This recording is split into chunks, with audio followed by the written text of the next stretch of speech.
So the float atrophy, which Harry will introduce you to, but if you don't know already, it's going to be looking at a workflow using Maya, Houdini, and Redshift. And yeah, so I'll introduce you, Harry Hinton-Hard. Is Hinton-Hard your actual last name? Yeah. So it's like, yeah, because okay. my parents had like a double-barreled name, so like Okay. they couldn't choose one, so they decided to combine both their surnames. It's cool. It's a cool name. Yeah, I get that a lot. It's like Harry I always have the nickname of Triple H. So at school, all my teachers would call me Triple H, like the wrestler. Yeah, looks like a rock star name or something. Yeah, I was very happy to be given this name. Yeah. So is architect at Lava and has his MArch from Bartlett UCL. So Harry is a recent MArch graduate from Bartlett School of Architecture and is currently working at Lava Architects in Berlin, Germany. He has significant experience working with polygonal and procedural methods of modeling and specializes in representing his work through both analog and 4D means of representation. Currently, he's working towards depicting new relationships between the human body and responsive tactile architectural elements through a translation of digital speculation into physical ephemeral installations. So yeah, let's hand it over to you. Sweet, awesome. And before you start, quick notes to the participants. You should have email with the link to the files that Harry has provided us. If not, I'll post it again in the chat. I've posted a few times. And if you didn't whitelist our email address, sometimes it goes to spam, so it could be also in spam. Make sure you turn your chat to everyone if you want to be typing to everyone and not just me. And lastly, if you have questions during the webinar, please ask them with the Q&A button. So you'll see in your toolbar where there's all the buttons for Zoom, there's one that says Q&A. Please use that button because we'll lose things in chat and this keeps it in a nice organized way for us to see. And yeah, so Harry, I'll hand over to you. And just a reminder that once you start getting into the teaching, you can turn off your camera. Yeah. Just to save resources. Sweet. Okay, well, I'll do that now then. Stop the video. And then I guess I'll start showing screen then. You're on mute. If you have some kind of like setup or presentation or something, you can keep it on. But like I guess when you start using the software, I would turn it off. Yeah, I'll just go like this. It's fine. And then yeah, there we go.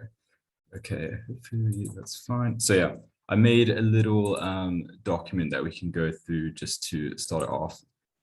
So yeah, this is my name, Harry Hinton-Hard. I guess a bit about me, just apart from the introduction that Michael just gave. I'm a half English, half American dude, and I was born in France, grew up in France, so I'm kind of like this English-American French combo. And yeah, like Michael said, I just finished my master's at UCL a few months ago, and then now I'm in Berlin, Germany, working for Lava Architects. So with that, I guess I'll just kick off. So like in this workshop, yeah, I'll be working through like a combination of scenes and modeling techniques I developed during my master's thesis. So effectively, I'll be focusing on the dual use of Maya and Houdini and my workflow between the softwares. So basically, this workshop will include the 8 files that should have been shared. So 1 Maya and 7 Houdini files, each you should be able to access there from the link. So due to the breadth covered, I'll not be creating these elements from scratch, but more like, for the most part, be rather narrating and explaining the process and the principles of each file and like the key logics that were used. So you can follow me by like opening each of the files as I go through and work my way through them. And you can obviously consult the files post-workshop, and it's got all the scripts that I've already put in there, and I've saved all the links, etc. So yeah, I feel this is usually like a nice technique that I prefer to like teach. If there's like a lot of ground to cover, as working from scratch would probably like double or triple the time of the webinar. So the workflow will show the use of Maya in creating like a form and proportions desired for a scene, and then the transfer to like Houdini for like what I usually for added detail, and then animation and rendering. So this is kind of like the reason like I like to use these three for their different benefits. But yeah, I just want to mention it's also important to remember that this isn't just the a linear sequence. It's usually would circulate back and forth between all of these, between like Houdini and Maya, like on large complex models, and then that would require constant updating in both softwares, which I'll elaborate on further when talking about a more developed model. Because it would sometimes be a case that like you bring something into like Houdini and then it's not really what you thought it would look like from like what you're modeling in Maya, and then after rendering it, it's not what you want. So it's never this thing that you go Maya, Houdini, Redshift. It's always this kind of like, circulating back and kind of rejigging things as you go through. It's never a clean process. So to start off, I want to run through like a few like screenshots of some files to explain the logic I used with these softwares and for what purpose. So here you can see a portion of my master's project where the combination of like detailed intricacies is generated in Houdini, which has been brought into Maya, as you can see here, and combined with like simpler surfaces whose proportions are easier to control and manipulate in Maya. So that's kind of like why I like always jump around, because I prefer Maya as like a polygonal modeling software. And then, yeah, as a rule of thumb,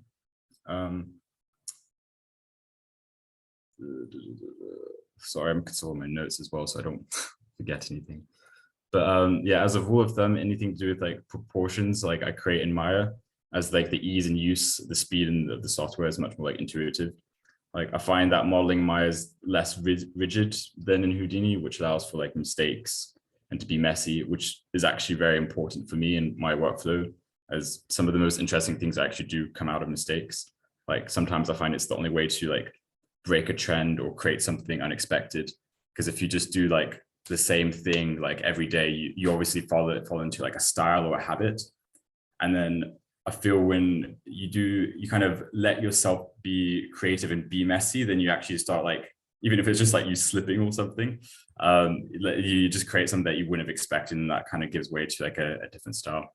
And then I just wanted to show this, like for me anyway, I always find it cool when you kind of see like the screenshot of like the file and then the final render, and you can see like that it's, for me, it's always this like huge jump of like actually seeing, what like a bit of like, material and rendering can like do to like really give these things life. So here you can somewhat see in the rendering the distribution of like the filigree detail and the smooth surfaces. Actually, I might go back to the previous. So to try and create like a proportional distribution between them. Like I find something is just too complex with too detailed elements. Your eye is like somewhat overwhelmed and doesn't know where to look effectively.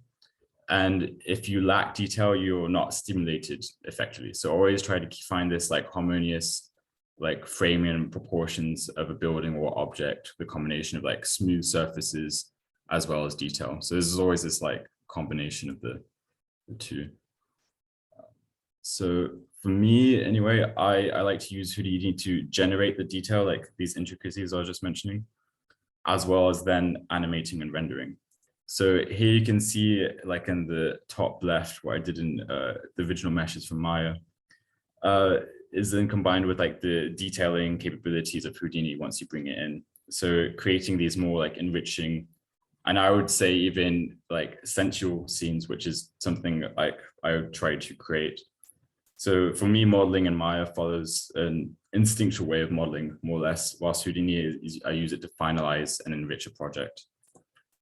So I'm just going to keep going through a few scenes. So in this scene, you can see how I'd usually bring in the top left, I bring in a multitude of elements from Maya to target each one individually, giving more control over the scene.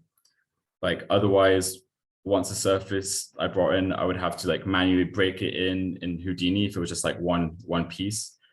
If I wanted to like have like different effects in different areas, which can be time consuming, done manually, or just overly complicated if I have to write a whole script or like research into a script to like get certain proportions, etc. So yeah, I thought what I quite like to do as well is like I might go over some little like inspirations that I use for like each of the scenes that I do, and like the basically references, you know, before like we properly jump in. So in general, whenever starting or imagining a scene or something that I want to design, I'll always try to look up precedents for inspiration and art direction. So in this case, I was trying to mimic the fleshiness of like the subsurface scattering used in the Westworld intro. The company that does this is called Elastic, and they do all the main titles for like, you know, other series like Game of Thrones, etc. And they do some very cool stuff. They're very worthwhile in terms of looking up and seeing how they do their stuff and their rendering techniques. Anyway, yeah, in this scene, I was looking at the lighting used in the Westworld intro trailer, where the use of the light tactically allows you to blend the geometry into the darkness, allowing the black to become your backdrop, which is also quite handy when rendering because it's saving up space. So yeah, when trying to like, I'd basically look at a scene and I'd be like, okay, that looks pretty sweet, and then I have a go at, you know, trying to replicate that as much as possible. And then what I always find, which is cool with that, is that, you know, once you've somewhat like mastered the technique or you've figured out the little tricks by yourself, then obviously you can take that and then push it and apply it to something else, like a different geometry, etc. But I always find this a nice way of learning, to try and replicate something that, you know, you see from a different industry, and then you take that and then you push it further for your own purposes. A few references I want to chuck out that I used for my project was I was quite into Annihilation, the movie.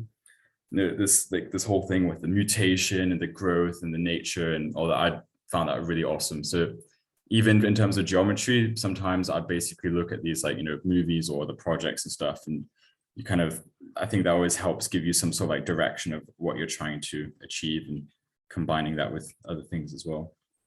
And then lastly, as a reference, yeah, I like to look at a lot of Iris van Herpen's work as well, in terms of geometry and stuff, and especially the nature, obviously, because it, you know, it's completely related to the human body, and then how you create these geometries that are based on that and stuff. In terms of patterns, I always find it super cool, and I'm always looking at her work in terms of the, you know, geometry, etc. So yeah, this is a quick plug to my Instagram and my master's thesis. Before we properly jump in, I'd actually like to walk you through my my master's thesis briefly. I won't go through the whole thing, but this is what have all the scenes that like I've done basically, and so maybe it makes sense to go through it, and then you kind of go, oh, okay, this is the scene, and this is it. You know, it's like point, you know, throughout the project. So I might just start around. Yeah, this is quite cool. I'll just play a few of the beginning bits, and just like talk over it as well. I think it might even be worth mentioning like the music. Sorry, I know that was sorry, that was me in the back. But the scenes that I will be going over, I selected a few that kind of were the easiest to go through, but I think these are just quite cool to see. I think it's worth mentioning here actually that whenever I'd, you know, all these scripts and stuff, it's never like just 100% your own script. It's always kind of like try and figure something out. And then it's this process of like researching online and seeing what other people have done. And then you basically like, you know, take what you research and you combine it with your own knowledge. And it's this, I always feel like whenever you do these things, it's never your own work completely. It's always this kind of like combination of like shared knowledge that you find online and stuff. I'll skip through the Tokyo, like if you guys want to watch this after in your own time, like go ahead, but I'm not going to bore you with the whole thesis. But let's see if there's a few other cool shots. Yeah, and maybe if you've seen my Instagram, you might see that I'm quite a big fan of this kind of like, you know, minimal lighting, like black background, like with shading, etc. This is something that I kind of actually developed whilst I was trying to copy a lot of these like scenes from Westworld, trying to get this very sensual nature of like eventually that you never really see the background, you never really know where you are.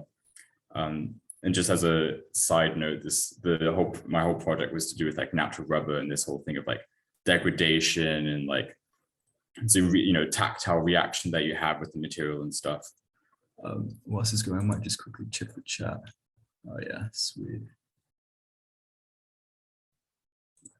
This is also a scene that I really liked. I was super happy when I got. It was one of those things when you're playing with the materials as well, and then you really never know how it's going to work out. And then sometimes again, it's one of these things that you like. I had with this scene, for example, I had no intention of like, well, not intention, but like the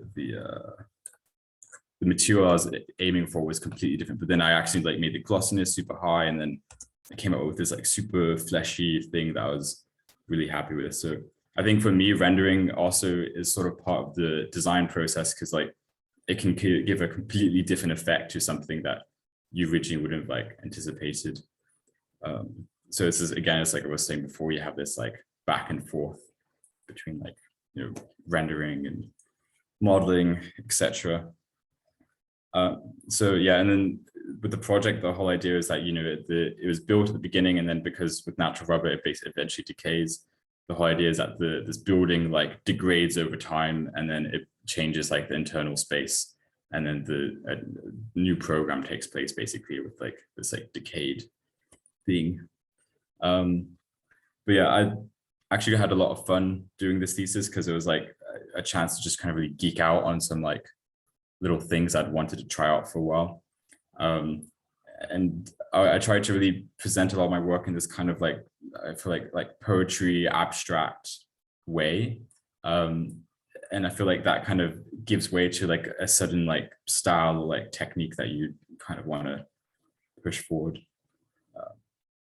These ones, I was always trying to go for these. I don't know if you've ever seen these like oil painting, like Renaissance oil paintings, where it's like, always this kind of like, portion of black and then light. And so whatever I do, I'd always be looking at kind of like references from literally anything. And if I ever go through my like Instagram save posts, it's just like something from everywhere that I just like keep in my little box and always like refer to, like whenever you see something pretty cool. So yeah, all this was Houdini. And the other thing that's maybe worth mentioning is if you want to bring in these assets, I'm not going to show it in here, but it's worth looking into like Quixel and stuff to bring in like assets for like vegetation and stuff. And that's really awesome, especially obviously if you're using Unreal, which I haven't really dabbled in yet, but it's pretty cool stuff. Actually, I might put on the music back for this little part, because I shut up in this part, I think, and you just hear the music.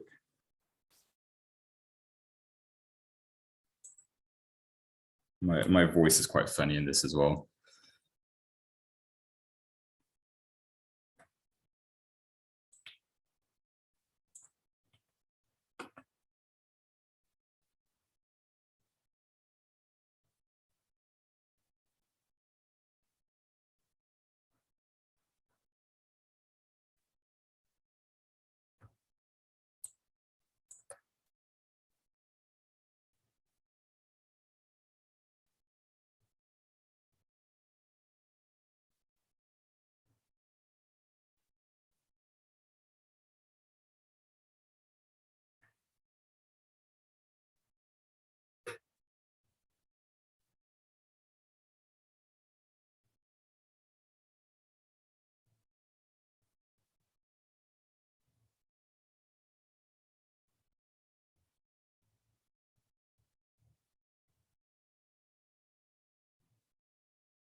Okay, well, that was that.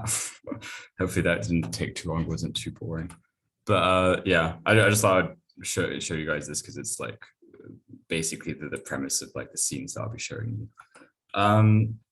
So yeah, the first thing I wanted to show you guys actually is, and I only realized this yesterday, which is kind of annoying, but not annoying. But I wanted to show you guys some Mixamo stuff, and I know that Michael's already done it, but I'm going to go over it again, just because it's super like important as part of like the process and creating a scene, and then maybe I might see if I can add some extra stuff. I'm just going to check.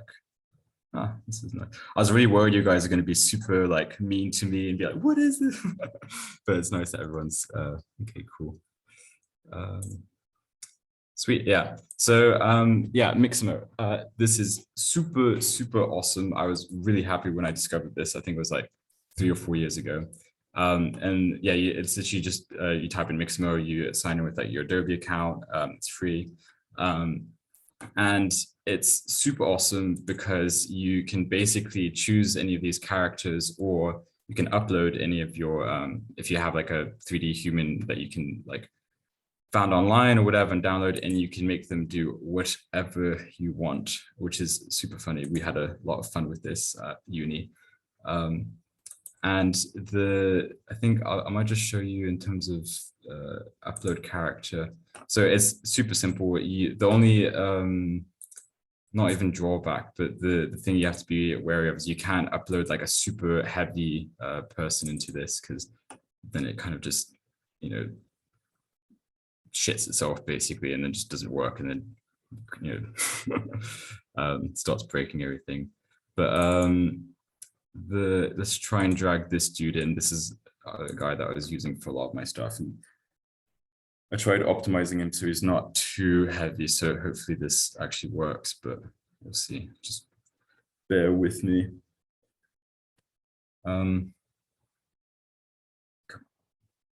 But yeah, it's one of those things, because like sometimes you're like, you find a model that's super heavy, and then in that case it might actually be worth taking it into like Maya and Houdini, and then kind of like getting the polygon count level down, so then you can actually drag it in. Otherwise you can still work with like the default characters they have.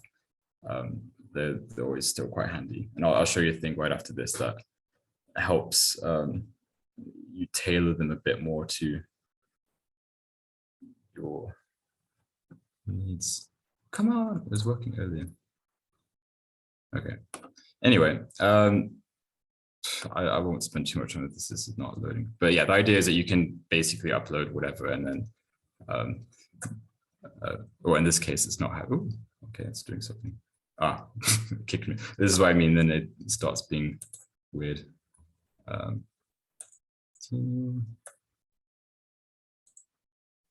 Sorry about that. Oh no. Oh, okay. I'm sorry. Give me 1 second. Of course, this happens whilst I'm doing a. Let's do this. Continue. That was perfect timing. Okay. Okay. Ignore the mess up, but you can upload a character if it's light enough, basically. But for now, what we can do, because that didn't work, is let's just download one of these guys. Actually, I think there was one that I use quite often, which was this gal, because she was very futuristic and fit in with a lot of my scenes. So what I'd do is, yeah, I choose the character, and then basically you can then choose your whatever you want to make them do, like the dance, whatever. And then I'd spend so long looking for like the right, like, because they never have exactly what you want. So you kind of have to like flick through all of them and see like there's something that, you know, fits what, like the scene that you're trying to do, etc.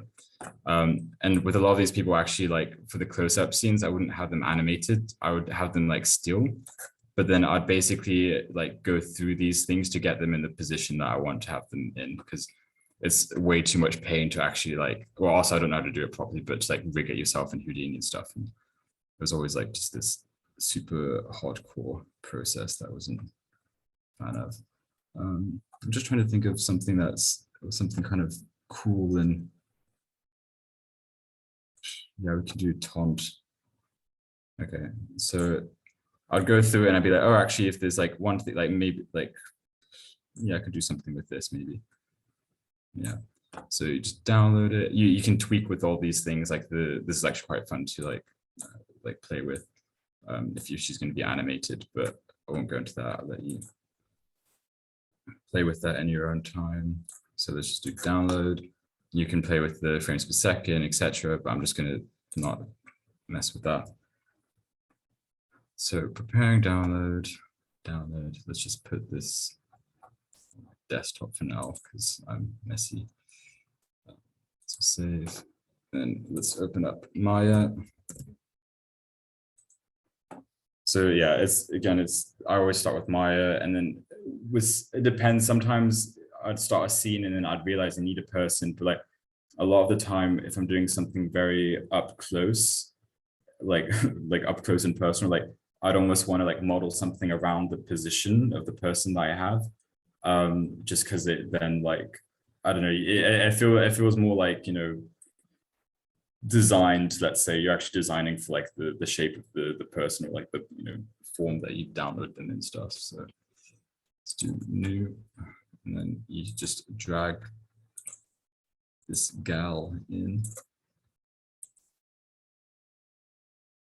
Yeah. So yeah, you don't need to follow these steps, by the way. I'm just showing you just the process just quickly. And then, yeah, you can, it's the same in Houdini. You have like the little bar at the bottom and you can do whatever. I've actually already got a person I prepared, but I just wanted to show a few things. But like what I would do is that when you download these people, they usually have like their clothes and stuff on them and stuff. And then I don't usually really, I'm not a super fan of like the clothes they have, so, or like the hair. So you can literally just go in and start like deleting things, like if I don't want her eyelashes, or if I want to get rid of her eyes or something, make her super scary looking. But this is something I'll do, is like I'll download a person, and in Maya I'll just manually kind of like, you know, start like deleting parts and stuff. So yeah, what I would do then is that if I would just basically, I would just export this as export selection and export as an OBJ, and then I'd bring it back in, and that way you have it like just as a still thing, and you don't have to worry about, you know, moving it or whatever. So yeah, I just wanted to show you guys that quickly. Hopefully that was something new for you guys, but yeah, I think the main thing is like, yeah, it's worth downloading it and then basically, you know, taking off their clothes in Maya and kind of like, you know, tweaking them however you want and stuff. But yeah, I thought I'd show you guys that. So yeah, I guess I'll start with the files. Let's do the design of you. Just check quickly. Scenes. Let's start with this guy. So yeah, I think what I just wanted to start with is in Maya, I'm just going to literally kind of remake this, I guess. I just want to show. Okay, it's not happy. Come on, you can do it. Oh, sweet. So I'll just kind of run through how, like, you know, I would end up usually modeling basically as like to build up a scene or something. Because like if I have something like this, I'll kind of be like, I'd have an idea for a scene. I'd be like, okay, I want it to be like really like inside of this thing. This is something I'm like really into now, is like this idea of like, you know, like a wall, and that you kind of inhabit the wall, and this is kind of, I don't know, like real, like almost going to say like sensual dynamism with like your surroundings and stuff. But yeah, so let's recreate this. So yeah, you just drop in the, you know, the person that you've downloaded as an OBJ. And yeah, it's always worth making sure that you're in the center. Who's this guy? Yeah, and scale it down. And then it also makes it easy if you have it like if you keep it around this like, you know, grid or whatever, that when you export it to like a Houdini, that it's still within the same kind of, you know, scale basically, because then it gets there's always an issue if you bring in something that's like super large, then like you have to scale it down anyway, because if you're dropping in lights and all this other stuff, it's like completely different scale and just becomes very like messy. because I know that whenever I'd work between like Rhino and Maya, that I would always have to like scale down the Rhino by like 1,000 or something and then bring it into Maya, and then this whole thing. Yeah, it's super pain in the ass. So it's just nice if like it's always kept at this kind of like scale of the grid basically. So yeah, I guess I'll just start off and then walk you through my like process of like me creating something basically. So yeah, I tend to work with more surfaces than volumes, just because I find it usually the simpler you start off with, the kind of like, I don't know, I always feel like there's more control, and with volumes I always end up deleting half of it anyway, so it's nice to start with something quite simple. And then yeah, bring this guy down to, let's say, I'm assuming you guys know like the short keys and stuff. So I'm not going to say every time that I'm doing, W for like gumball and etc. But hopefully that's okay. So let's just get this guy on the 90.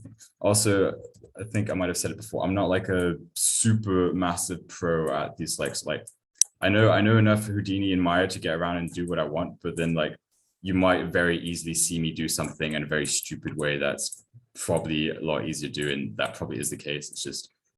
It's one of those things that you get so used to like doing the same old thing that you kind of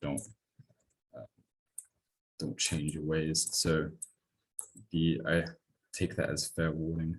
So yeah, so we're going to make this wall, and then like I said, usually I would start off with something like quite a simple surface, and then in this case, like I was saying before, I always want to design for the human.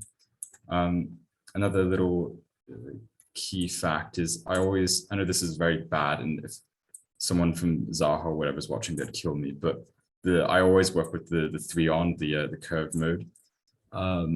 And that's just because, and you'll see at the end, it becomes like the messiest thing you've ever seen, but it's just, I like to design knowing exactly what's going to be at the end, because yeah, I don't know, I've tried working the clean way, and then I've just kind of come to accept that I'm not a very clean person, and this is just the way things are.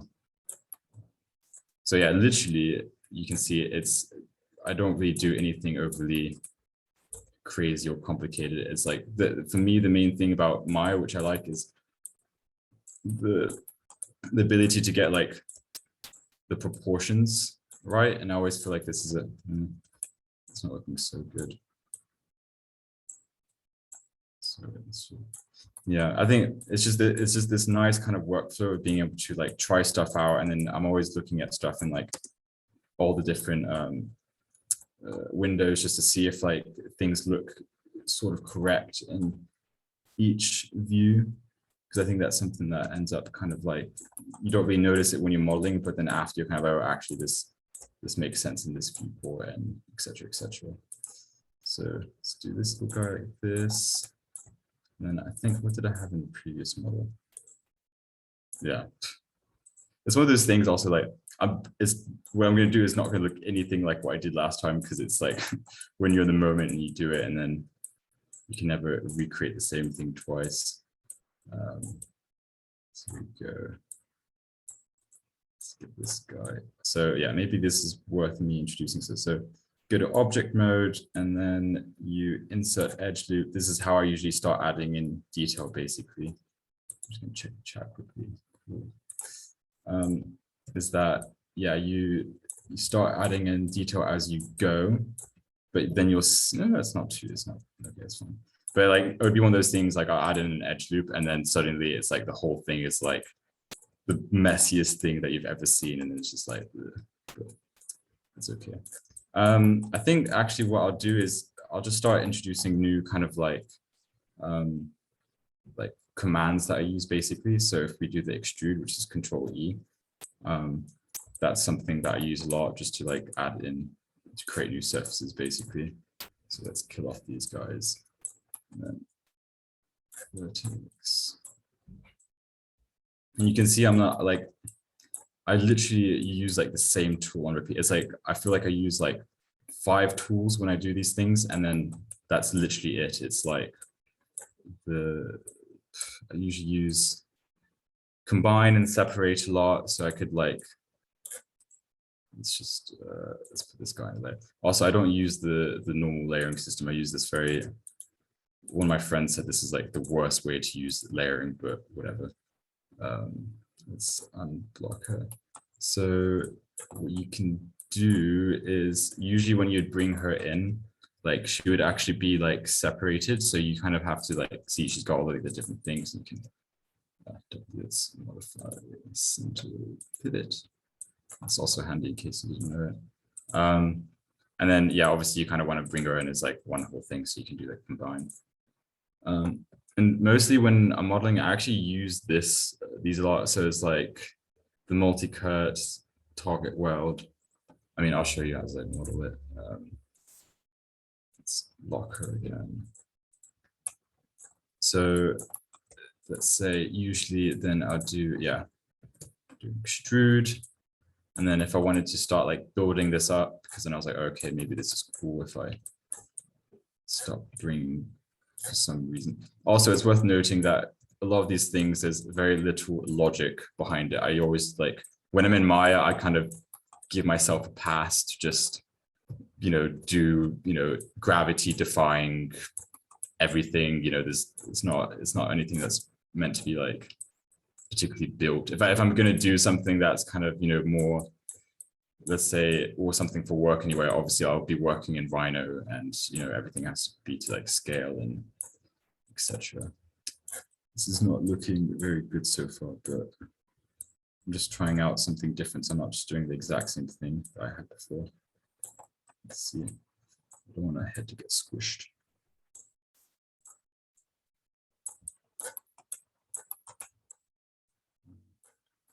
This is, I'm showing you this wall thing because it's actually like something I'd quite like to do for like a project for myself in terms of like if I ever made something like for like an exhibition or something. I think these would be kind of the things I'd be interested in. These little like, very one-to-one, tactile, you could say ergonomic. I don't know if this would be the most comfy thing to sit in, but I feel like it looks quite spaceshipy, so it's also quite cool. Yeah. Kind of get the idea, and then this could probably lead on to like another. Maybe this could become a floor or something. You can see that I'm not like super fussed about the how these things would work out. Oh, it could be like the side of a car or something. I don't know. But yeah, wait, let me just show you a few more tools. Literally, I'm just going to go through like tools that I use. I feel like I use 5% of the capabilities of Maya, but so far that's gotten me to what I need to do. So like it often happen that, okay, so like I've got a hole and then I'll do like mesh tools. I can never remember what this thing is. Mesh fill hole. There you go. So that's a little guy that I use a lot. And then another thing that I would use quite a bit is when it gets quite messy is that sometimes I would use just insert an edge loop. Control E, extruding. And then let's say if I want to do a target weld, I use this guy a lot. So we're going to go to vertex. And this is going to be very messy, but yeah, I do this quite a bit. Just because it's like sometimes you end up with this like really messy geometry and you just kind of need to do this. I always think this is a nice little workaround. And then multi-cut's also a nice little tool that I use quite often. This is like I'd go to Maya Health for doing that, but yeah. Actually, I'm still going to do Control Z. So yeah, in terms of Maya, literally these are mainly like the tools that I use. It's really nothing like more than that. At the end, it's like I'm trying to think if there's literally anything else. Yeah, because like before, also what I'd do is that once I'd have like a finished thing, then I would like, subdivide it to like high heaven basically, and then I'd bring it into Rhino. But the good thing with like Houdini is that I can basically export it like this, and it comes in like this, and then you subdivide it in Houdini. So I'll show you that now basically. But maybe I'll show you it might be interesting you guys to see the process of the other one that I made.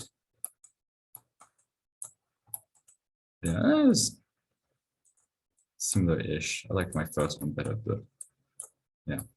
Okay, so that's it for Maya. I'm just going to check my notes quickly to see if there's anything that I want to show you guys. Well, so messy, proportional proportions, insert edge loop, intimate design, reports, bridge, detach, extract. Yeah, and I think what I might do as well is that I'll probably come back to some of this Maya stuff at the end as well, just because in case like I have like extra time, because I think it's, for me anyway, I always find it nice to see the workflow of someone, and even more so than just learning like a specific like technical tool, because it's always one of those things, like it's like when you have someone over at the house for like the first time and they put the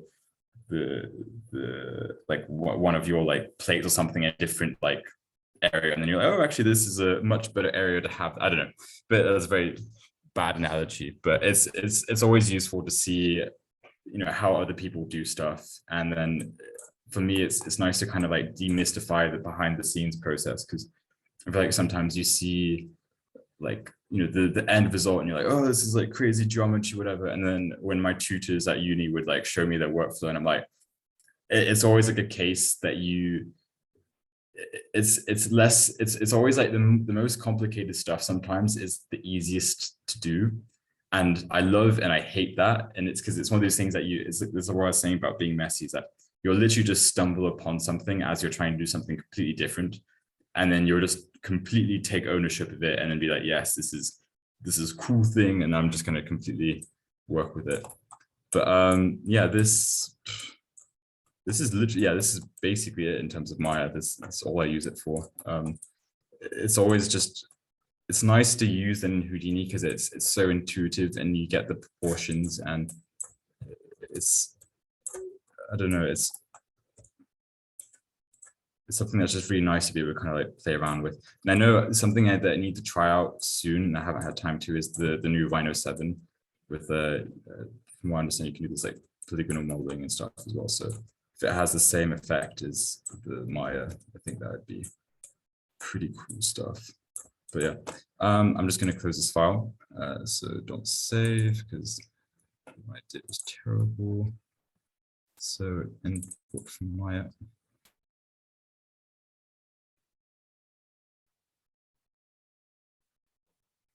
So yeah, so basically, yeah, you would, from the Maya, you would literally just export that as an OBJ and save it like wherever you want. I think, again, the important thing worth noting is that you don't, actually, I'll just show it just because I don't want to miss any. Okay. It's good to know, actually.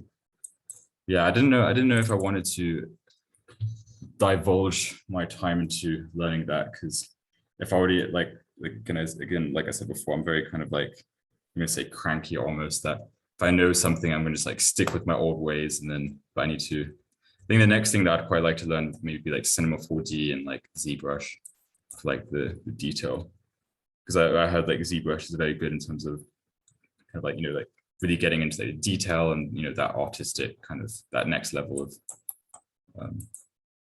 artistry.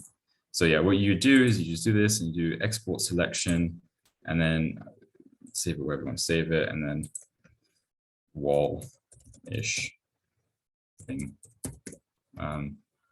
Export selection. Yeah, and then you basically, once you have open up Houdini, I'll go through like a very basic intro of Houdini, I guess, is like, yeah, so you have these like geo nodes. So what you do is you type in geo, and then from geo, you go in and then you make a file. And from the file, then you'd basically want to drag in the thing that you've just created. So where's my wallish thing? There it is. So see how it's very messy right now. So this is what I was saying, that I feel like some people that actually know Maya quite well would have me sacrifice to the Maya gods. But if you subdivide it, this all goes away and it's fixed. And it's nice here as well, because like in Maya, once you like subdivide it, like it's, you know, I don't know if you've even tried, but like, you know, once you've subdivided it, that's it, it's done. Unless you've like, you know, you save a copy as you go. But it's kind of nice, and Houdini always like this thing that you can then kind of just control the subdivision here, and then you can go back and go, yeah. So this is like a nice little thing that I found quite handy, because when I first started importing stuff from like Maya into Houdini, I didn't even think about this. I was just like, you know, subdividing everything, sending it off, and then you always had to save copies of the original thing that wasn't subdivided. So it's actually just a cleaner process to, you know, not subdivide it in Maya. So yeah, you, what was it? Yeah, I'd usually bring things in separate nodes just to keep it clean. I mean, because like it's one of those things, if you're doing like the, you know, whatever you have in, like, if you're doing like a script in one node, you don't want to affect the human, etc. And so it's always like a nice clean thing to have like a geo node for every different part of like a building, for example. Like when I was on my master's project for my building, I literally like, I think I had like 20 different nodes, and then like half of them would be like for the vegetation and like for everything. But it's nicer, it's a lot more cleaner if you just have it on all these different geo nodes. And then, you know, you basically work like that, then instead of having all in one, because then that's just like super messy and you'll be really annoyed once these things start racking up. But for this file, that was literally all I was going to show you, is that the yeah, you basically just don't subdivide it in Maya, and you bring it in, you subdivide it here. Let me just consult my notes quickly. Scale node. Yeah. The thing that's quite handy, which is good if you work in these different things at different scales, is that let me just delete this, delete channel, is that if you want to make sure, say this is 0, so this person is somewhere else now because it's a different scale, is that you copy parameter and then you paste it.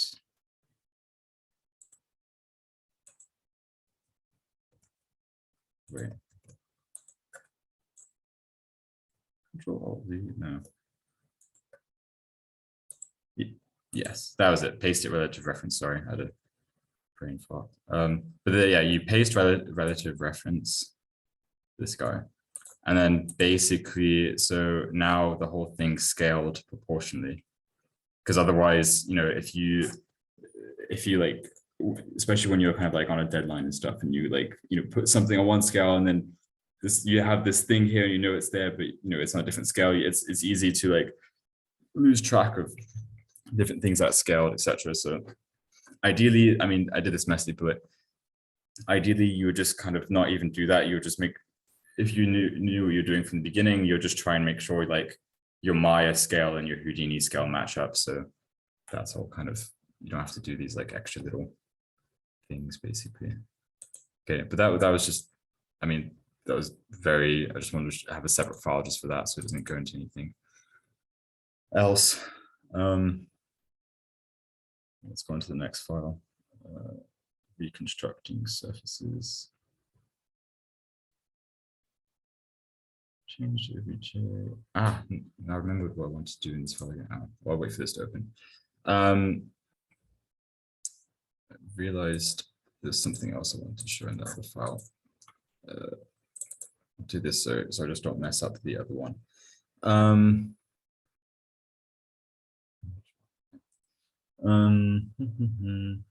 Yeah, I wanted to show you guys quickly how to set up, well, like what I would do to like set up my like file, like if I was doing it from scratch, basically. So these guys here are useless to me. I've never used them. But the things that you do want is you want your OBJ layer, you want your out layer, and you want your matte layer. The thing is, then when you do a new pane tab, you'd basically, you want to get your matte, but see how it changes the two of them. And I was so infuriated, so annoyed for so long because I didn't know what to type in and how to change this and stuff. But then my friend showed me this, and you just have to click this guy, and then that basically separates it out. So to see now it's thing. So you want your out, and then you can get this other guy in the paint tab, and then I want matte. So whenever you're working, you basically, you have your OBJ with all your stuff, then you have your matte for your materials, and wait, I didn't do this properly. New paint tab, new paint tab.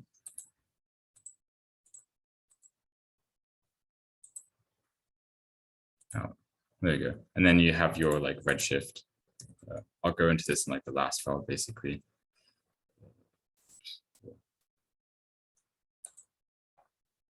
Although usually I wouldn't do that one, I would do.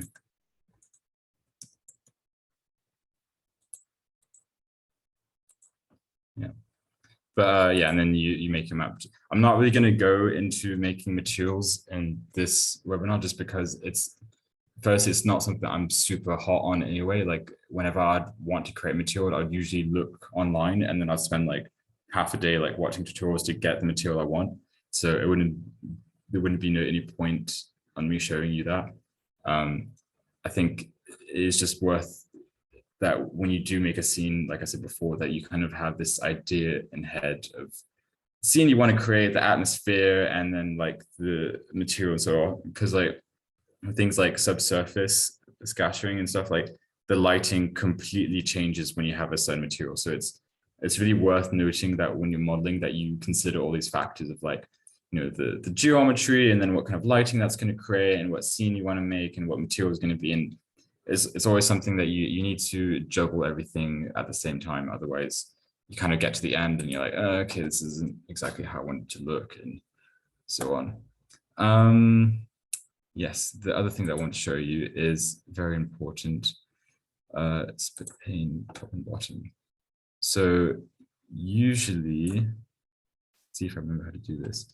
Inspectors, geometry spreadsheet, yeah. So this is like the first thing that our tutors at uni like taught us when they're teaching Houdini is like you always need to have your geometry spreadsheet open. Like you always have to see what attributes you have on, etc. Because if you don't have it open, it's like driving blind basically. So yeah, that's like the first thing you want to do. Like when I open a file, like a new file from scratch, these are literally the first things I do. I set up my matte, my out, my OBJ, and then I basically split up the screen, and so I have these two guys. And then what you would do is then you could then basically save current desktop as, you call it whatever. I'm not going to call it because I'll forget to delete it. But yeah, and then basically when you open up Houdini, then it should have like, you can basically go straight to your thing without having to set up the whole thing every time, etc. So those are my two little tips and tricks for like setting up your file. Let me just see if there's anything else in this I wanted to talk about. Geometry spreadsheet, let's save as wire versus non-wire. Oh yeah, I don't know, I sometimes keep the grid, but I think it usually depends how stressed I am actually, but like it can actually get really annoying having like the grid in the way behind everything. So I think it's good. I always keep the grid on obviously when you're scaling stuff up to fit the file, but then once you've gone through that, then it kind of gets a bit, so I don't know, grid on or off, but yeah. Okay, so I'll kill this file and then move on to the next one, discard and quit. And I'll kill this guy so I'm not using up so much. Save, bye-bye. Actually, I'll kill this guy off as well. Cool. Okay, so yeah, next file. I am in the wall. So I literally just copied the previous geometry over, and I'm just going to show you some little I'm not even on tips and tricks. It's just more kind of like my workflow in terms of like, you know, generating stuff with the least amount of effort, let's put it. Because it's little things that like, so like we said, we bring in our super basic Maya shape, subdivide it. But the cool thing is that the subdivide, the way I've done this, because I'm very forgetful, is that I've done everything in advance. And then I'm literally just going to redo it on the side just to like make sure that I don't forget like midway and I'm like, oh, what did I do? And then get stuck. And yeah. So, and also it's good because then obviously you guys can consult the files after and kind of be like, oh, okay, this thing's this and whatever. So you don't have to worry about missing steps.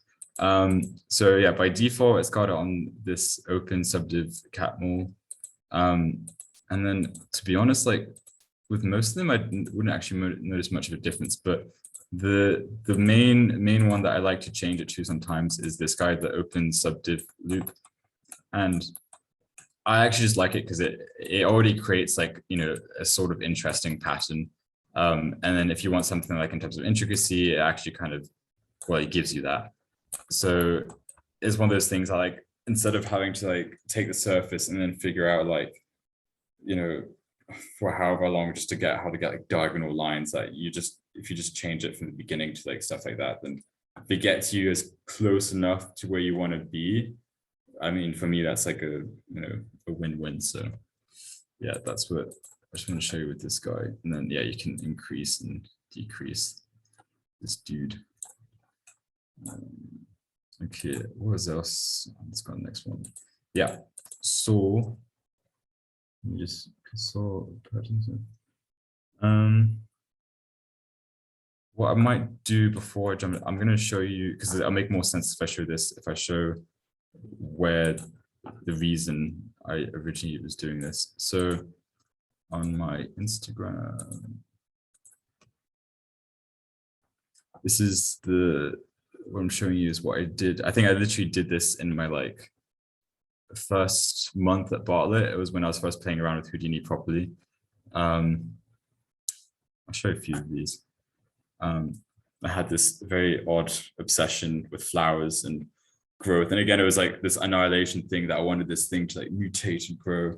And my tutor kept calling me the flower guy. That was my nickname in the studio, was the flower dude. And it was funny, one of my best friends who was next to me, he like everyone kind of chose like a theme.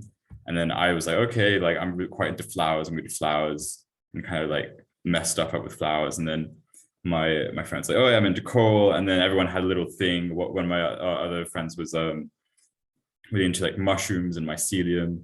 And we all had these like kind of little sort of like nicknames almost. It's like, oh, the coral guy, mycelium dude, and flower dude. And yeah, it was kind of like funny little. Jay Jones also, if you want to check it, he's very cool. He did some very cool stuff.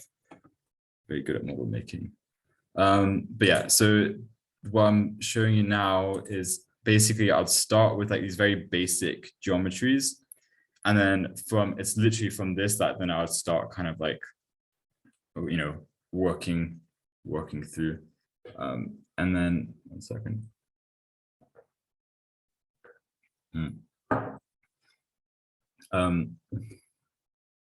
Yeah, so the importance of this was actually making sure from the base geometry that I had like an interesting enough like pattern in terms of like subdivisions, etc.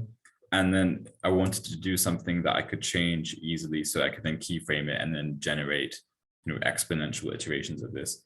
So really like I couldn't figure out how to do this for ages. I'm going to work through this file later as well, but it's like what my friends were saying, this is like the dumbest way to do this, but at the end, once you kind of like mirror it and you make it seem like it's growing and stuff, it actually looks pretty cool. And I ended up using this quite a bit. I was quite happy with it. And then the material I put on this was literally like just the default like plastic material you have in Houdini. But I was really into this kind of like, you know, endless combinations and iterations of, you know, geometry, etc. And I don't know, I also became really into like pink and blue, and I don't know, I really like this kind of like very dynamic colors. Yeah, sorry. But yeah, here you can sort of see, yeah, so it's being able to control the initial geometry. And this will make sense now when I show you these guys. I'm going to turn off the gal. Oh no. Sorry. Okay, yeah. So starting with simple geometry, I'm just going to make this on the side to make sure what's the thing that I changed. So circle, so it starts off as primitive. You want to change it to polygon, and then you can basically, you know, if you want to YZ plane, scale.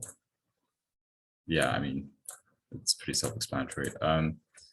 So you start off with like a simple geo. It's always nice to, yeah, you work with like what you have in here, because then it's easier to change, and you get less issues if you work with like base geo in Houdini. The reason that if you're doing something very procedural, I think it's best if you generate it in Houdini. But then the reason I always taking stuff from Maya is then because obviously I have a very like specific idea for a shape or something, and then like my workflow isn't exactly like procedural. It's more that I just kind of take a shape and I use like the power of Houdini to just like add intricacy and like detail. So it's more of a, how should you say, not the purest of workflows, but yeah. Okay, so subdivide, again, super nice, having control over that. And then what you want to do, which I found really cool when I found this out, is to be able to select the edges. Also, I did all this stuff super long ago, so I might even forget how to do some things, or like be doing it wrong. Just don't lash out. So I think, yeah, you want to include by edges and then unshared edges. And then I think the other one is keep and bound. Yeah, there you go. So if you tick those guys, then you're basically getting the edges in this situation. There might be another way to do it. It probably is. This is the way that I did it back then, and it worked for me. So then the other cool thing that you can do is, again, I'm always going to recreate these things on the side just so you know that what it is that I'm basically tweaking, because I think that's useful to know. So good, I have it on primitives, I'll intersect with existing. I don't know why though.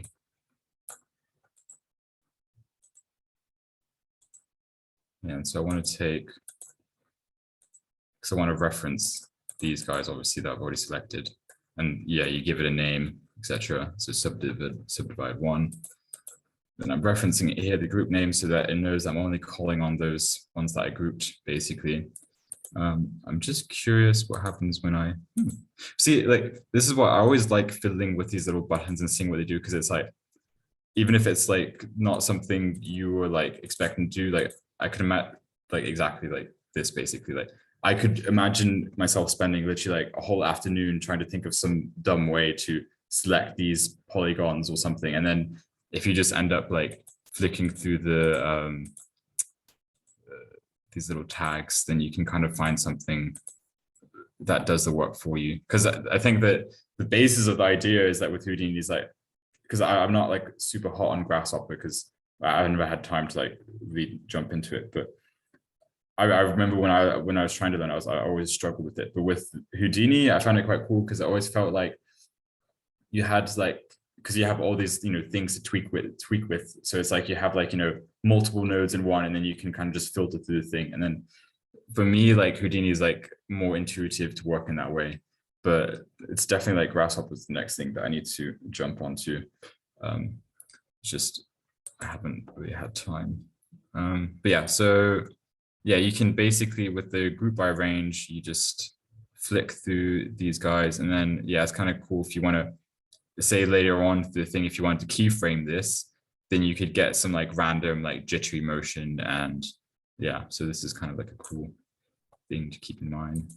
So group by range, and then yeah, and then blast it. So I just go through and basically blast like the guys, the ones I didn't want. Yeah, so same thing. then if let's say if we keep this subdivision pretty simple, if you add a poly extrude, you basically start kind of like subdividing it again, which again, you kind of get these like crystal shapes and stuff, which I thought was pretty cool. And then you could even keep on going and see if I can.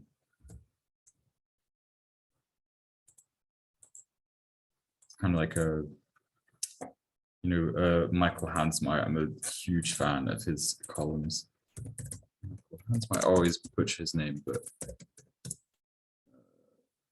these things. This is also what kind of like inspired my flower columns, was that I wanted to do like a flowery Michael Hansmeyer column. And I think these things are just the coolest things ever. Like this is super awesome with the opera. It's got a really cool vibe to it. Yeah, I think these are super. The thing with these ones, he literally laser cut them and then just stack them up, and it's super awesome stuff. And the way, like, I'd actually definitely recommend checking out his. He's done like a lot of videos, kind of like explaining his the workflow, and it's like, I think in one of them he was like, they used like a computer from Google or something to be able to process it all. I don't know, but it was like this super heavy model, and I thought it was really cool. Going on to this level of detail is pretty cool stuff. Someone's like a snake skin, but yeah. So you have these crystalline geometries, blah blah, blah. And then yeah, this is something that the way when I started was that I was okay. What's the easiest way for me to start doing this? Is this going to work? What have I got up here? I want individual elements.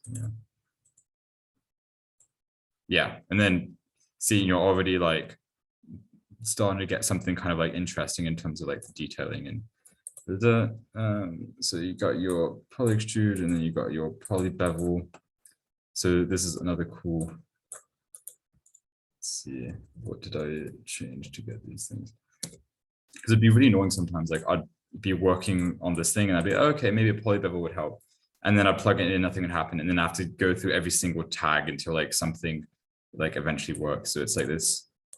It is just really one of those things that you just have to spend time like fiddling with everything, and it kind of looks like I think it was when a kid you had these kind of like little telescope things, and you look through it, and it's like kind of this like weird crystalline colorful thing. I think it's, I don't know, I think it was more common in America than Europe, but kind of reminds me of that.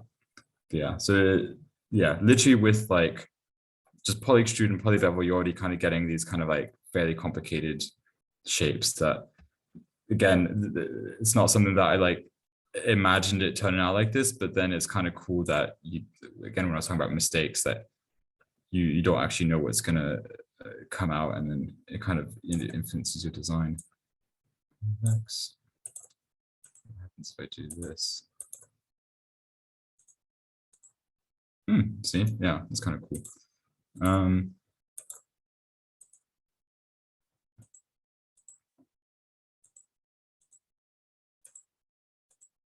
Yeah.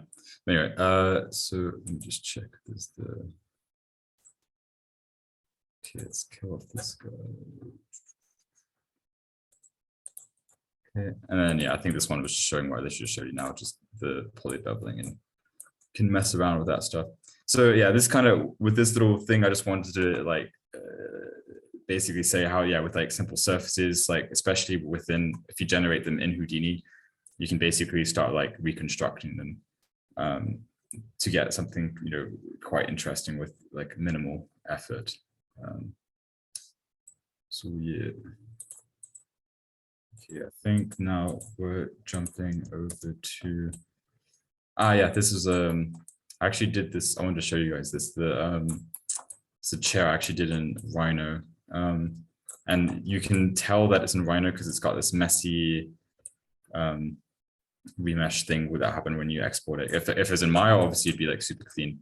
But I kind of like the fact it did this kind of like, well, this, we can call it a mess up, I guess. But sometimes when I actually modeled stuff in Rhino, and then just through lofting or whatever, and then I export it out, you'd actually kind of get some interesting patterns that it sends off based on like the curvature it does. So I think even once I modeled something in Maya and then I dropped it into Rhino, and then I think I can't remember what it was, but like I basically like used this like the messiness from the Rhino export to kind of get these like little mess ups, because you kind of get these kind of almost like woven, you know, patterns basically, which can be quite cool. Okay, yeah, so let's go through this. So yeah, subdivide it. I only realized this after I sent out the files, is that I actually use a lot of the labs plugin. So if you don't have that installed, then this would come up as an error. And I have a little workaround that I'll show you. But in case after you want to look into it, it's like labs tools, Houdini. And I highly recommend downloading this because they have some very cool things. I mean, yeah, you can find out the download button, but it's basically like, from what I understand, is yeah, they have basically, it's like these like beta tools that they've been, so they're not fully like finished and they don't all work, you know, completely like, you know, properly, but you basically have access to like these tools, and some of these tools don't even go on, they kind of get discontinued, but it's quite cool to like test out these different things. And it's also nice because not everyone uses it, so it's one of those things that can kind of help, you know, create something new or like, you know, different from, you know, what you've seen before, because you might find just a little tool that can do all the things that you wanted to do. Just check. Yeah, so go to like, if you have it installed already, awesome. If not, download it. It's very useful stuff. Yeah, so if this isn't working, then what you would do is you would poly extrude it. Again, this is very messy. And what you would do is then you want to take the original surface you can see here. And then you basically cover them. But the issue is, so this isn't like joined together. And you can see this if you explode it. I always use this node, the explode view, just to check if something's like fitting up right. Because then you have like, you know, 20 different things that you're trying to fuse together, and then it's not working because whatever. And then if you use the explode view, you can see what's actually like connecting or what's not connecting. So yeah, see, it's not connecting. It's two different surfaces. But then if you fuse it, okay, see, now this guy isn't moving anymore, so it's obviously fused. So it'd be like, yeah, you can sort of, I mean, you can see it here already, like with that line originally it's like this, and then we pump up the fuse, and then yeah, you always have to be careful with how far you go, and unless you want a very wrinkly chair. Yeah, I can't remember what I had it on before, but let's just keep it. Yeah, this guy. Then yeah, the only issue with this is that you kind of get these little artifacts that aren't super brilliant, but I'm not going to bother. Like I'm usually, when there's something like this, like, because I know when I'm rendering it or whatever, or like as long as it's not being made, that you'll never really see these things. So I'm honestly not too fussy with kind of like dealing with these little like issues and artifacts and stuff, because I'm not super OCD about these things. But yeah, but when you use the thicken, you still have this little weird blodge, but it's better because I mean they've written it so you don't have so much of like a protrusion.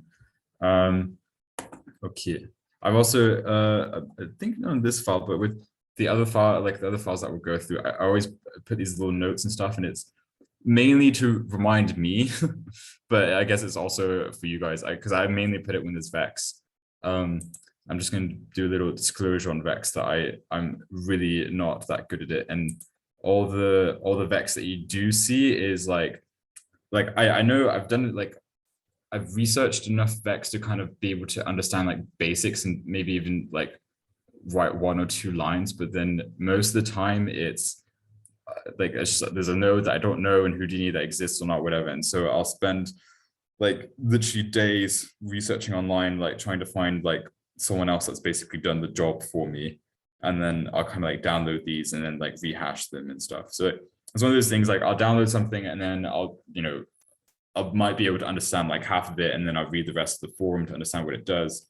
But I don't feel, originally I was contemplating trying to go through each of these like Vex, like, scripts and, basically explaining it, but I know that I wouldn't do it justice. So this is also why I want to give you guys the files, so you can have the files and then you can just treat this, like, obviously I'm going to show you like what it does in the end, but you can treat these just as like additional tools. And so this is something that I had, is like, I had all these little like, Vex scripts that I basically like found online and then rehashed. And one of the main things, like this is the key if you don't know Vex, is if you have a very smart friend that is very good at Vex, like I had, he like literally, like I'd always be like sat next to him and then I'd be like, oh, how do I do this? And then he'd come over and help. So if you don't have one of those, then yeah, you have to like swap through lots of articles online and stuff. But I'm definitely not a Vex guru, but I have collected all these old Vex snippets and they do the thing that I want them to do. But I'm not super comfortable with explaining with the logic, because I'll just make a mess of it properly and confuse you even more, actually. So yeah, but I will try and explain it a little bit in terms of like the effect. Is that, so we have, what did I take? Take the values of one range. Yeah. So I just put the definition of the function in each of these. So yeah, you have the point numbers. So I'll do a little recap actually. So you have your point numbers, which is these guys, and then you have your total number of points. And then I remember when, because I'm really not like a coding dude, so for these things I really struggled learning at all when I was first starting out. So I actually found this. I think if you just type in like Houdini, I don't even know what it was, but it was like a Houdini like cheat sheet almost. And then you can see in my background, I just had like, what does a point number do? A number of points. And so I had all this guy, and then it's always like a nice thing if I'm like just really kind of bugging out and don't know what I'm doing. I just kind of like look at this. So yeah, I think it's worth kind of having these, even, yeah, just to remind you, or like if you don't know. Or there's also, I'm doing a lot of side note things, but it's just little tips and tricks I always think are kind of handy. Is that I'd literally kind of bookmark all these things, are like, the functions of Vex that I would go through. I mean, it's one of those things also, like no one knows all of it. Like even my friend that's like a genius with Houdini, like he'll like look up what something does, and then he'll be like, oh, okay, I think this function does something. So it's not a thing that you learn all these functions from scratch and you just pull them out of your like head. It's like, it's something that you more like, I feel like you discover as you go along. What was it? Attributes. I think I just saved all of these things because it's like, what's a vertex? So this guy, what it does, again, this is something that I took on from online and I basically rehashed it, but I don't even remember what I did. But yeah, so you have your point numbers here, and then you have the total number of points, and then basically I'm creating this attribute called width, which you can see here. And this is why I was saying that it's like super important to have your geometry spreadsheet up, because then you can actually like see what it is that you're creating. Because like this is when I saw again, I was like, I'd be following these tutorials and stuff, and I was like, I have no idea what I'm creating, what I'm doing, whatever. And then my like mate was just like, yeah, you need to have your geometry spreadsheet open all the time, otherwise you can't see what's, what attribute you're assigning to what point, etc. So what's super nice is that you basically, this is another little tool that I found kind of cool, is you can basically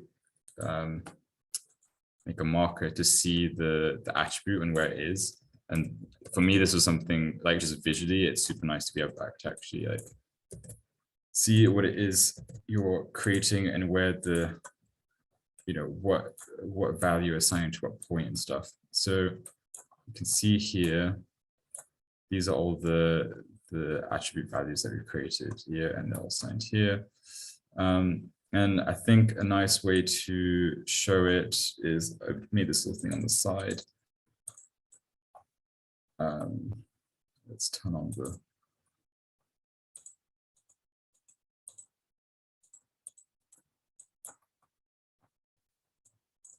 actually, I'm not going to do that. I'm going to do this guy. Okay, so here you can see the point numbers.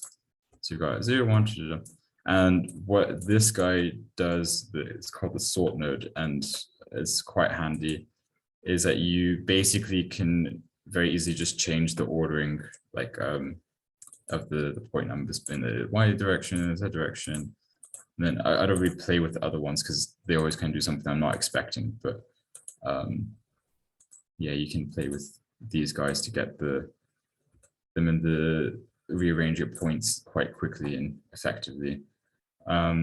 So yeah, so what this guy does is basically when you're creating this attribute width, and when you put in a poly wire, turn off this guy, is that you're basically copying this in. So you're saying, okay, I want this attribute here, and this is going to define how like thick the lines go. Again, this was something that I found online, and I just kind of completely took it as my own and just used it for like this thing. So yeah, it kind of as one of those things I actually found quite cool. It's like, oh, you do like a fairly like simple like surface in Maya or like Rhino, and then you just like plug in like literally like 3 nodes, and you've already got some kind of like cool stuff. Because like here you can sort of see the logic. So the cool thing with this is that you can easily change this guy around. It's super light. And I use this little script like for so many things, just because I feel like it's pretty light, and then for like the kind of doing this kind of funky stuff, it's quite cool. Because then if you, let's say, there you see you can, yeah, I'm not going to do something by expression. Yeah, this is what I mean. Like also like here again, but just playing with the tags, and suddenly you have like this like funky thing that you weren't expecting to. Here's what the other ones do. But yeah, it's always worth playing around with the tags, because then you can see what else you're getting out of it. Let's see, we can play again. I'll run with this guy here.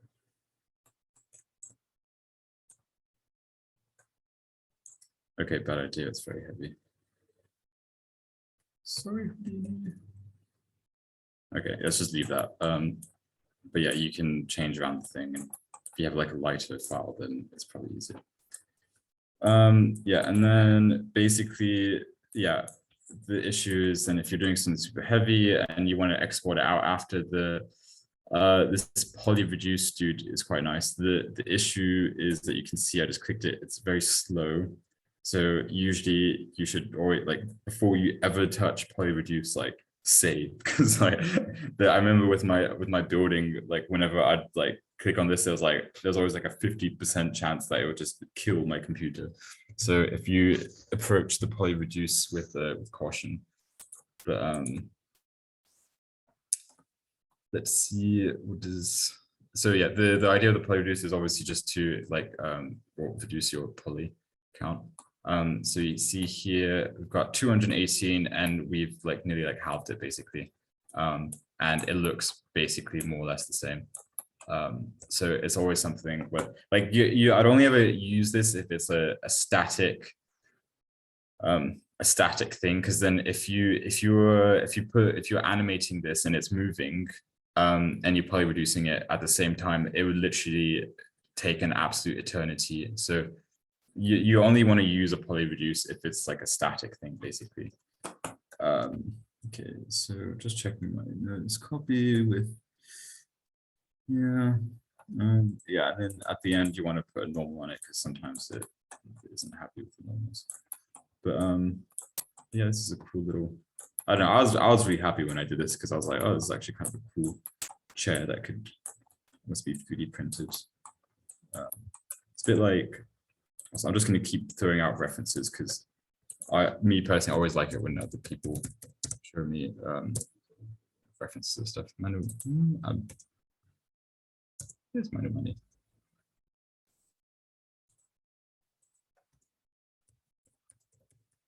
Am I spelling his name right?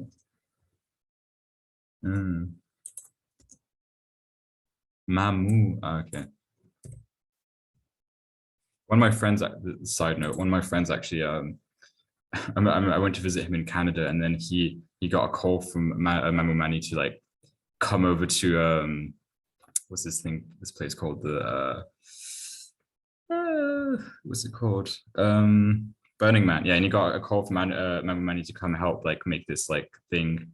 It's a temple, and he literally flew from like Canada all the way down to like California. I think it's in California to help build this thing. Super cool stuff. And then Mamu Mani, from one, I've never met him in person, but apparently he's a very cool dude, very nice. But wait, I'll show you the thing that I was looking at. 3D printed bench. It's a bench. Yeah, this thing. I saw it because I was doing the thing. I was like, oh, this is actually kind of like what he did. And you can see, yeah, it's quite cool because you can actually just have like a very basic geo, and then you kind of just play with like the widths of these things, and suddenly you got this kind of pretty cool thing. Yeah, I think this is, I don't know, I really love his stuff. It's kind of like really filigree. I think these are all like kind of this. I can't remember. There's some sort of eco bio thing behind it, which is always really cool. But yeah, he does some very cool stuff. But yeah, but this kind of like, you know, thick to small thing reminded me of that. So yeah, so that's that.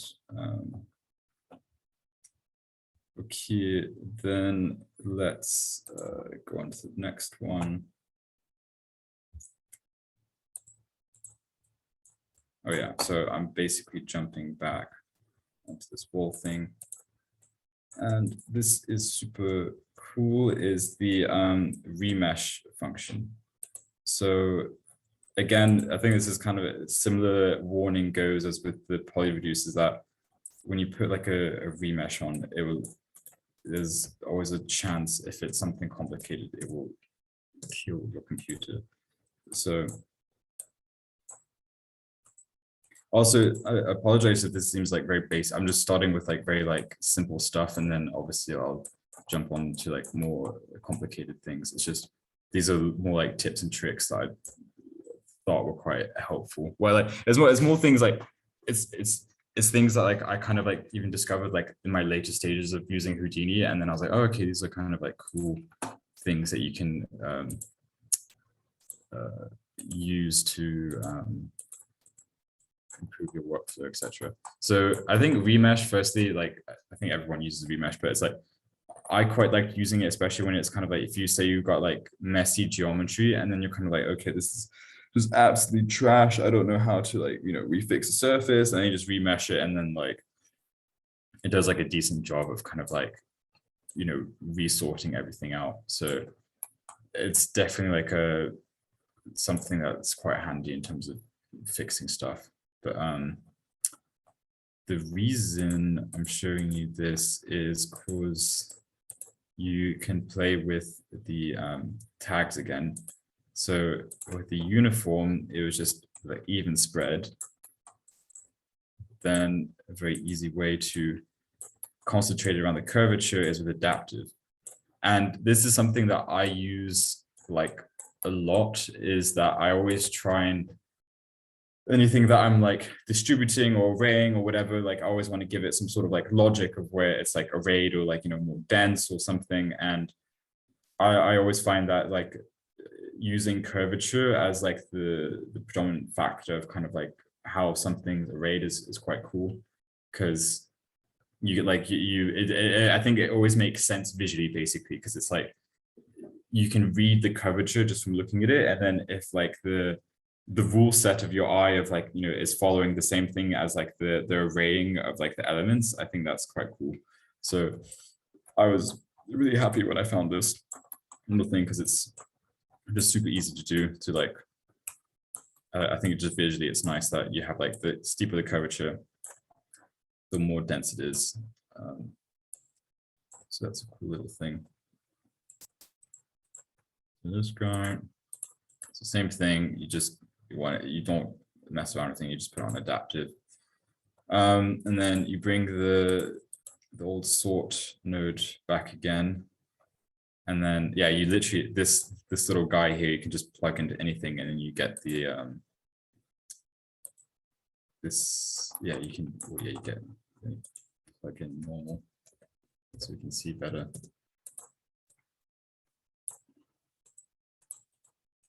Yeah, and it always does these little artifacts, and one of my friends claimed to know why he did, like why these things happen, but I have no idea. I remember I'm always just too lazy, and I just end up like deleting it manually. I haven't figured out how to fix this kind of stuff.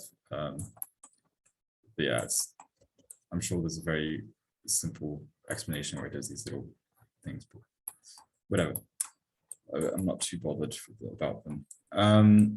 But yeah, so it is cool because you can, it's just going to kill everything again.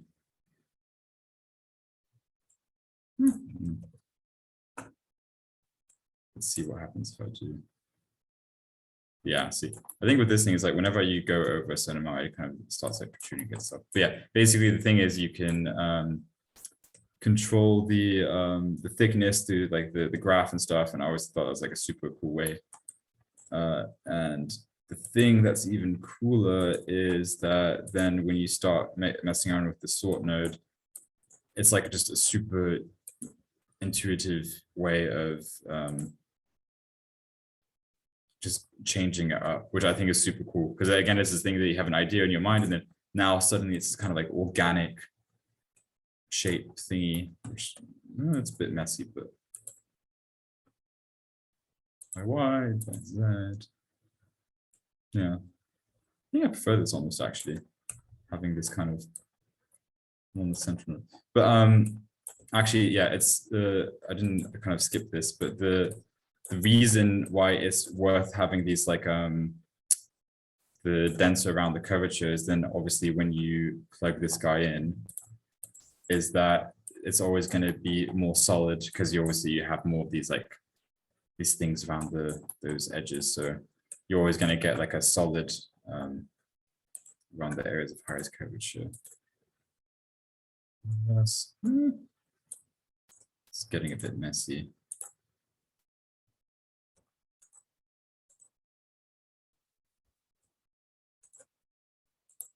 Yeah, I'm not going to mess with by attribute.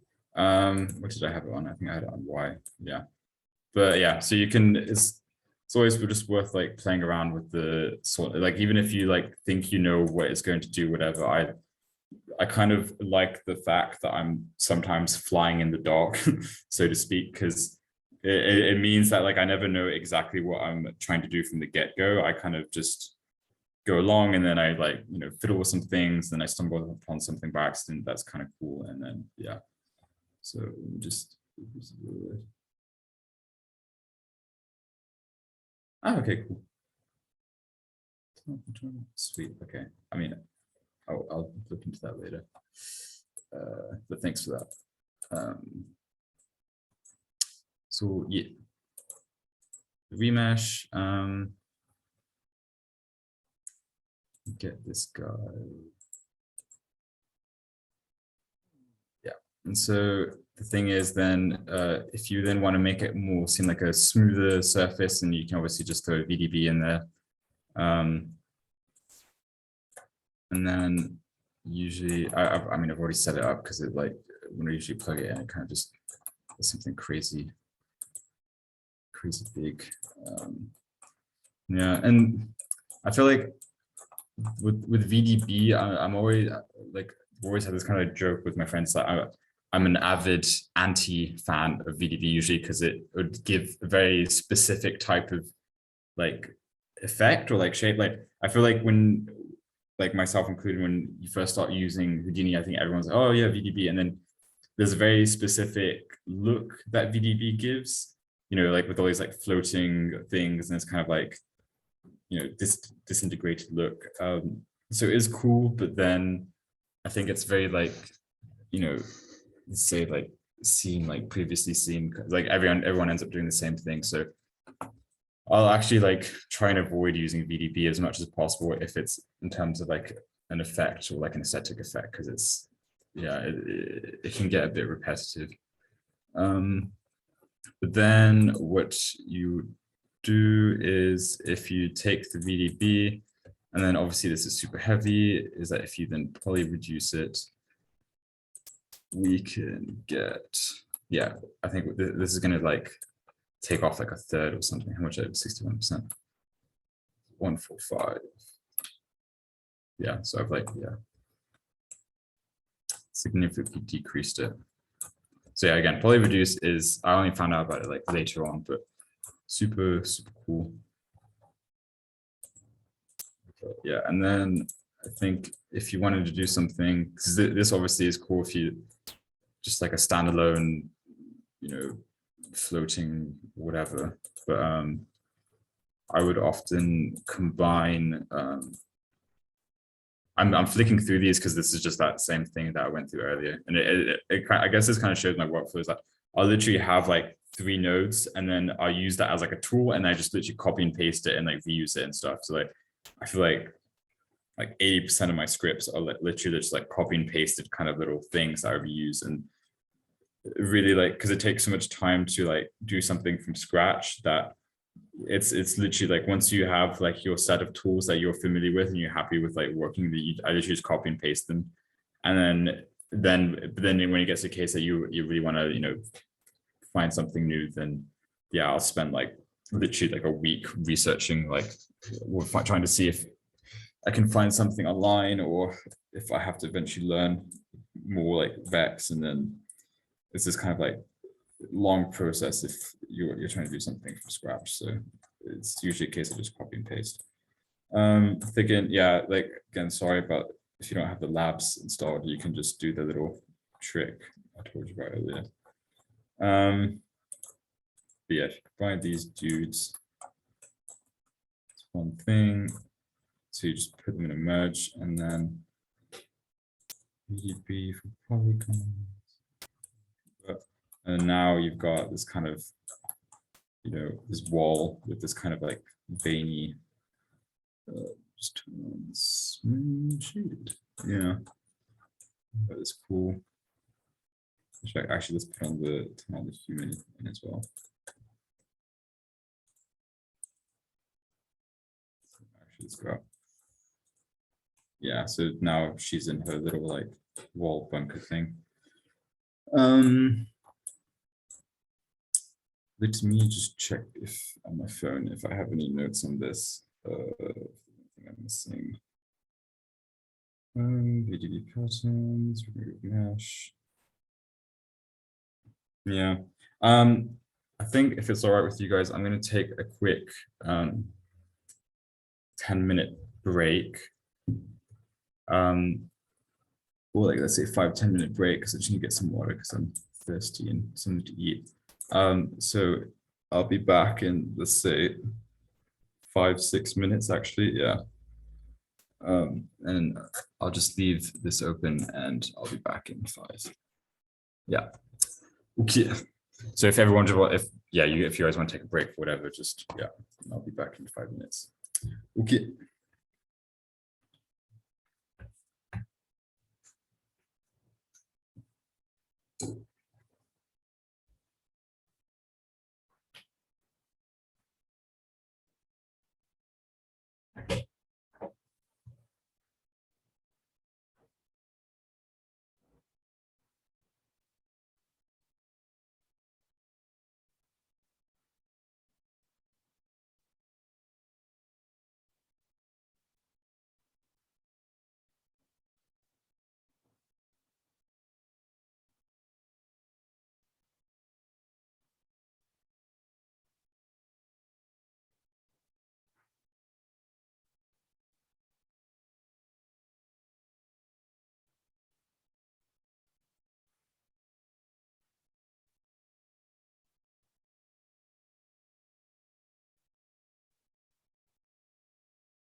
Okay, I am back in action. Okay, so let's close this file and no, discarding quit. I think one projecting patterns now.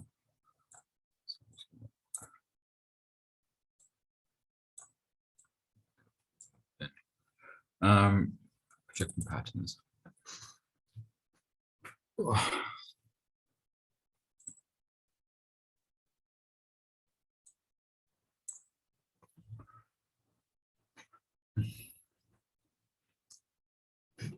Okay, just looking at my notes.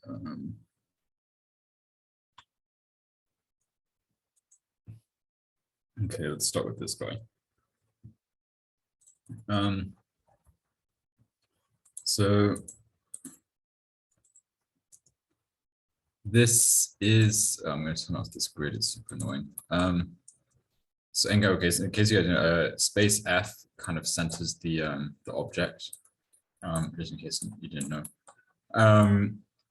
Yeah, so actually this is a this is an arm. This is like a, say I don't know what they're called. There's a name for it, like, you know, when you have these like I think they're more like science museum, like, you know, even like doctors practices, like when you just show like the muscles of the human. So I found this model online and downloaded it, and then only wanted the arm for this scene, so chopped off his arm. What was I saying here? Oh yeah, for this thing, like the reason I was also using the arm is because it's got all this different curvature, which is very handy for the thing I'm about to show you. Also, it just looks cool. I think anything to do with like muscles, I think is quite awesome. Like muscles, flowers. Those are my those are the coolest things. Yeah, so use fairly complicated 3D models, get interesting shapes. Yeah.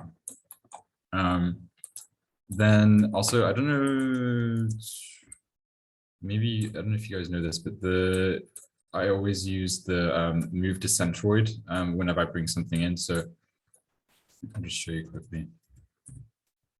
Can apologize if some of this stuff's super basic. It's just, for me, it's one of those things that even though I find out these basic stuff like way later on, so I always think it's useful for people to reiterate. But yeah, move to centroid. So that's a super handy thing to make sure you're always working in the center.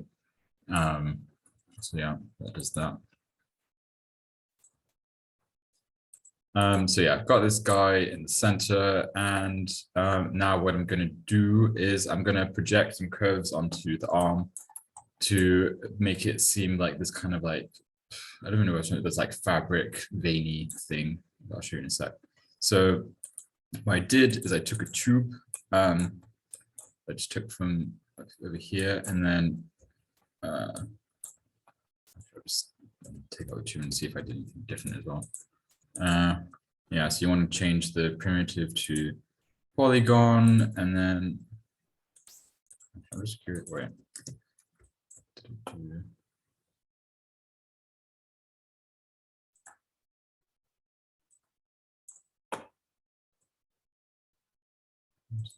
Polygon, partials, and then I can just do the, yeah, exactly. So yeah, so I basically positioned this tube around the arm, or ish. Yeah, so the reason I was doing that is that I want to get all the lines from the tube. Again, this is another example of me doing something in a very, you know, let's say not the most straightforward way, but it's just the way that I thought of, and then I just end up sticking with it. And then to basically get the lines from the tube, because I don't want the surface, you can plug in ends, and this is a super handy tool which I'm a big fan of. And then I think you put it on points. Yeah. So now you have all these curves from the tube. And the thing is, is you can see that so each of these ones only has 2 points. So if I was to plug this in now, it wouldn't do anything because see it's only hasn't got enough points to actually ray onto the object. So you need to resample this guy.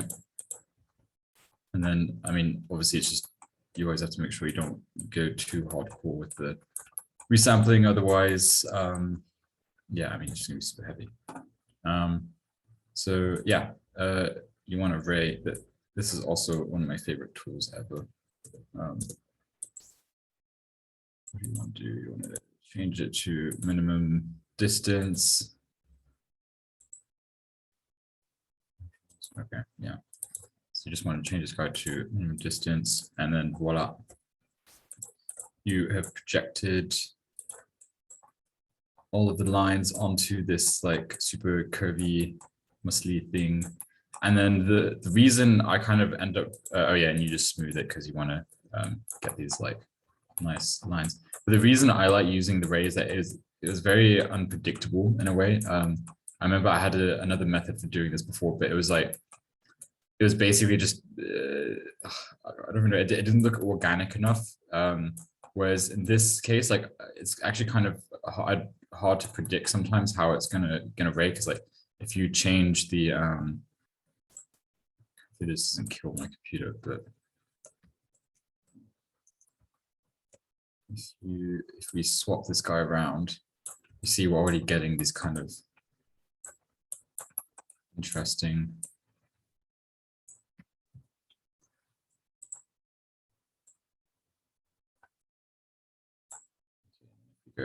here. I don't know. I mean, basically, the point I was trying to make is that like it changes like as you move the thing around, and it doesn't behave exactly as you expect it to, which some people might think it's very annoying, but actually I kind of like it because it has this kind of very organic flair to it, which is quite cool.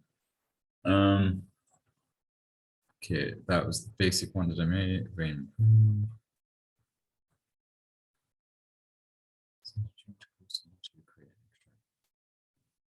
Yeah. So, okay, yeah, we have this guy again, and it's the same thing, blah, blah. But then what the step after the smoothing in this case is that we're basically taking the UV texture. And so the reason we want to do this, I'm trying to remember why, is that we're getting the attributes over here from the UV, from the UV. So we want to create a UV attribute to get a 0 to 1 distribution in the x-axis. So we're actually getting some attributes copied over. We're putting in the x and the sort, and then it's the same thing, similar thing as before. That we are then basically going to change the poly width of this thing, and then you can sort of see if we say double this.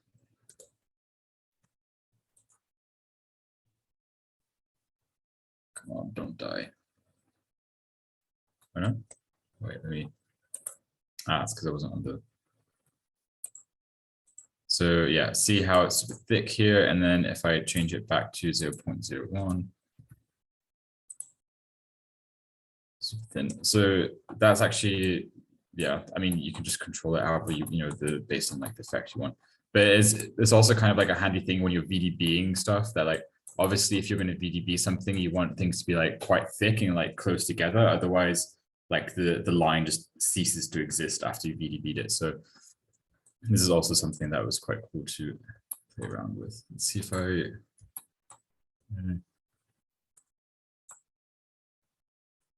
Let's bring this guy down here.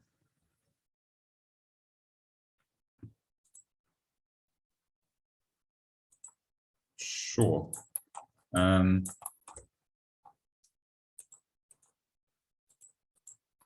Actually, I don't.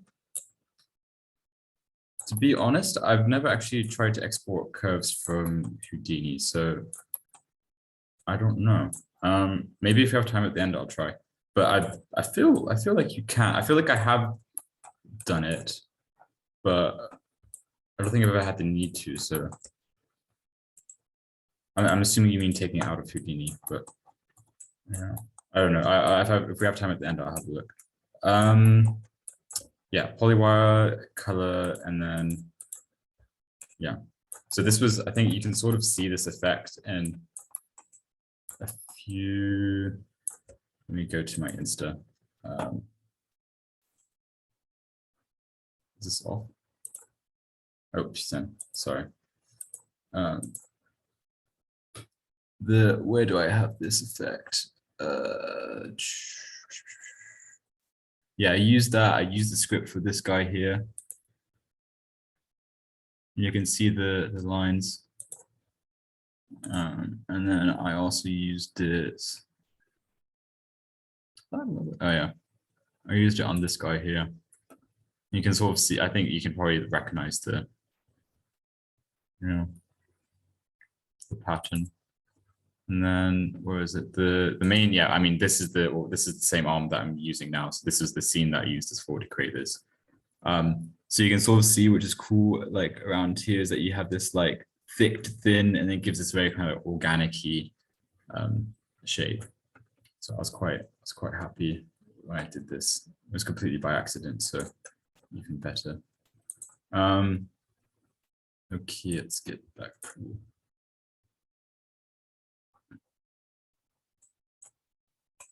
this guy. Yeah.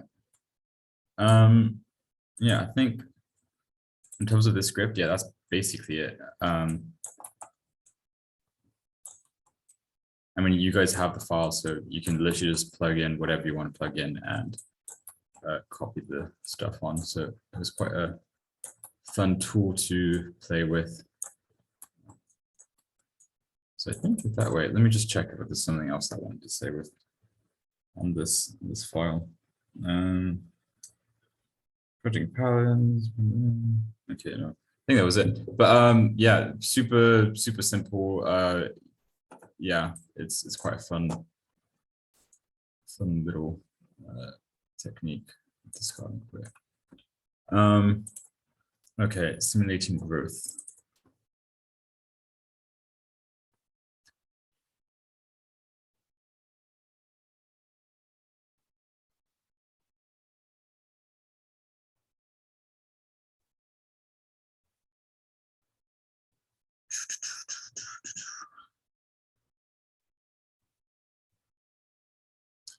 Okay, so this file I'm going to run through, like also maybe just a little explanation for the files that I'm showing you. Like I basically chosen all the files that I know that I can basically firstly cover an amount of time, and also cover like with me being able to explain it to my best capacity. Because like a lot of the files like I have, it's a lot of like, again, like I was saying, like always do this research to like, find what other people have done, and then like whatever scripts online and stuff, and then copy and paste it. And then like the stuff that I'm trying to show you is mostly things that I've like created from scratch, apart from like a few Vex nodes basically. Whereas like in all my other scripts, it's like literally like I have this like Vex node that's like 50 lines long, and I have like 5% of an idea of what it does. So it didn't make sense to like show all the scripts, because in some cases I know what's the end effect, but I would not be able to explain like a lot of this, like these Vex nodes. So this is why I'm kind of like jumping from file to file, like in all the files I'm showing you, the ones that I'm most comfortable explaining, and hopefully that comes across. So yeah, this guy, this is the flower thing that I showed you guys before, this little flower columns. It's quite a cool video. That is my like flower chair. This idea is like the idea was that it was going to like blow up with air, and then it was like this adaptive chair thingamajig. But yeah, but anyway, so these columns, these are the things that I'm going to show you how I did. I think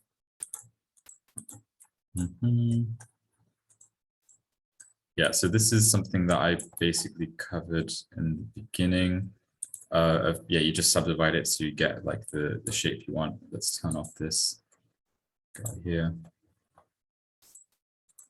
So this is again the thing that I was showing before. If you want to get the group edges, you want to tick the basic keep in bounding regions and include by edges. So yeah, we covered that before. And then we do the group by range. Again, this is just what we did before, and then you end up with this shape. And then I transformed it. I can't remember why I transformed it. So yeah, then basically what I'm doing, like after I've got the shape, I've deleted these guys off,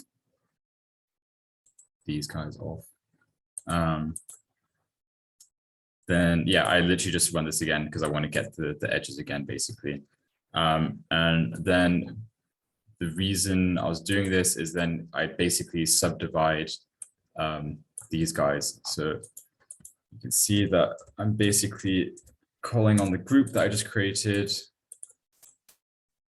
Yeah, so I'm calling it extrude one. And then if I plug it into subdivide, see, the thing is, like, if I did this, then every time that I would basically add detail, and if I'm adding detail to something I know that isn't changing, then this thing will just get like exponentially like heavier and heavier. So the first thing when I started this file was like, I knew I only wanted to add detail to the elements that I knew were like kind of grow. Basically, I make more sense as I go down the file. But yeah, it was this whole thing of like tactically grouping certain areas and only adding, like the sub D in certain areas. So that's why you call on the extrude, you basically call on the group. And then basically, yeah, this was another case of you getting these like weird little gaps here. So you want to play around with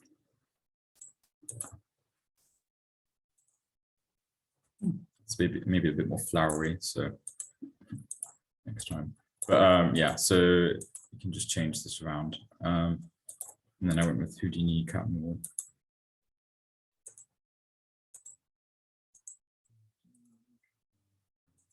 Yeah. Yes, this is what I just said. And then yeah, so I guess you're getting the gist that I basically yeah, I'm selecting these guys, I'm subdividing them, and then I'm doing the group thing again. Just a reference, this was literally like one of the first things I ever did in Houdini, so that's why it's a super dumb repeating thing. It's not like procedural. Well, I mean, it is procedural, but it's like I remember my friends have said this is like the dumbest use of Houdini that you could ever do it, but yeah, it works, so it's fine. So yeah, edges again, and then basically what I started doing from the beginning is that I actually clipped the whole thing because I knew I wanted to mirror the whole thing at the end, and obviously it just makes sense if you're only, if you're going to mirror it, then obviously you just want to work with one corner. And then again, because it's the whole idea that this thing was this kind of like flower thing, and there's like, a flower statue or whatever, it made sense for it to be mirrored later on. And then I think just in general, when you're mirroring stuff, it always has, because I guess it's sort of like nature and whatever, but Julia does some really cool stuff with, like, I mean, her stuff is super awesome. You can see it in her. I think her and Iris van Herpen, they're just super awesome people that do some really cool stuff. I actually saw this in person. They had an exhibition in Toronto, and it was one of the coolest things I've ever seen. Really awesome. But yeah, but what I was going to say is, yeah, so first part I was going to say is that, yeah, once you mirror something, I feel like even if the geo is like not super defined, like it just obviously creates this like super beautiful thing. And I know in architecture, we're always told not to mirror stuff because it's cheating, but I mean, it looks really nice, especially with these like little filigree stuff. But yeah, Julia always does these really cool things with like this kind of like nature, organic, mirrored stuff. And then it obviously makes sense in her case because, you know, you're working with the human body and the human body is symmetrical. So you're allowed to do it in fashion. But yeah. Oh yeah, this is the image I was looking for. But yeah, see, like, so once you have something and it's like mirrored, then it's just immediately going to look cool.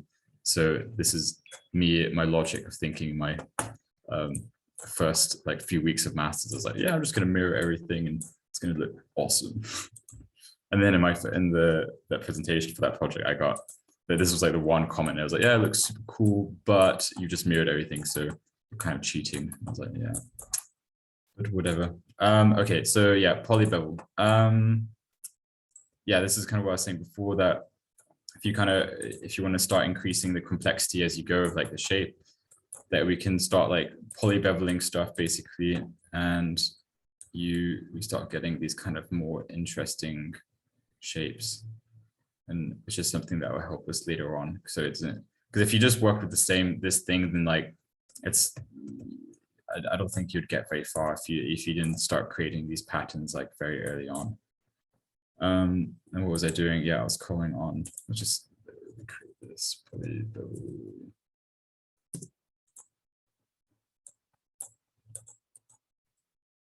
What am I doing? I'm calling cross, what did I call? Called edge 2, and now on primitives.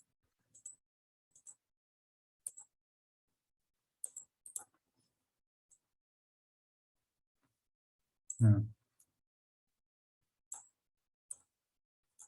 So I don't know what the rest of these things do. But yeah, I remember we went through this earlier.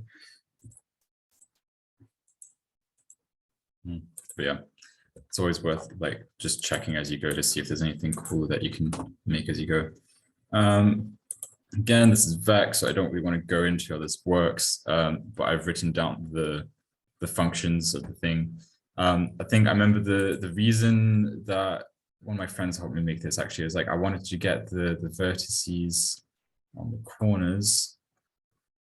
Yeah, no, it's about quotable. And I have forgotten a very important thing to put on geometry spreadsheet.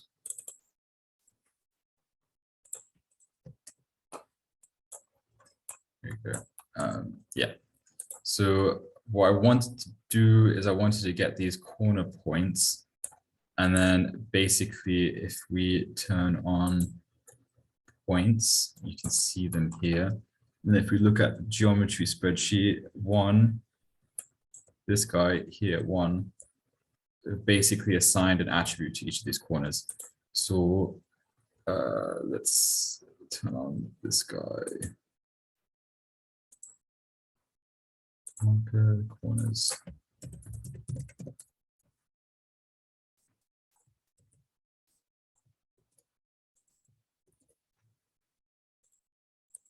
Yeah, see, so basically what this does is it's selecting the edges in this case.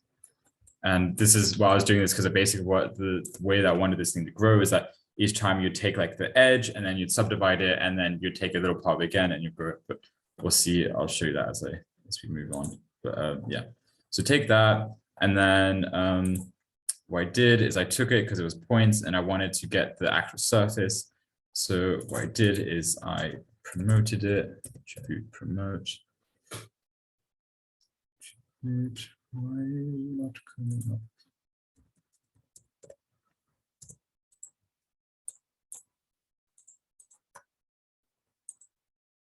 Corners. And I want to convert them from points to primitives. And you can see in the geometry spreadsheet, it's disappeared from points. And now we have the corners and primitives. There we go. Sweet. Did I miss anything? No, yeah, that's why I was wondering why it's 0.25. So we do maximum. Yeah, there we go. Now it's 1. Yeah, so what we've done is we've selected the corner, and now we have it at the edge. And what does this guy do? We're just doing an if statement. If corners equals 1, separate. Okay, so we're just setting it as a group basically. And then what all I'm saying here is if you have like the base group, we're running over this. Now we have corners. Again, this is now looking back on it, it's like a very silly way of doing things, but I also wanted to show the script because I was really happy with the outcome, but it's just not very, let's say, systematic, or I would even say not a very smart way of doing things. But where is the grid? Oh, there you go. Yeah. And so then I had this guy. I was also just wanted to have this in Vex so that I could like keyframe everything later on super easily. So what is happening here is, yeah, I basically just put in the functions to basically as I build this thing, that I can control the overall shape of it as it goes, and then like the thing. And you see this is keyframed, and at the end you'll see why it's like keyframed, because it kind of makes it look like it's growing and stuff. Yeah, let's get this guy, and then and then I plug these guys in because I wanted to be able to control you see I'm referencing the corners, the attribute that we created earlier, which is in prims. Let's go down, and then this is keyframes. And then, I just did this because I wanted, like when I was actually building this, I was building it, but I was building it in when like I had it mirrored on both sides. So I kind of already saw what it was meant to look like. That makes it, because right now obviously this kind of looks just like some weird random thing, but then when you have it like mirrored, it actually kind of looks. Let's just do this quickly.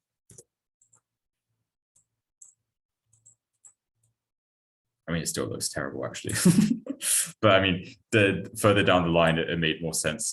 So doing this to change the. I didn't.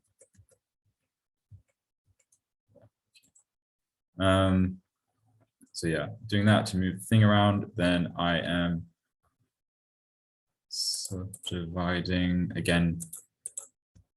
Every time selecting the corners, and we're subdividing the corners. And then, same thing that I was saying before, where now we're going back from primitives to points. And the reason for that, although it sounds super silly, is because when you use relax points, it doesn't take primitives, it takes points. Well, I think it does anyway. So this is the whole thing that I was constantly like, transferring my attributes from primitives to points and points to primitives. And then I basically did this relax because I was trying to get this flowery effect.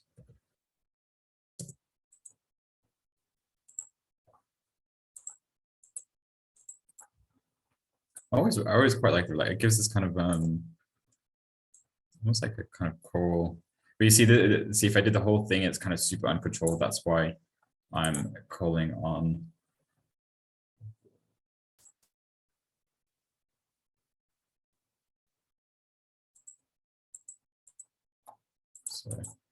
So that's why I'm only doing like a little bit, otherwise it's super huge. It's quite cool. Like, even if you do this and you like, let's say let's subdivide it and smooth it. No, that's not right. Oh yeah, if you hold down Y, you can cut links.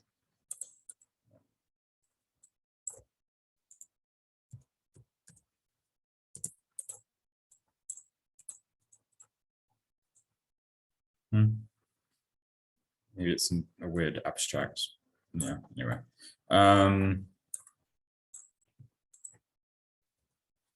Yes.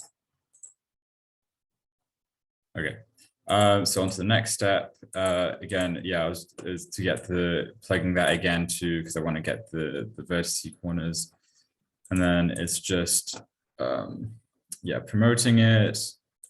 Running this guy again. I'm not going to go through this because obviously it's the same thing that I had earlier. So it was literally just like I had this thing and then I just kept copying and pasting it as I went down. So come here and then, so I'm promoting it so I can repeat the process. And these are literally all the same nodes that we had before. And now, now it's getting super crazy, messy, and you're probably thinking like, what's the point in this? But you'll see in the end when it's mirrored, it kind of looks cool. And then, yeah, actually, I think by this point, like my little logic thing wasn't working anymore. So what I ended up doing is I just literally manually selected the points that I wanted to alter, and I just put like a, so if you put in, you guys definitely know this, but I'll just go through it again anyway. If you tick, is this guy there? Yeah, this guy there. Keep in bounding region, keep in object. No, it doesn't like that. Volume.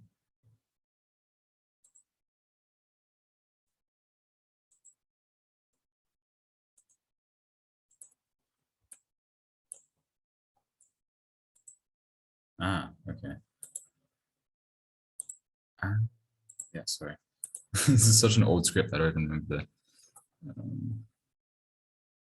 Am I even calling anything? No, I'm calling on points, no primitives. Okay,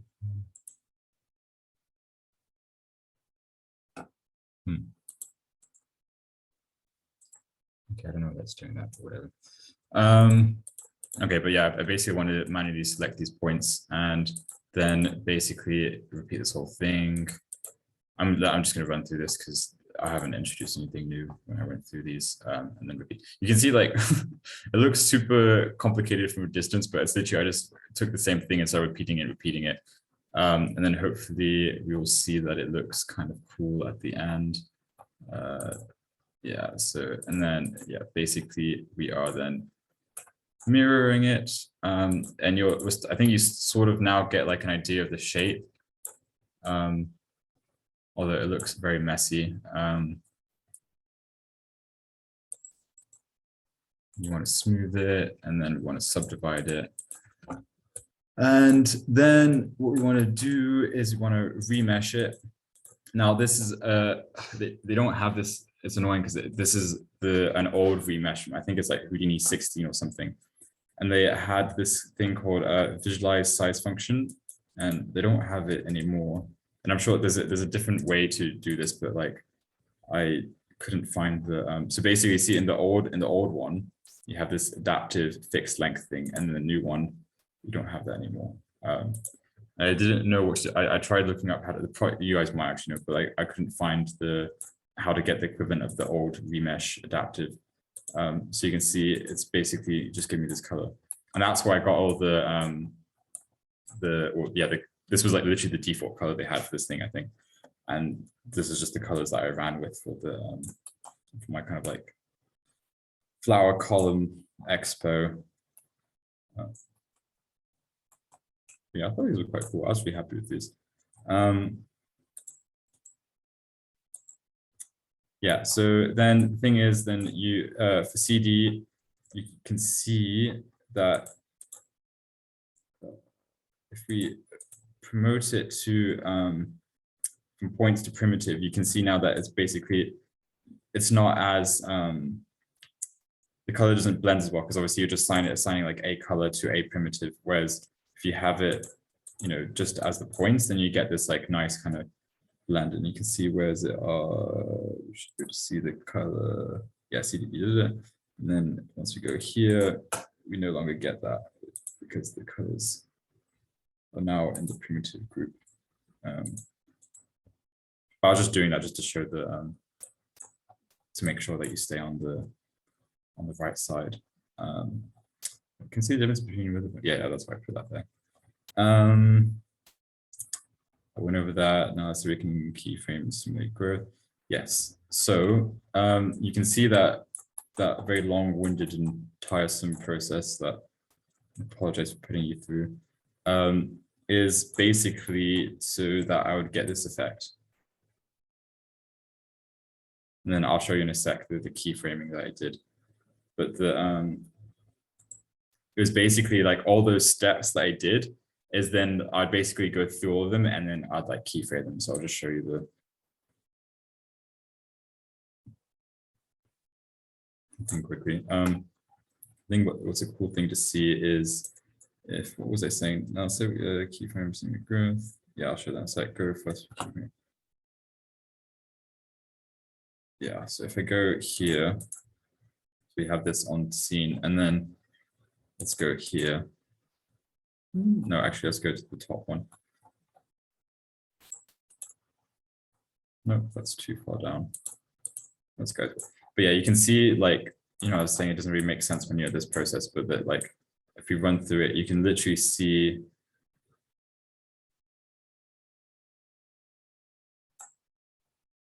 process as we go through it. And like all these steps. So like when I was designing it, I was designing it for like the end thing, not the medium phase. But let's go back to, and then I think, yeah, the material I used for this was just like, I mean, I didn't know anything about materials. It was just literally, yeah, basic. But I did pull in the CD attribute, so that's why when I was rendering it, you still got the color. But apart from that, the actual material was just like some basic off the shelf thing. What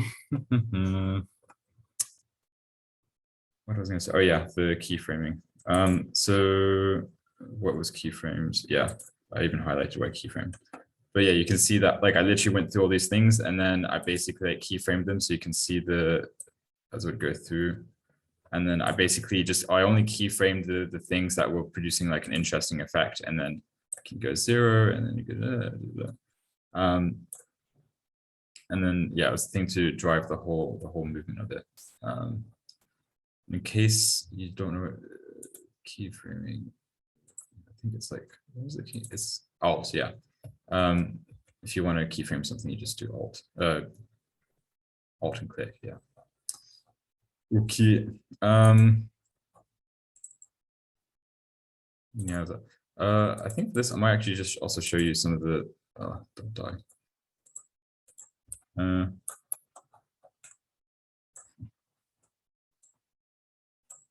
Let's go inside so we don't have the stupid. I mean, yeah, also in this one, I added in like I mean, this is a tutorial that I followed, and I really hate loops. I'm super bad with them. But this is basically the same for this one as the exact same process. So I'm not going to walk through it. But at the end, that's kind of cool.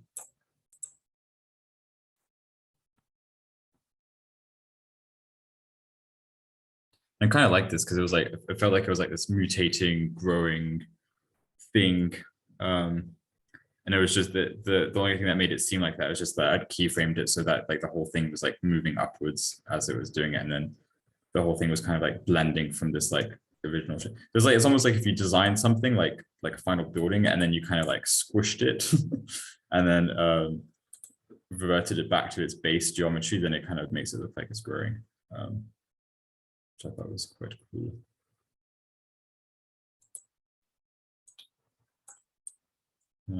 Yeah, and this was, I was also really trying to do this. I was trying to get these little kind of like flowery edge column side things to give it this flower look.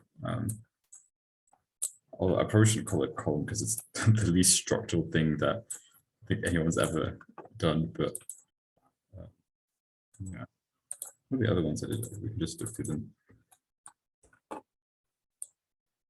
I think I was just trying to, because what was cool was that, because once I had this set up, I literally could just go through the file and then I just kept tweaking with all the settings, and I didn't have to change the script. I just, messed around with the inputs and stuff, and then I was just kind of trying to see like into what I could get in terms of proportions. It's very handy. It's floating. I think this would be quite cool, like not a throne, but maybe some sort of like headpiece or something. But I think, yeah, like I was saying before, I think once you mirror something, it's always going to look pretty badass.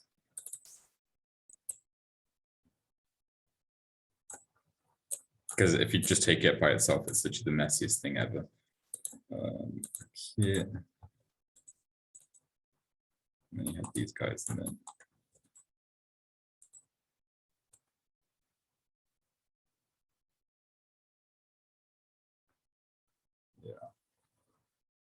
yeah, this was like, I know I said this like 3 times already, but this was like one of the first things I did in masters in Houdini. And yeah, it's a very messy way of doing things, but I think the outcome was quite cool. I'm just going to check to see if there was anything I want to say on this. I'm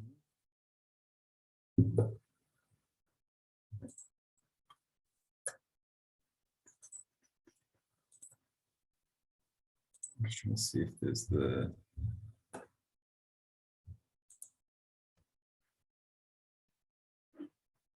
because I think the thing that I was trying to do with this, like the whole idea was that it was this like reactive facade, and I didn't really get to do it in the end, but there was going to be this idea that, you know, you had all these elements that like inflated, and then if you kind of like, you know, synchronized it with the movement of the people, then you could have this thing that this whole thing would like, you know, react and, you know, adapt to your environment and stuff. So that was the kind of the aim of the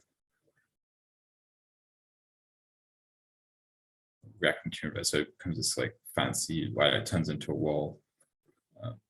And see, these are it's just literally it moving, and I've just keyframed the movement changing. This gives it this sense of like growth or like stuff. And you can still see on the corners that I literally just put in this like sub-D script that I downloaded, and then that gives it this kind of depth. So it's not just like a flat surface. And that was quite nice. But I can't open that file on my computer anymore because I have a laptop now. And I was using the uni computers that were super awesome. Okay, I mean, for this file, that was it basically. I was just wanting to show you how my workflow on this column piece. Okay, it's going great. Okay, so on to the next file.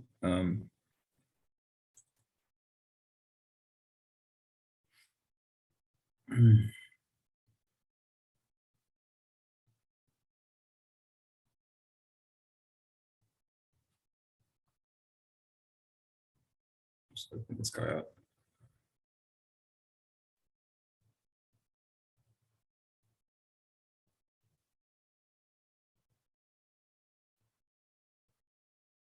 Okay.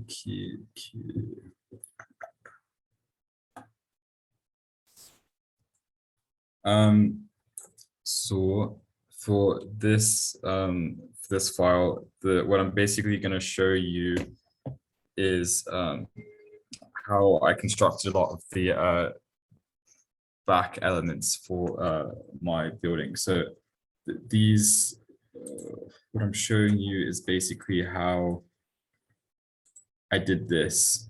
So you can sort of see that I had all these like repeated arrayed elements, and this is basically the file that I did for these pieces. And the thing that I found quite cool about it was that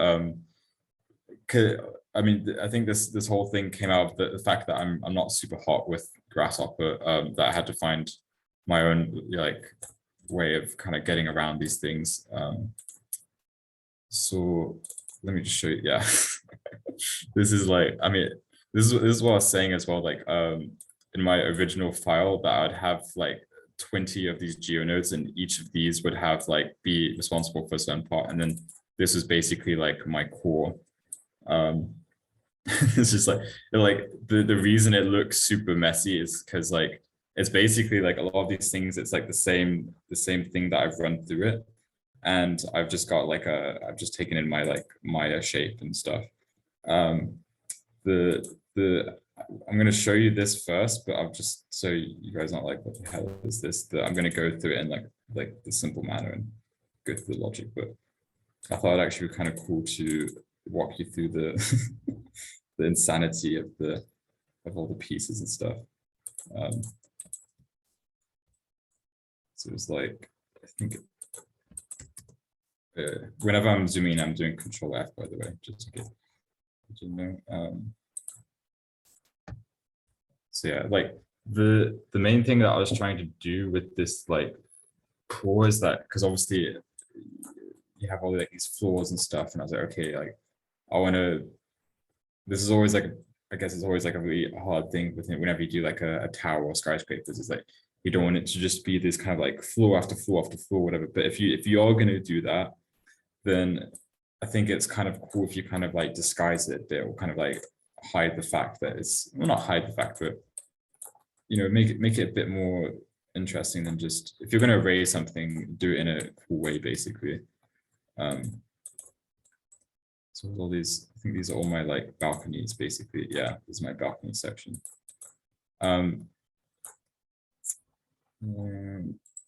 Because yeah, see this, you can see it all together. And this is why, like, so each of the, it's literally the same thing. You can see it's like, again, I'm going to go through what it is, but then there's like the blend tool, and it's basically just like arraying these things. And I think this is actually like most of the stuff I would do the shape in Maya and then bring it in. But whereas here, like, it was kind of like a reverse, that the small shapes, yes, I did in Maya, but then the actual composition, I've like basically assembled it all in Houdini. And that's why this whole thing looks like the mess that it is. And this, when you guys go through the file, this is super cool. I really love this node, is the verticality script, and it basically yeah, anything that's like vertical, you can assign a color, and horizontal like another color, and then you can basically pick out the thing. So instead of obviously manually going around and like getting everything that's a floor, you can just plug this in, and then just later on say anything that's like blue, kill it off, and then you're left with like the floors, basically. And or you can assign different materials, which is what I did in this case. Here, let's merge. I think where can, yeah, I'm not going to walk. I mean, like I said, I'm going to walk through how I did this like in a simplified manner later, because if I went through this, I think this would give us all a migraine.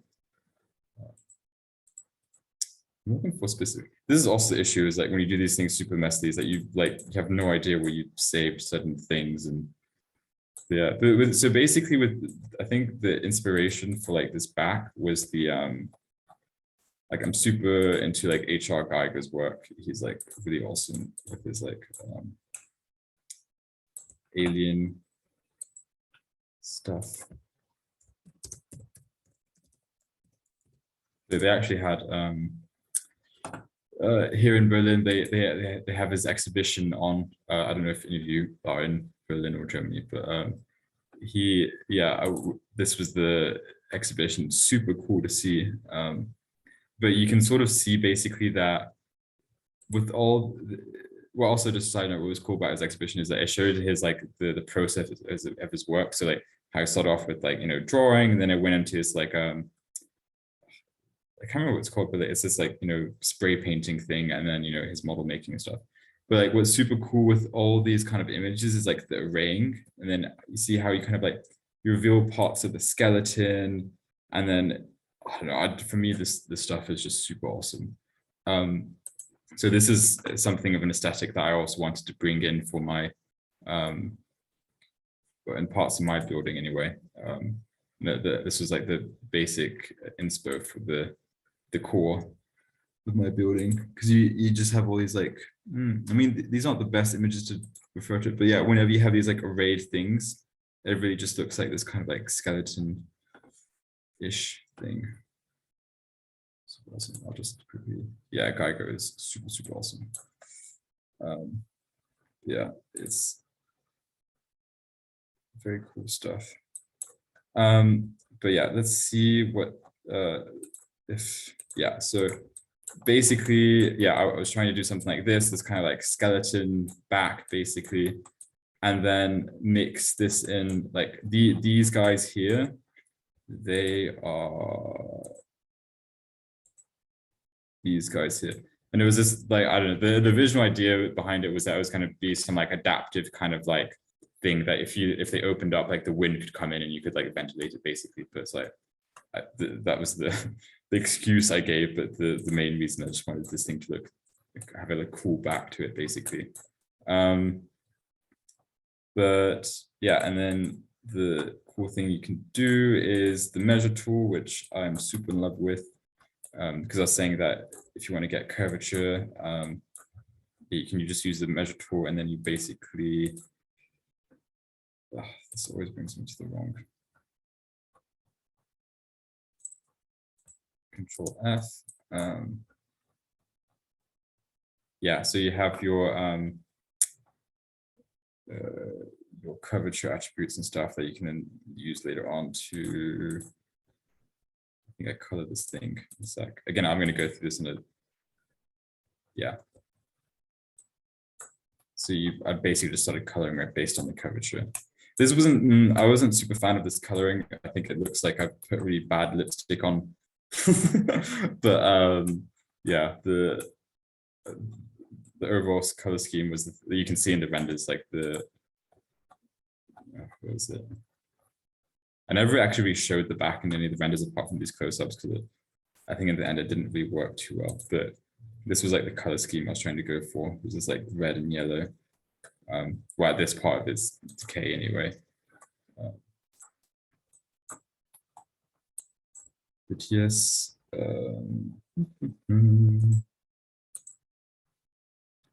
just started assigning colors to everything. But yeah, I'm just going to show you all these little elements, because I always think it's kind of cool when you see someone else's file and you see the insanity behind everything, the super messiness. These are the plugs that I had into. These are some of the pods. Thing.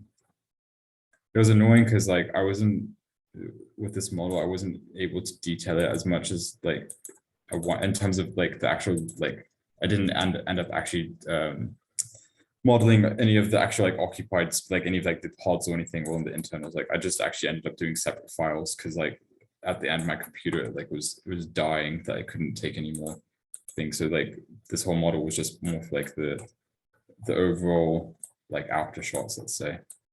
And then I always worked up like a separate file if I wanted to show what the internals looked like.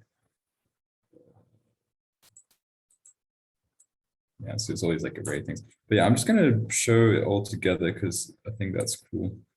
Hopefully it doesn't kill my laptop. Super. Yeah.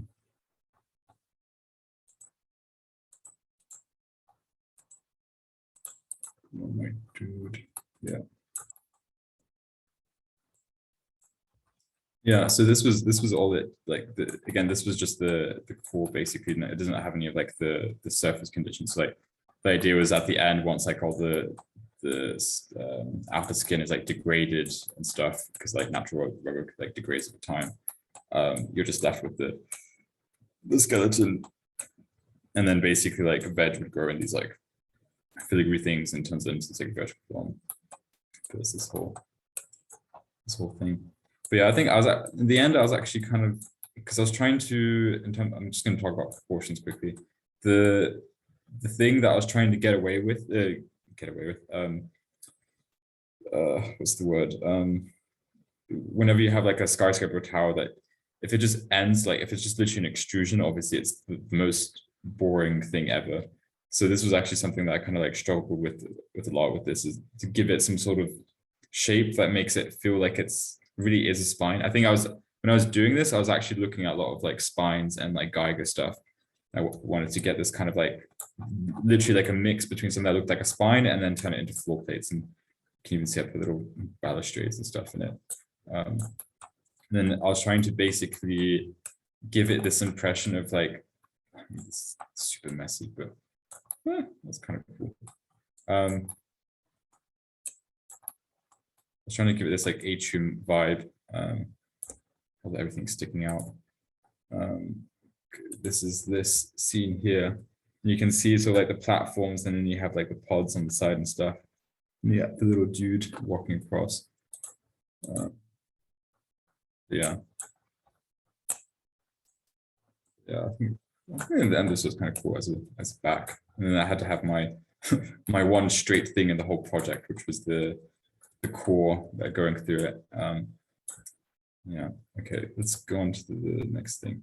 I'm going to leave the explanation thing for last, because I just want to show you guys a few more things.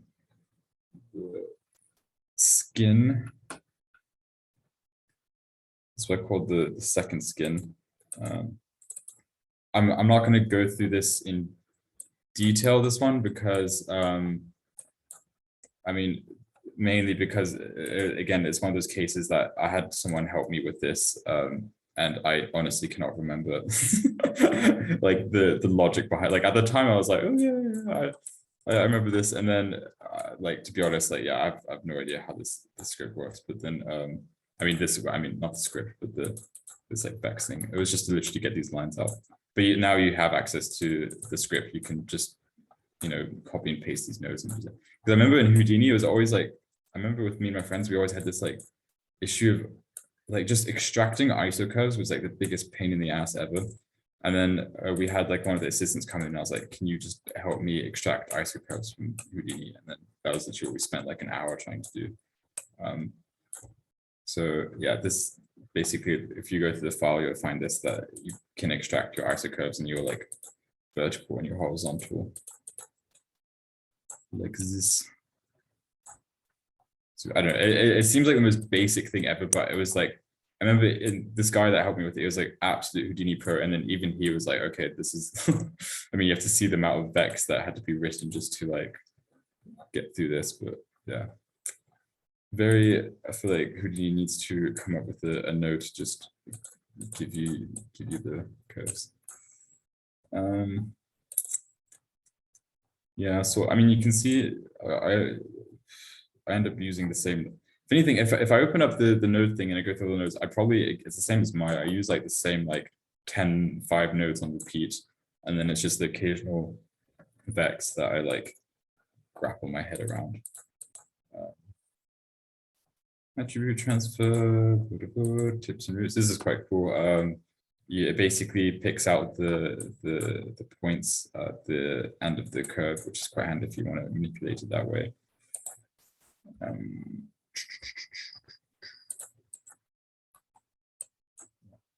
But yeah, I'm flicking through this. I'm not explaining it because I mean it's just I did this so long ago that I feel like I'll just confuse you and me at the same time. But it's here. You have the file and you can like flick through it and then see if there's any cool things you want to pick out and then use for your own stuff.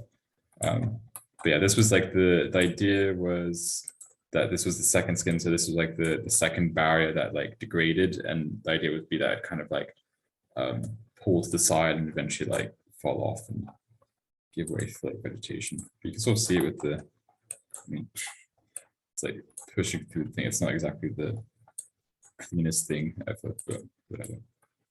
So there's that, and then on top of that, I had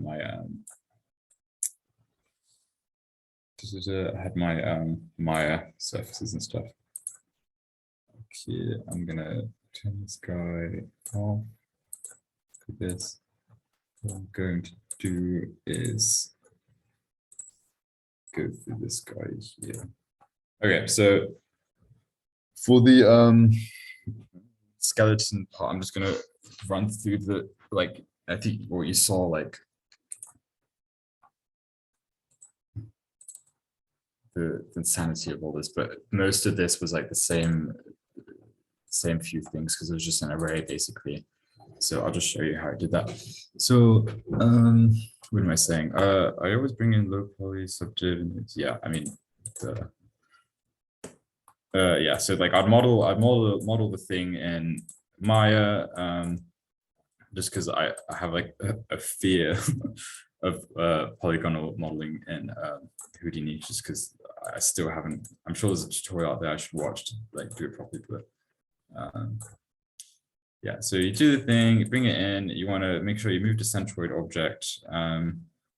So whenever you bring something in, like you should always bring it to the center, because otherwise, you know, when you're arraying stuff, it's copying something that's not in the center, and it just obviously doesn't work. Line. So we create a line. I might actually just do this on the side because let's pump this guy up. Okay, so in this case, we want to have the two curves, so we want to jack it up. And then it's the same principle in Maya whenever like deter. So just to explain, the reason I'm doing this curve is that I'm basically determining the shape that I want this thing to be like arrayed along. So it's like me establishing the proportion of the array. And then see, this is our primitives. I want to change this to points. And then literally what I'm going to do is just start moving this guy around. I'm going to say like, okay, I want it to be not too, yeah, actually, I think I did some just like this basically. Oh no, I did a bit of it back, but okay, whatever. But yeah, so you go around and you start off with like only a few points so you can actually control the overall shape of it. And then obviously you begin to resample it so that you can actually get the, like enough points so you actually get some sort of level of curvature. Just do that with the segments. Wait, I'm just curious if I start adding anything to this.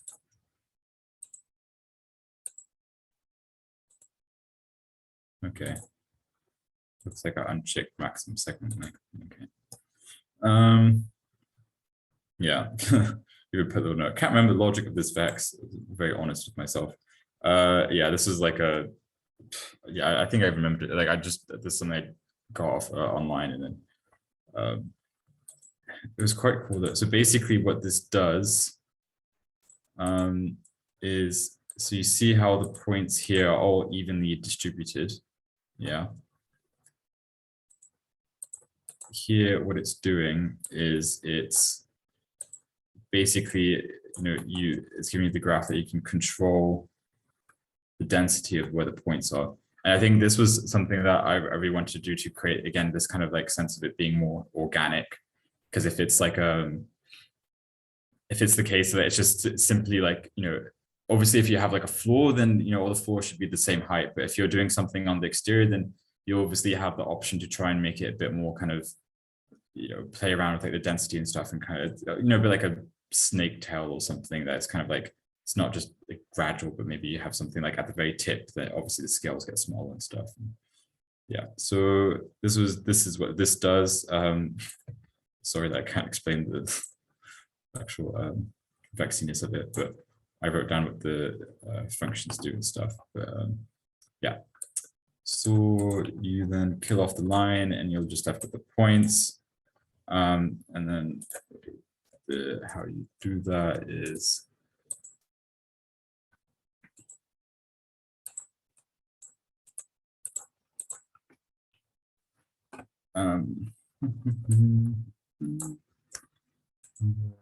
way you do, yeah, sorry. Key points, delete non-selected. Voila. So now we just have the points. We didn't want the curves. That's what we do. Okay, so yeah. This is what I was just showing you, that we can control the thing and then we delete it, blah, blah. Yes, so usually if you wanted to trim, the curve, you would basically just carve out the top, but because we've deleted these guys, or we've deleted the curve, then obviously you should use a clip because you don't have the curve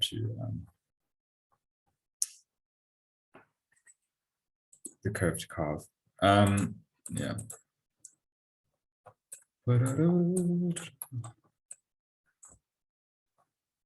Simplify, transform, yeah, bring it to the origin. And yeah. So this this is a very long process just to be like, yeah, so this is then copied to that. So you have your more dense points, and then you copy it, and then now what's cool is that I can then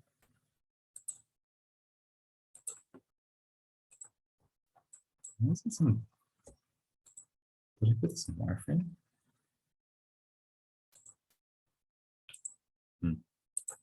Okay, yeah, I don't know, I did. So yeah, what's cool is now you've got this and you can do this, which is cool. I think it's, yeah, I always find it really sweet when you have these kind of like overlapping elements, and it kind of really feels like it's some sort of, maybe that's not so great, but then it gives it, because if it was just like, I think this is how it, yeah, if we keep it straight, this is how it would be. It doesn't feel like you have like a beginning or ending, if that makes sense. Because like, if you look at a skeleton, obviously on the spine, it's all like even, but then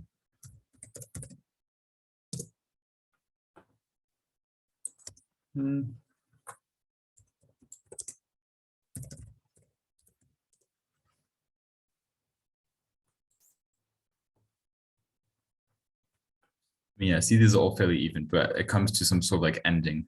See, like at least here, it gets a bit more dense, and then there's some sort of like variety. I think if it's just, yeah, this looks quite cool. But if it's just like the, copy paste without kind of like, mixing up the points, then I think you get to some sort of, this is how I feel on Monday. Yeah. I don't know. There's always these things that like snake skeleton is quite cool.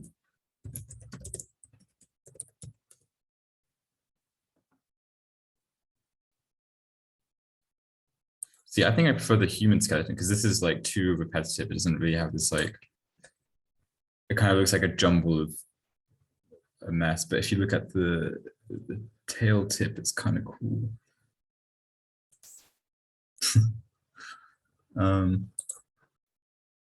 Yeah.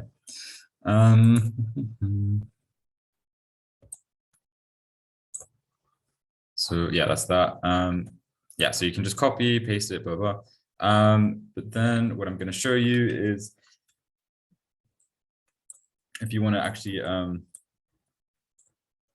go beyond this, let's say, is that there's the blending tool, which is super cool. So again, I did this geometry in Maya, just basically, yeah, it's the same geometry here and here. No, it's not.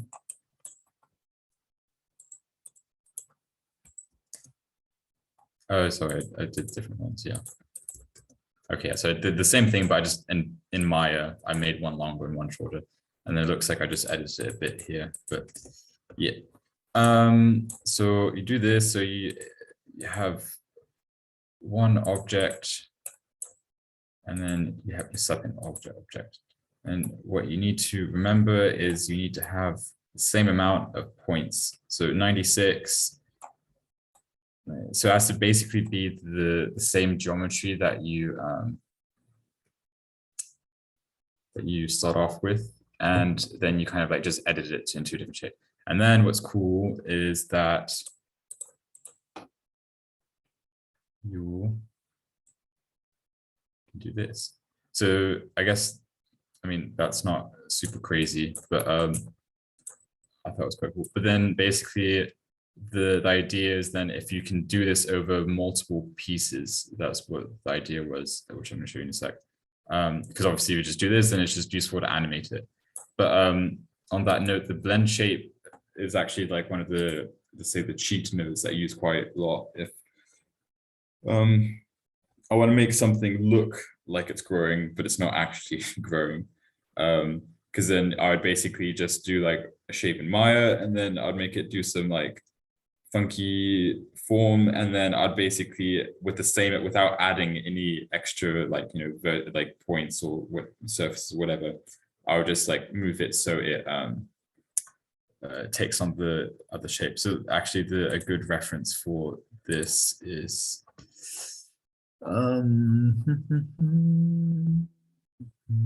this guy. So I basically, this whole thing is, so I had the final shape and I just literally blended it. So I'd like the original thing, I just squished it, and then this is me blending it to that. And this is a second blend that I did when Maya, I basically just took it. So it took the shape of the human. Just rotated it. And then I had like a little sub D thing that I downloaded on top of it. Yeah, so that's blend shape. And then let's go over how to use the blend shape in a cooler way. So yeah, got the line. This time we can use carve because we still have it as a line.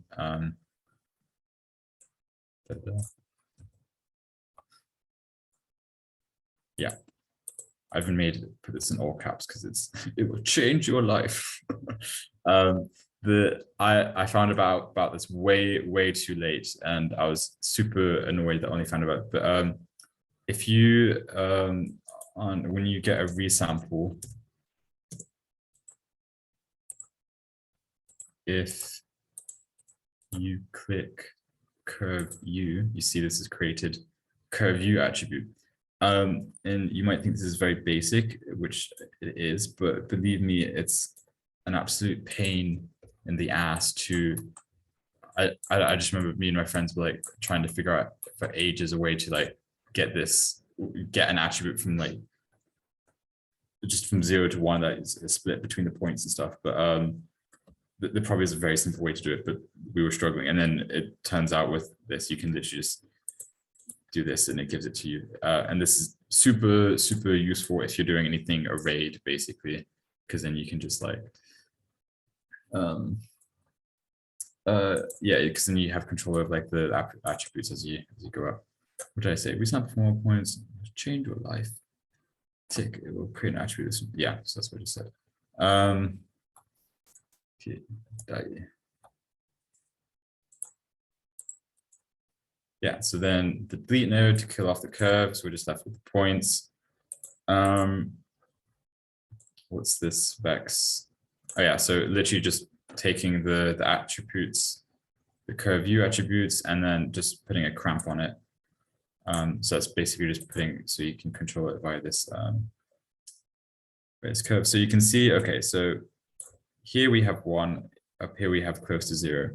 So that's obviously 1, but if I put that now, see that's 0. So I'm controlling the number based on the graph, which is a very clean and simple thing. And then, so the reason that is cool is if we take this guy,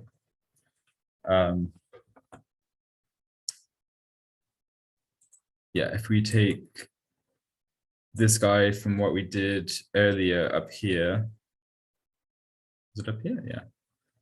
And then we have the blend, is that if we put into this, we're basically copying the stamp, then you put the name of the thing you're copying, and then curve view the attribute, and then put 0. Basically what you're doing, let me get rid of the,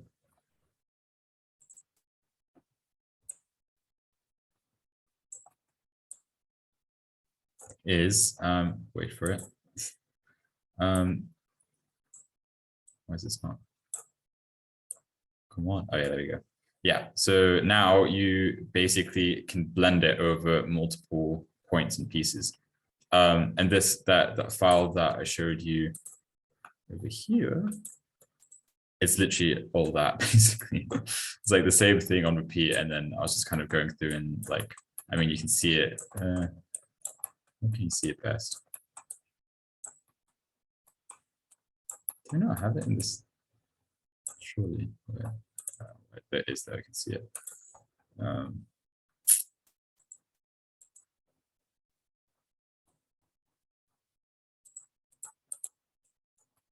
Yeah, I mean, this whole thing is done through that, as I just have one thing and then I'd array along the thing, and then yeah, and then you get this kind of like effect of. So I wanted this kind of like atrium feel that you'd be on here, and then you look up and you're like. So I think this part here, what I was trying to do is, I'm going to turn the sound so I don't murder.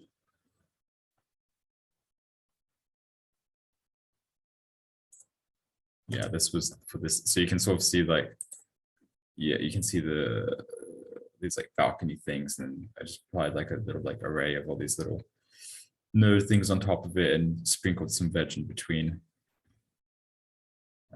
And then these wire things are they are these wireframes here. Actually, if I can find the location of these wireframes, this is a cool thing to. I really should have labeled where all this stuff was, but so this is yeah, you can see the absolute insanity of the okay. So if I remember correctly, the way that I did this is that if you have a pair of points here, and then you have another pair of points, where does this one lead to? Here. I just put some spheres in there and then put some surface and thing. Is that this guy? This is like an attack tutorial, in case you've seen this before. You basically, yeah, it connects up the lines together, and then you have control over the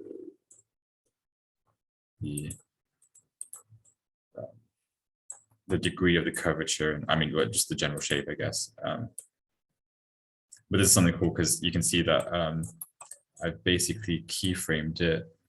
Is it not on here? No. Okay. I think it's because I copied it from the file. But yeah, I'd keyframed it so that it'd react to everything else, and the whole thing would like expand and decrease and whatever. But this is a kind of cool thing. I wanted to get this like hairy vibe.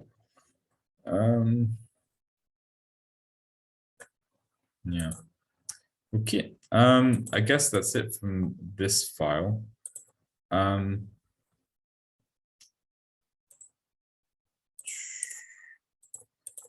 Yeah, if it's all right with you guys, I'll take a 10-minute break, and then I'll be back. I just need to get some more food because, and also not talk for 10 minutes. Otherwise, I'm just gonna not be able to speak tomorrow.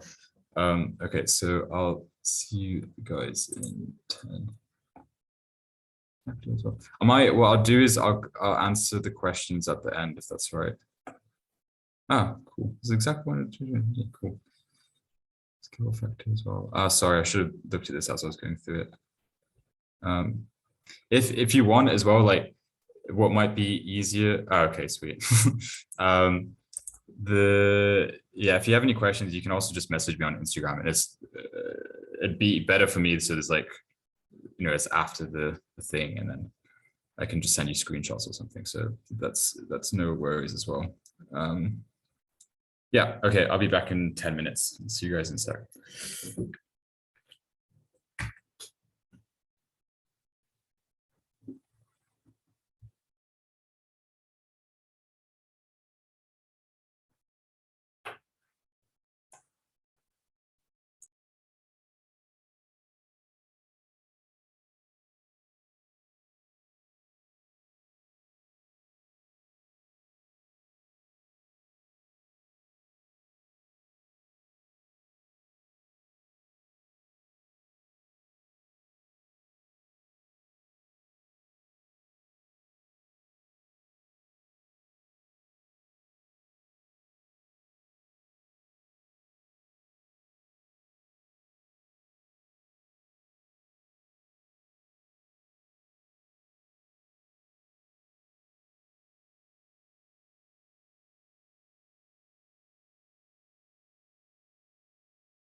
Okay, I am back. So I'm going to close this. It's going to quit. For the next thing I wanted to show you guys, actually, before I go on to lights and cameras and rendering and all that stuff, I actually wanted to, it's not part of the file that's included, but thought it would be quite cool to walk you through the building altogether. I mean, it doesn't have everything, but it has like most of it. In terms of the parts that I had in Maya.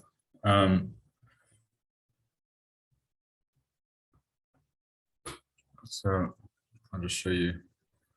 This is going to take a while to like load up because it's not super happy. But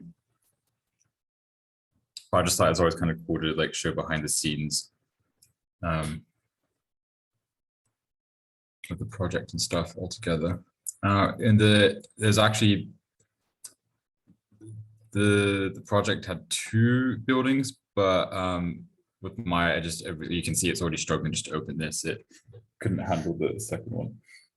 But I guess this is worth actually talking about this like a flip between Houdini and Maya, that I'd work in Houdini to a certain extent and get detail, and then I'd bring it to Maya, and then I'd basically start working developing the surfaces around the object. So if I turn on wireframe, you can sort of see. So basically everything that's blue is, well, I mean, I'll just turn off all these guys actually, so I can access them all. Anything that's like a smooth or like just a surface actually is done in Maya. You can sort of I'll put on 1, you can see the super messy modeling. This is why I was saying that I always keep it on 3. So it kind of looks nice. But I think what is cool with these is because you do get these like very extreme curves that if you're going to model correctly, like I always find like part of my language is partially coming from this like modeling in the curved mode. Yeah, you can sort of see that, it starts up clear, then I start like extruding stuff, blah, blah.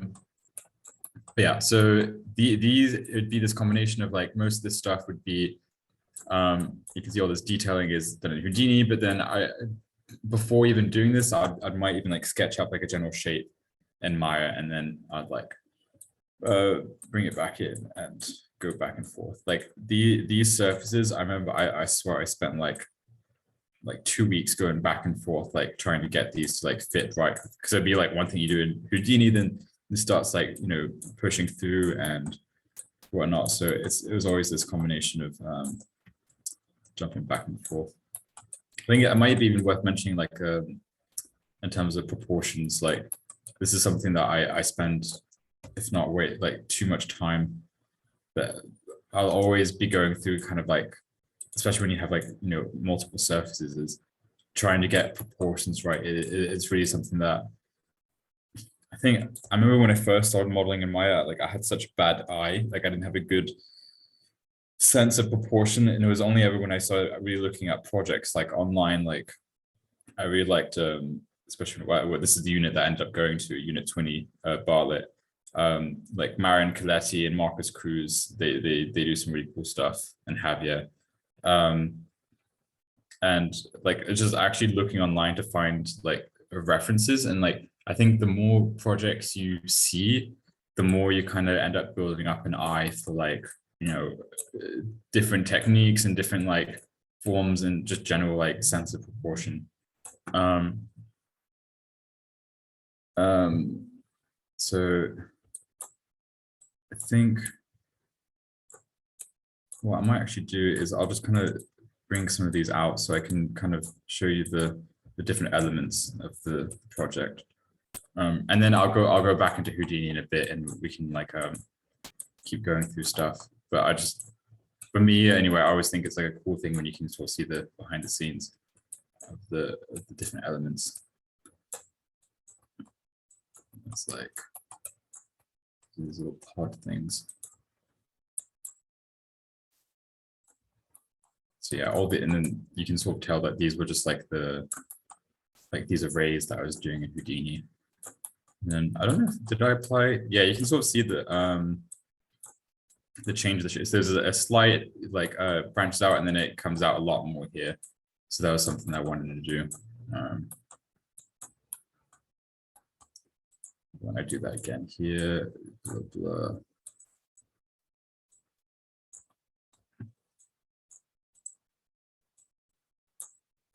So you see, I started layering up on these elements to get the intricacy I wanted. I think this is quite cool. It's like it was this kind of like weaving pattern thingy, and I always felt like these looked like some sort of birds or something. But you know, these are meant to be these like inhabitable pods, basically. Bringing this guy out as well. I think after I go through rendering, maybe I'll like model something from scratch as well, just so we go like, because for me, something that I feel like the most important usually like is just discussing proportions and stuff. So I think that might be something cool that I could just start with like a random shape like a chair, and then you can see me agonizingly going through it and just like the sequence that I go through when I'm trying to establish proportions and stuff. Let's pull this guy out here. I think this is one of, there's so many layers I have to pull everything out to actually get to the thing I want. There you go. This was quite cool. I had a lot of fun doing this, but again, this is just like the array thing, but I wanted to show it like degrading and stuff, and then I just ended up using this like script that I found online. The thing is using the features of like the latest Houdini. This so yeah, I animated the blend, and then suddenly it does this whole like fade away, like this whole like disintegration thing, which was super cool. I ended up using that like quite a was it? And I think it was the same script I used for this guy when he like fades into the thing. I think if you just type, it's like a vellum thing. If you type in vellum, like blow away, disintegrate, you'll find the script for this. But that was super cool. Yeah. Yeah, so that's that guy. I'll just keep dissecting this thing to get all the pieces, because I think it's just cool when you see all the different elements separated. You have the spines. It's like I'm butchering the.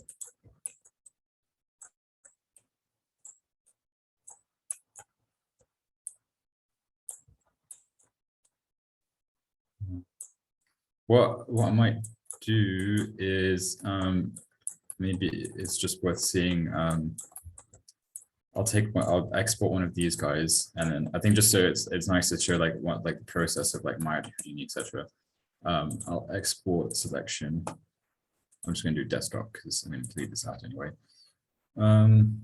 Surface thingy.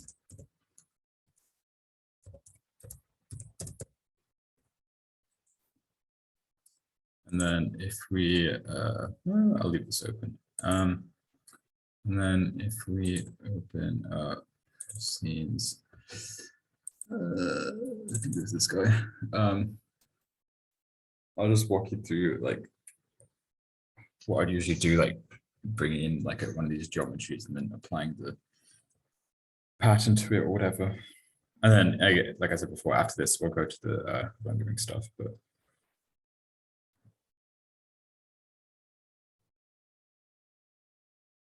okay, so let's create a new geo. Skin.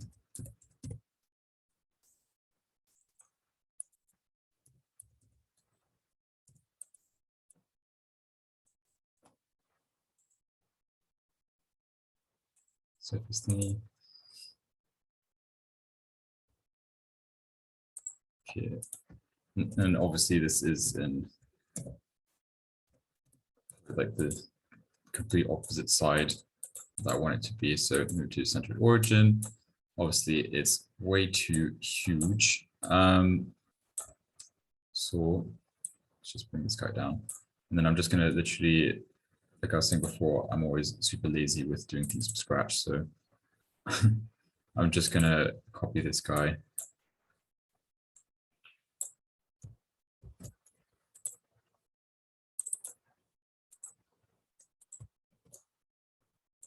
Paste. Let's turn off this one. I don't want that either. Okay, let's subdivide.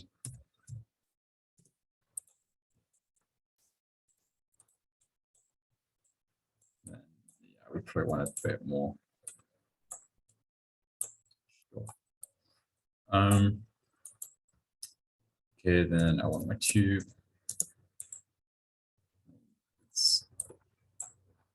Tube, where is the tube? Okay, let's make it, yeah, you just go to polygon, and then we're gonna bump it up to, say, 100. And then,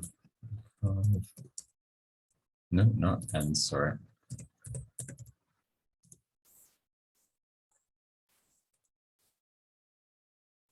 This is why I was a quick paste, because I always forget what the and points. Here, and then screw it, I'm just gonna copy this last bit.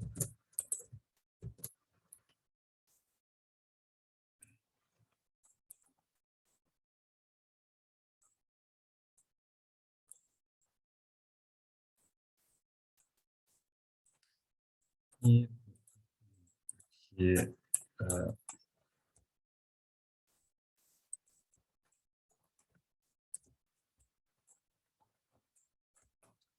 I'm just going to go to animate because I'm not doing anything with no build, so I get the whole.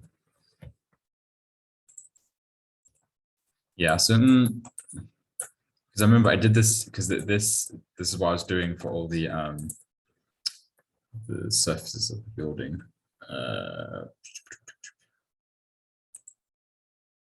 So you can see like around here that you got the filigree things, and then like whenever it's red, so that was like where I was basically exporting these surfaces from Maya, like I just did now, and then I bring them in, and then I basically, for each of these surfaces, I'd be going around and then trying to play around with the positioning of this tube to get like something vaguely interesting.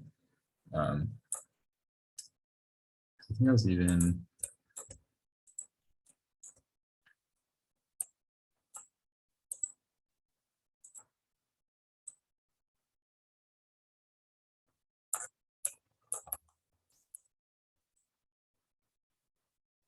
I mean, if you really want to get a nice effect, you've obviously got to pump up the lines. Yeah, and then that's really nicer. And then we could put like a carve on this.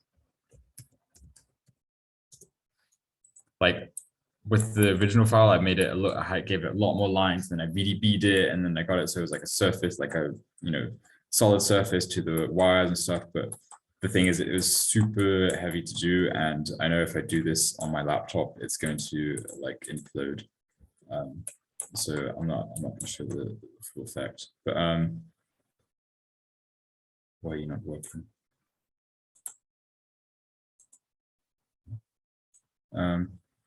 Yeah, and then you could do some kind of like growing effect or something. But like carves always actually one of my favorite tools, because like it's like if you have lines, it's always like the easiest way to like make something seem like it's like growing or something. The only issue is that because obviously if you might want to break it up into a few different lines and parts, because if it's all growing at the same time, it doesn't look super organic, really. Maybe a little bit. But yeah, you can play around that. But yeah, those just a little random. Quit like that. So yeah, these are all the elements. But yeah, I guess I'll start showing you some rendering stuff now, because this is enough. Okay, let's start.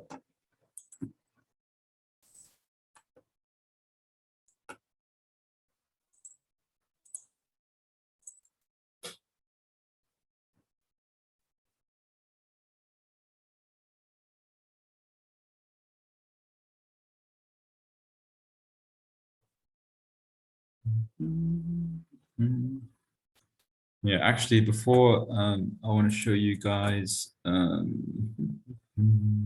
think I even had it up. Westworld, yeah.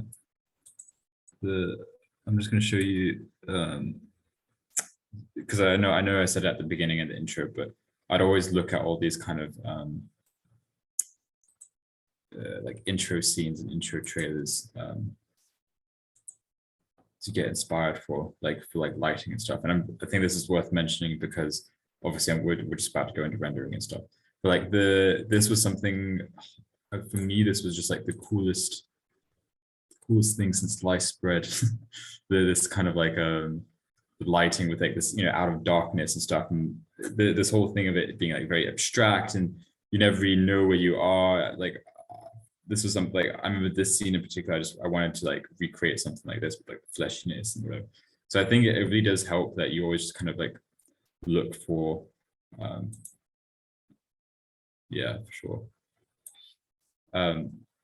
Yeah, it's just super. Like the show itself is pretty cool, but like for me, I was just so obsessed with these intro trailer things, and it's like black and white and stuff. And I think it's really cool what they did with the lighting. It's opening up. This cool. So like for each of these things, I'd pick out a scene that I really liked, and then I'd literally just try and like remodel it, and then it'd be one of those things. And once you learn like the kind of like the technique, or I mean, you can never. I'm sure I'm doing it a completely different way than they are, but once you figure out like how with the lighting, etc., then you can just start applying it to like building and stuff. And I always found it like a really nice like training strategy. This is super cool. I think I've watched every single one of these intro trailers for each season like 10 times. Westworld intro. I'm also going to show you the Game of Thrones. It's super cool. I think this is, so this isn't the company that did these. They're called Elastic, but this one's like it's like a homage to the Game of Thrones and Westworld, and it's like this. You can see it's different. They've done it all this kind of Game of Thronesy thing, but you'll see it gets very cool. I was so happy when I found this. But you can sort of see like the quality is like very close, but it's different. I think you can really see it when you get up close and like the material effects. This is super cool, like the eye and stuff.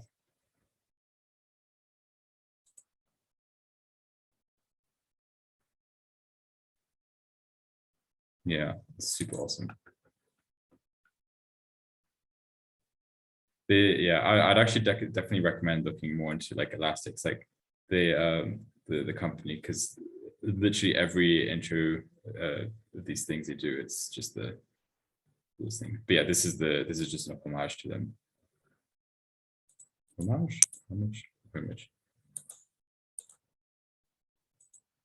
Super cool stuff. I think this is the one that someone just mentioned. The thing, I even think they work mainly in Cinema 4D from what I understand. I think it's like, I might be wrong. I think it's like Cinema 4D, ZBrush. Super cool. But yeah, sorry, I got sidetracked. Yeah, okay. So yeah, for this scene, the body, yeah. So this, I think maybe you remember at the beginning I was saying that I downloaded a body. This is the body I downloaded. Let's turn off the lights so you can just see. And yeah, actually, I'm just going to go to build because we're not going to be using any attributes for this. Oh yeah, for some reason I haven't. That means I have to screw this fine.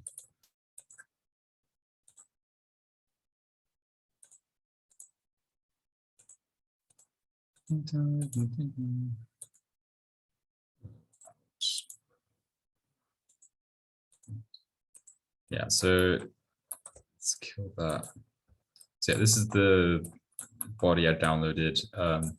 And I ended up like I had all these layers, and I basically started like pulling off layers to like reveal like the skeleton, because I really wanted to get these shots like in the Westworld. You have these kind of like half disintegrated like people, and then you get these really nice like lighting I think there's a really cool shot that I was quite happy with. They did this, yeah. So it's this kind of thing that like I wanted to mix this kind of like vegginess with this kind of like, you know, the Westworld subsurface scattering, and then yeah. So I basically dissected this person, this poor person, and yeah, and then I kind of basically positioned her. Wait, I think I have some notes that I want to go through to say what I want to say about this. 1 second. Few lighting using bio, but darkness.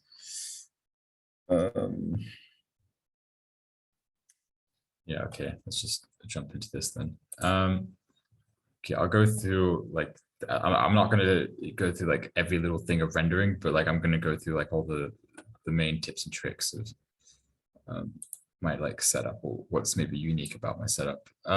So firstly, yeah, if you want to render, you want to click on your render view. This, you know, you have to make sure you have Redshift installed. And then what's going to happen is nothing's going to happen because I turned off all the lights. Yeah. So now something should happen. Yeah, there you go. And what you want to do is, depending if you like, it always depends on the time it takes, but this obviously takes super long because I did subsurface, which like I swear like triples the time. Or so if you want to do bucket rendering so that you can see like this is how it renders, like it does like one thing at a time, but this isn't the best setting to have if you want to get quick updates and like see how it's going. So I usually kind of keep it on the this is even called the progressive rendering. And you can see, I'm going to go through the lighting in a sec, but I just wanted to show you the kind of layout.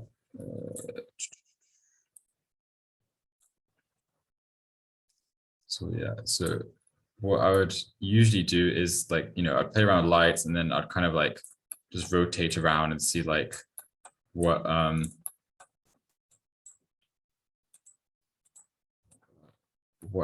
angle I want, basically. I think from the get-go, I knew I wanted to do this kind of like full body shot, but I think if you did something a bit like,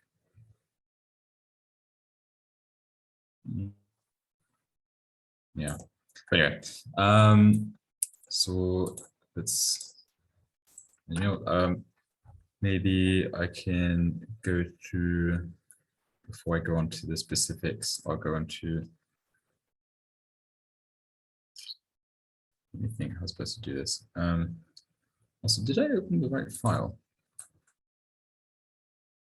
Lights, camera. Okay, yeah. Yeah, so with this scene, yeah, the body, and then basically I applied that script that I was showing you guys, the ray. So I mean, it's literally the exact same thing, but what I did was that because if you had, well, I'll show you actually. Just move this. If we have a tube, and then we place this guy who's way too big. And turn off the lights again because they're kind of annoying.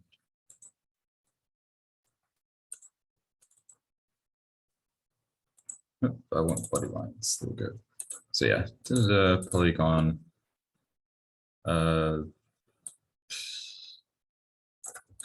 Kind of looks like she's going through an X-ray machine or something, but yeah. And then I want to do lights. Nope. That's why I did. I pressed up. I always get my Houdini and Maya short keys confused together. Okay, so yeah, if you did it with the arm, well, we just had one cylinder, the issue that arises is that, okay, let's just, we know that it needs to be 300. Oh, no, that killed. We know that if, sorry.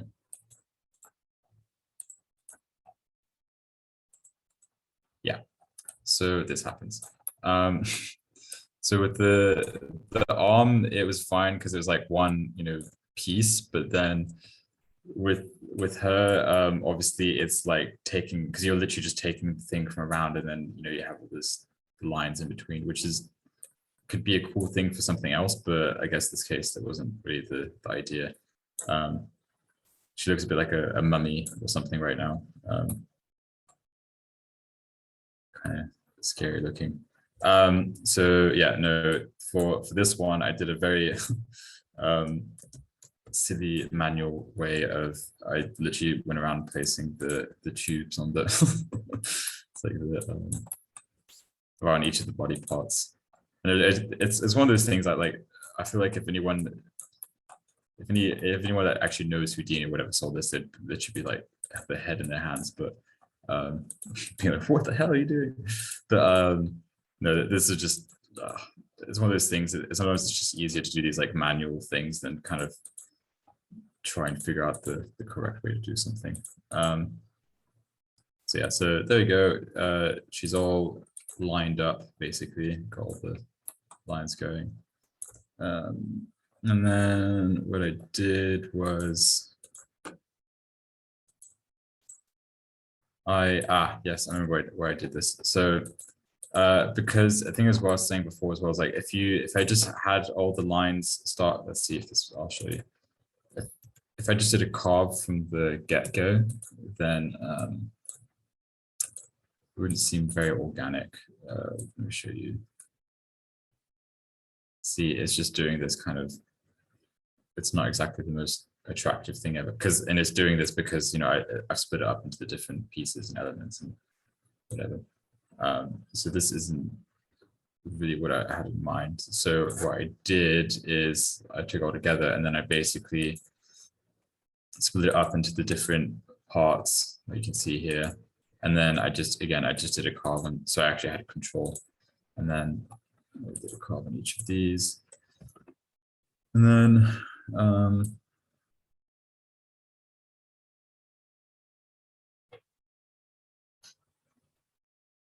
yeah, so I mean,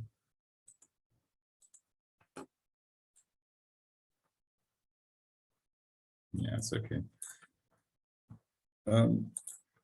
Smooth, it's not smooth, and then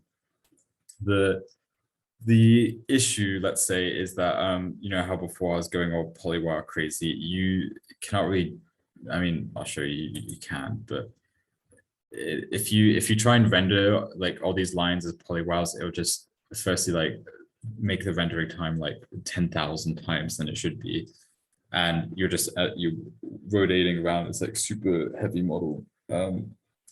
So what's actually good is if you can render it out with once this unscrews itself, I'll show you. But here you go.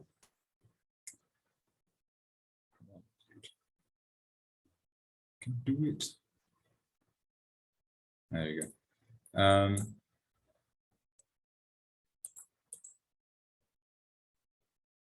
Yeah, so you can see I mean, it's black right now, but if we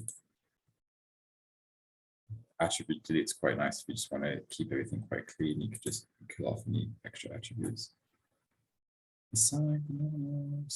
But if anything, this proves my point, is that if you just like go polywire crazy, happy, whatever, that this thing's like super impossible to work with, and it's like just a real pain in the ass. So what you should do instead is body lines. So I think usually when you open a geo, it's like this, but if you install Redshift, you should have this thing, Redshift OBJ, that comes up. And let me just open it on the side to make sure I'm taking everything right. So you go to Redshift OBJ, then you go to strands, and then you want to click render object to strands. And then you can do strip. I usually do cylinder because, you know, it has more of the shape that you want. And then basically, I'm going to turn off this because basically what you have then is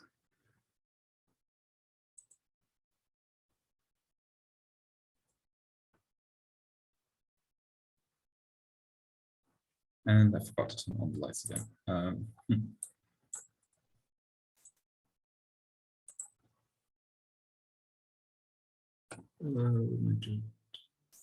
There you go.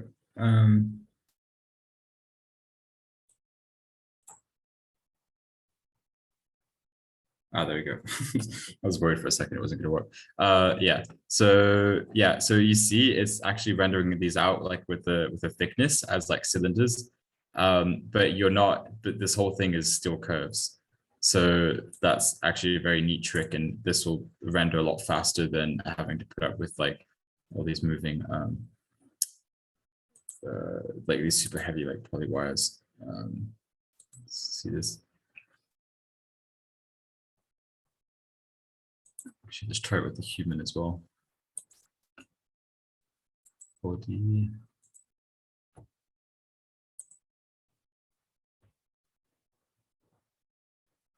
Yeah, so you can see that, yeah, it's this whole thing that's like growing, and then eventually takes over the whole body. I think I was using these scenes more as kind of like metaphors of like, you know, this like tactile relationship between like human and like the material, which is a super cool natural rubber, which I thought was awesome. And just, I don't know, it was kind of this idea of like, you know, this kind of enveloping relationship with the material that eventually would be like the building or part of the building material. In this scene, what was it meant to look like originally? This guy. Well, I mean, you can see here that this is what it was actually rendered out to be. I'll have a play with the lighting because this is like the thing that it took me like a while to get my head around. So let's turn off the lightings for these guys. And actually, they're kind of distracting as well. So yeah, obviously, if I do render view, nothing comes up. Yeah, blackness. And if now we want to basically drop in a light, I think I would usually use RS light. Yeah.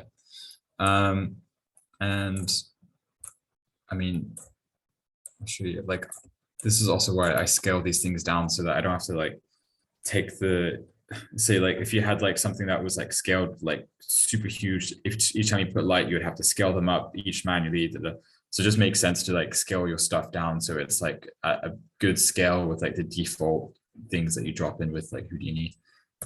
So we are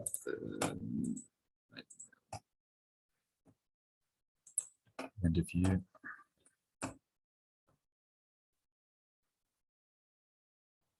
So this is the lighting that I just dropped in. So obviously that is super ugly. And the way we can firstly fix this light thing that's like flying is we can, where is it?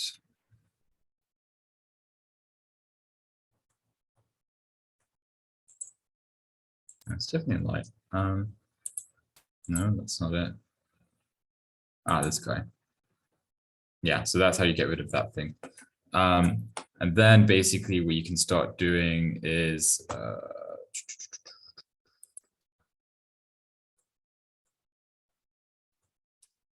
stay in light, is I would bring this down to maybe, should we see what 0.1 does?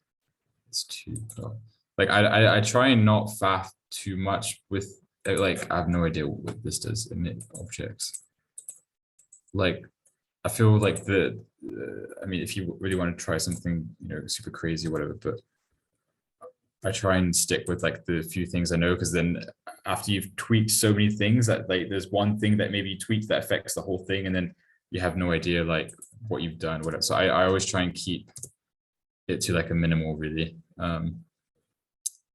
This is still not really, let's try to get this to.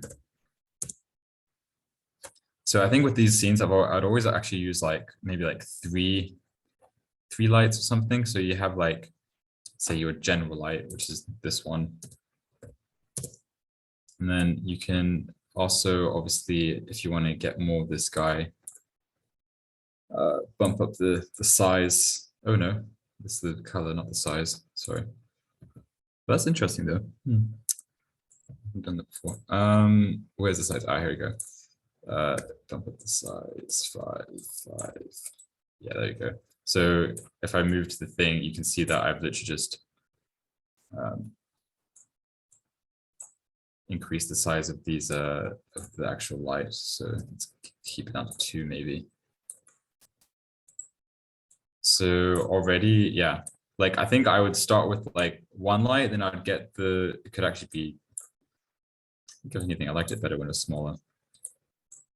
Because I think the cool thing with the Westworld was that it's always like the end of the thing always ends up in darkness, so you kind of really feel like it's like blending into the back.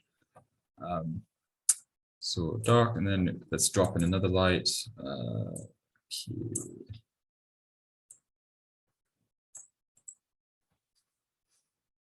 This light, yeah.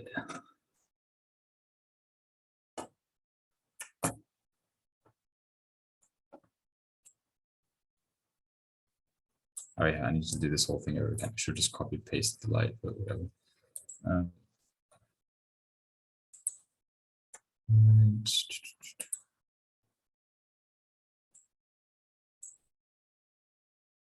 Sorry, I don't have 2 screens, so I can't. It's a bit annoying. I can't do the 2. I have to fit this all in one. But okay, let's see what this. Because also what's cool sometimes with subsurface is that, I mean, not in the shot because I'm too far away, but is that you would maybe sometimes want to put something behind it so that you're basically like glowing it up. Is that what? Yeah, making it glow. Which let's see if I can do this. I'm not 100% sure if I can do it from this distance, but yeah, it's too much.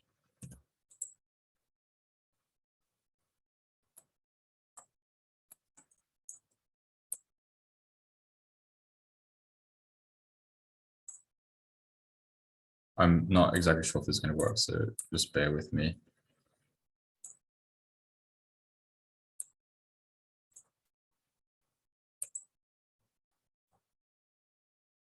Yeah, this doesn't look that great. It's kind of defeating the point of this.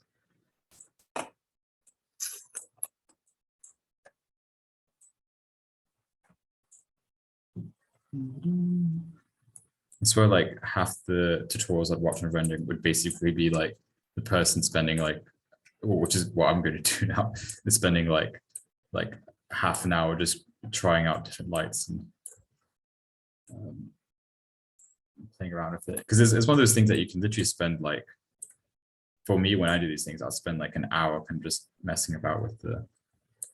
I really don't like this light. I'm gonna just kill it. Yes, I do.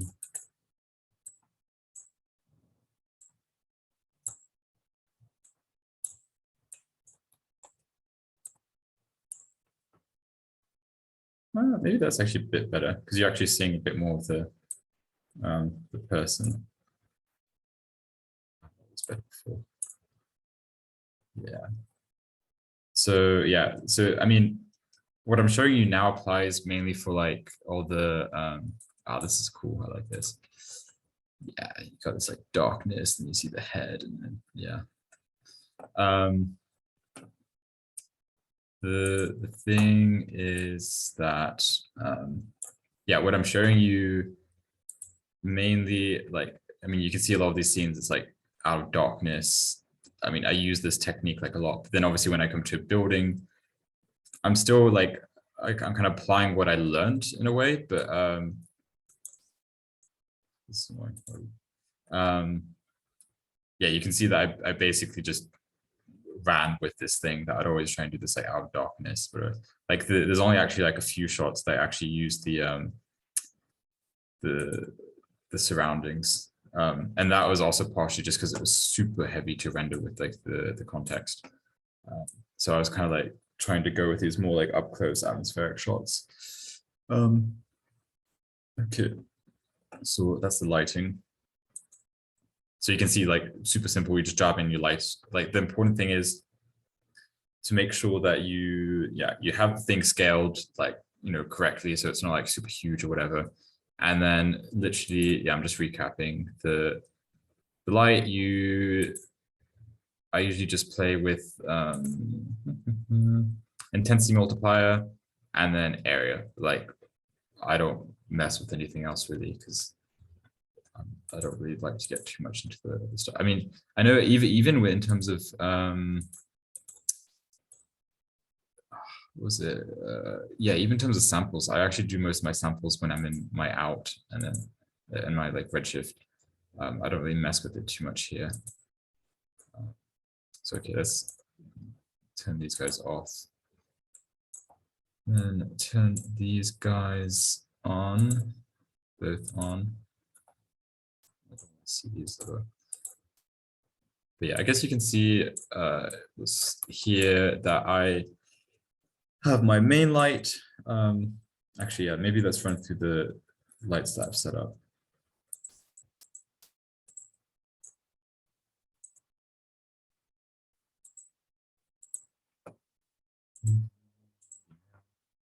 Also explain the 90 mil thing in a sec.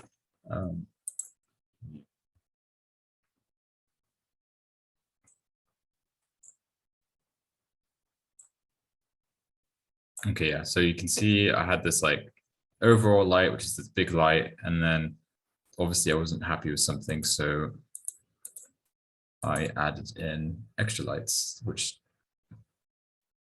maybe can even see different. It's one of those things. It's also hard to tell when you have it like this and it's like pixelated, because it's one at the end when you render it, maybe you see the difference that I was like trying to do. But yeah, you can not see the difference. But I'm sure there's a reason I had these lights here. I guess you can usually get away with one light if you want, but I like to have more control. Did I turn all these on? Yeah, so hold on. Okay, so the next thing that I want to do, oh yeah, is this is why I don't, if we add on like a dome light, it kind of just completely ruins this whole mood that I'm trying to create. Let's turn this guy on. So do this, boom. Completely not what you kind of want really if you're going for these like very moody vibes.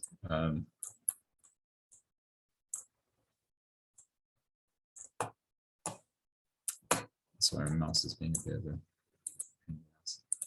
a okay, yeah. So yeah, you have to be, you can't just whack on any light because then it's just gonna destroy it. So I mean, the only time I'd ever use like a dome light is if yeah, I have like a scene with like the contacts and stuff, and even then like I would only actually I'd only use it on like a really low setting. So like here I think by default the intensity multiplier is 1, but then I'd maybe put it on like 0.1 or something. I really want to go super low. Let's say 0.5.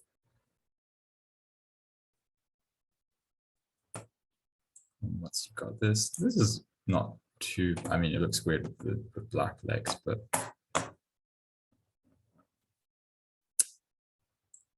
let's see.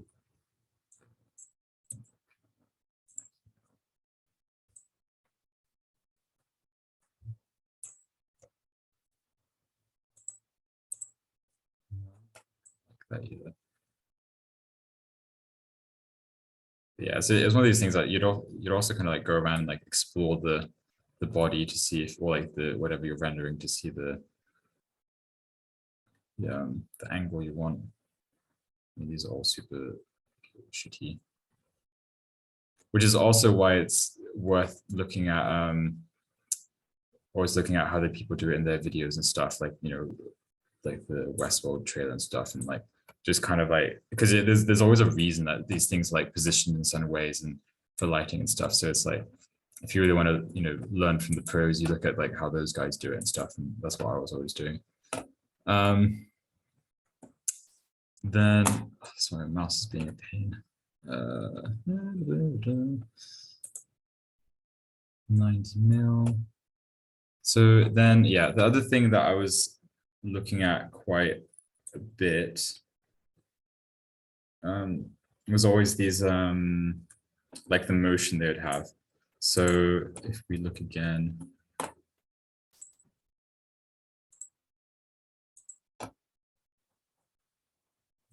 the OG. So you see with these things, it's always like everything's super subtle. That you like, you have like the light, it like increases low, and then the pan is super slow. You barely know that, like realize that you're moving, but it's always like very subtle pan to the side, and then you have one to the side, and then you have one going down, then one to the side. Like this is something that I was very like aware of when I was looking at their stuff and I was trying to like mimic it. It's like you never have like a still camera. You'd always just have like a very like, you know, light pan from side to side, or like a slight zoom.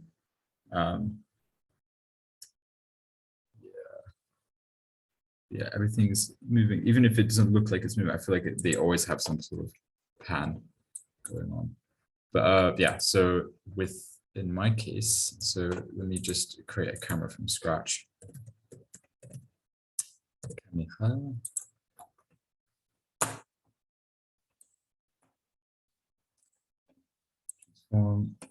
Sorry, my mouse is being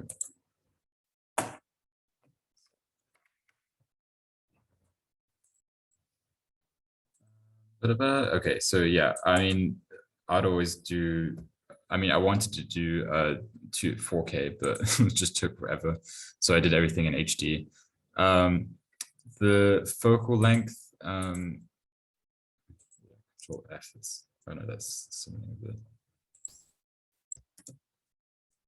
okay, no cam, what am I doing? Ah, yeah, sorry. So whenever you go on a new camera, you have to press this little guy, the lock, and then that basically remembers that you're kind of in this camera and that you're locked into this camera. So yeah, so let's just say whatever, it's this, and then I would go around into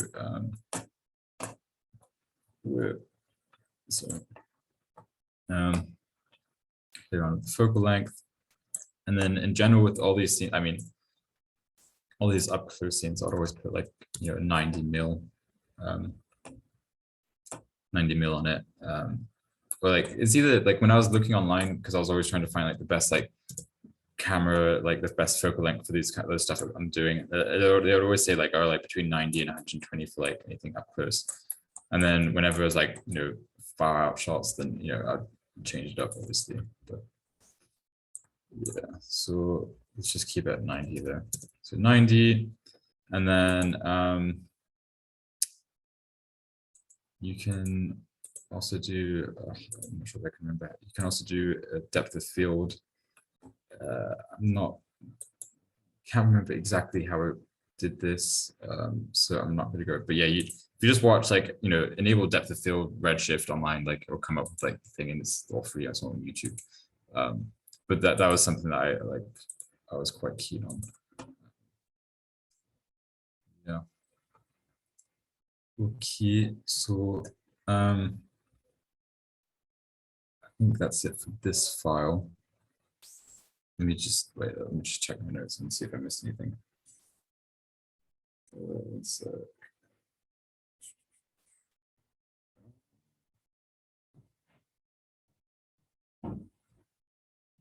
Yeah, actually, maybe I can show you. I've like with the files, you guys have got these materials as well, so you you don't have to go through the pain of watching like a 2-hour long video to get the subsurface scattering right. So you got these like polygon. I think whenever I do these tutorials as well, like I would always make copies of them as I go, because sometimes like I find for the thing that you were interested in, it's not actually the final result that you want. It's maybe something like halfway through the tutorial or something. So I'd always like, as I go, like I'm like, polygone 1, polygone 2, polygone 3, and then I'd go back and then I'd try them all with like lighting and see which one works well. Because yeah, this subsurface stuff is super cool. I'm just checking to see if I went everything in this one. Play with intensity, multiplier, area size.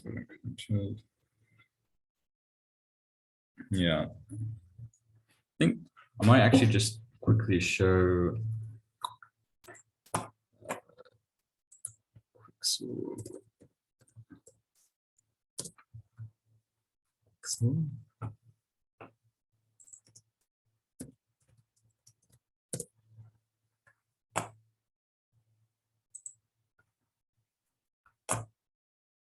Yeah, I mean, I think I mentioned this before, but Quixel is like super worth kind of getting your hands on, because it's like, I mean, you can drop in all these like asset, like especially with like apparently with the new Unreal, like, I mean, I think this is the new Unreal, that you can literally drop in like huge like polygonal shapes and stuff. And then you can get some of these textures, and then you can eventually bring them into like Houdini and stuff, like these like plants and leaves and stuff. Oh, is this all done? Oh, that's cool. I didn't know this.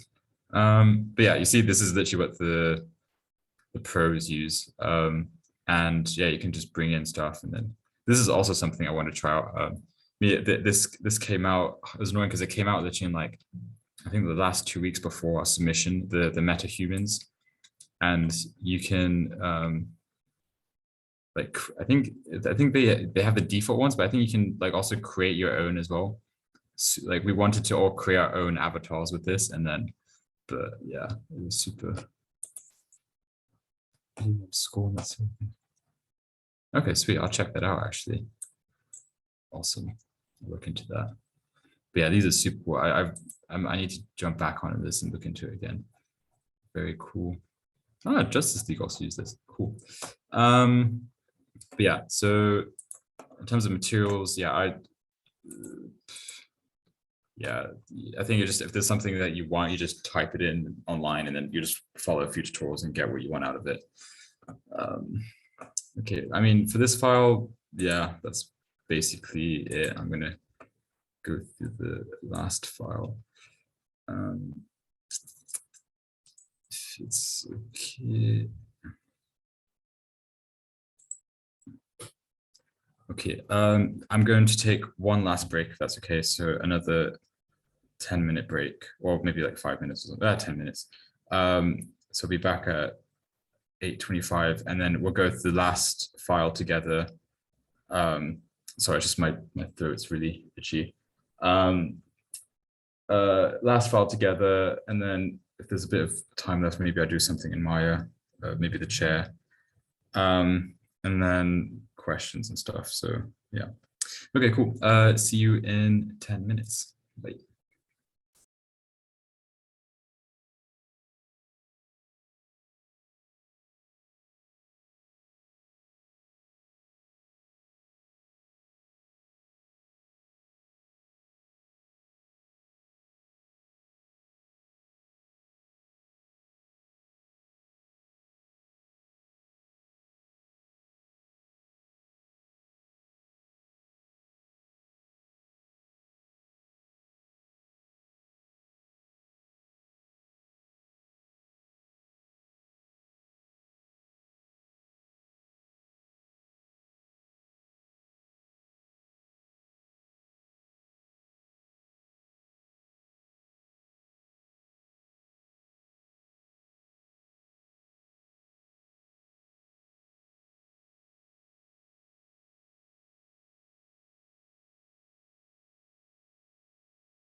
Okay, I'm back.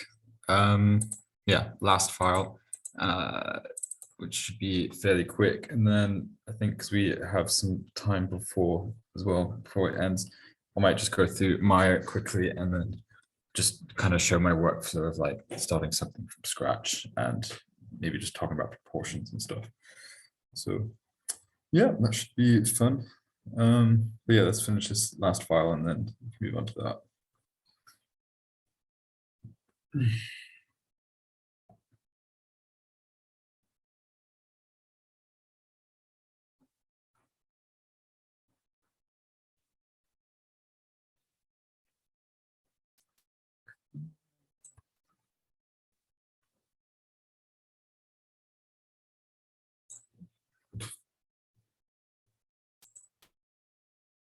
So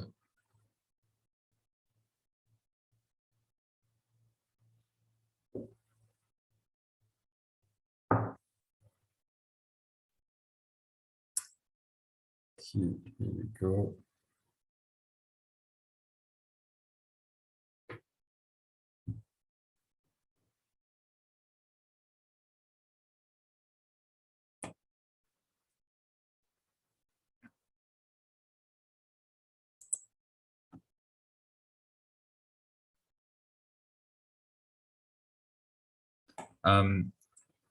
Yeah, I realized actually with this one, I covered a lot of the stuff in the previous file, so this actually might be very short for this last file. But yeah, the main thing to remember, I think I was talking about this very briefly before in terms of the these motions, like there's very like subtle motions, is that you obviously want to keyframe the motion of the camera. So I'm just going to start with, I'm just going to keep this one because it's like, yeah. Delete channels. Okay, let's jump into 90mm1. And then yeah, it'd be a case that, so if you wanna keyframe something, you do alt click.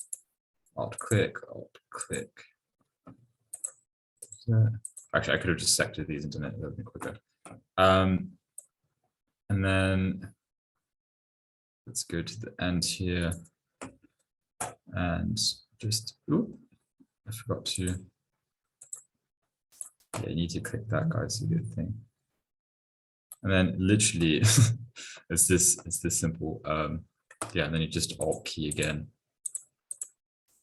Alt click, sorry. And then yeah, you have your, you can see we're zooming in with the camera.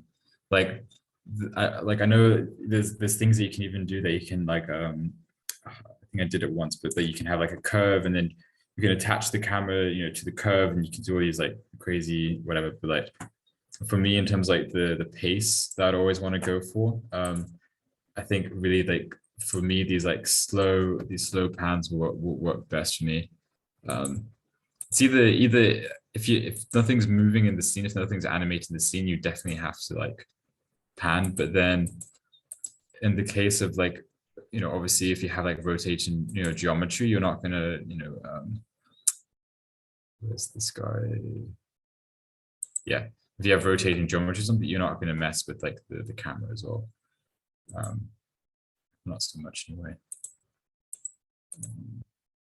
Yeah, so yeah, you have the 90, yeah, you have to, you just keyframe the camera. So I usually just do a pan or zoom.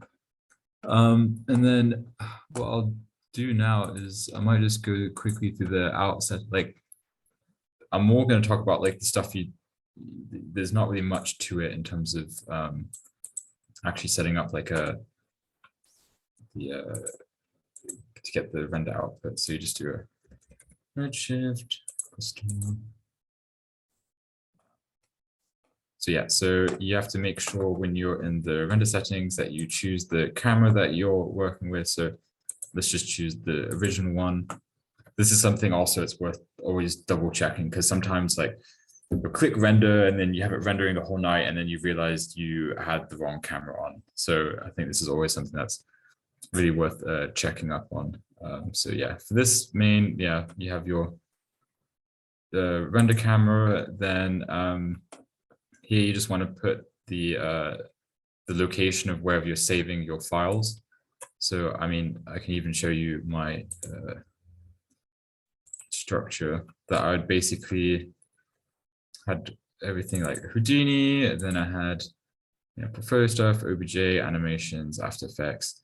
So animations, yeah, I'd create a file, and then I would just put the file name in here, and then I mean there's the whole thing of like, to be honest, like I would usually use JPEGs, and then I think halfway through I swapped to EXR because I noticed like a little bit of difference in some like the tones and stuff, but like I can't say whether EXR or JPEG is better. It's just sometimes I render out both, and then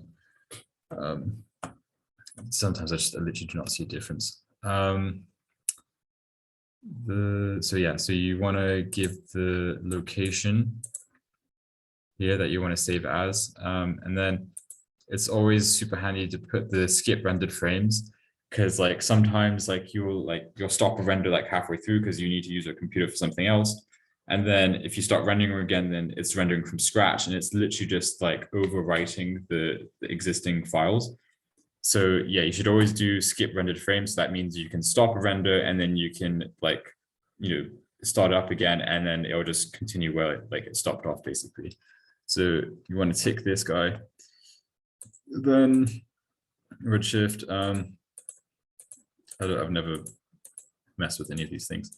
The only thing here that I would play around with is that the denoise, I would usually use Optic X, and I only ever use denoise if like something is actually taking like 1 million years to render, because obviously what it's doing is you render something with a lower sample, and then it's basically blending it together, and then when these images are animated and moving, then you kind of see this jittery thing, because it's basically just smooths everything together. So the denoise will not give a super nice effect, but if you're doing a single render, you're not animating or anything, if you're doing a single render, it's pretty fine to use. Otherwise, you really only use it if you're super struck for time, and then you can't find a way around it. And sometimes I have had to use this with subsurface because it was just taking 10 million years to render. Yeah, I don't mess with any of this stuff, to be honest. Render maps, archive, export. This is a whole different thing, but then you can export proxy files if you have a render farm or something, and you basically load up the proxy files, and then you can render through that. So that's something we did at school sometimes. And then you want to, if you're doing one frame, you do render frame. If you're doing frame range, then yeah, you do it here, and then it's going to take the amount of frames that you've got down here, which you can change to whatever. I think I usually keep it 250 because it's 10 seconds, and all my shots were around that.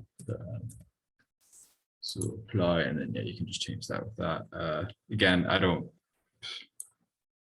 mess with any of this other stuff really. It's one of those things that I'll only really get into it if there's some sort of issue that I can't get around, and then I'll have a look at it. But for me, it's always been pretty chill. I know volumetric scattering is actually quite cool. I can show you a scene where I use that. Where is it? It was. I tend to use volumetric scattering more for inside shots rather than outside, because outside shots I think you have to do, it takes a lot more effort. But come on, did I miss it? Yeah, with this guy I used it, but you can't really tell. Screw it, I'll just show it on Instagram. This guy here. So here you can see volumetric scattering. So it's basically the light being diffused through this kind of foggy effect. Kind of looks like an opium den right now. But yeah, so that's what volumetric scattering does. I mean, you'll have to just play around with the settings because I don't remember what I put on, but yeah, that's cool. Then I haven't really played around with that. Illumination, motion blur. Yeah, again, I mean, this kind of be cool if you're doing someone that's like running or something or whatever, but I haven't really done much of that. But yeah, but basically, yeah, you just press render to disk. I'm not going to do it now because it'll kill my computer laptop because it's not super strong. But yeah, you just do render to disk, and then yeah, you starts rendering, and then you have all your like frames at the end. So basically, that is the whole process from beginning to end, from Maya to Houdini, and then Redshift at the end. Because we're still discard and quit. Because we're still under time, what I wanted to actually show you guys was kind of more like let's say from beginning to end, not even beginning to end, just like a bit of like Maya process work. And I just want to kind of talk about like my things like proportions and stuff, because like the first thing we did was I don't know, it wasn't super cool. But let's bring in a dude, and then we could just quickly model, and I'll talk about some little things as we go through it. New, yeah. And let's bring in a person. I have like a little catalog of people that always like just save here for like whatever projects I do. Actually, yeah, let's bring in this lady. And we'll kill off the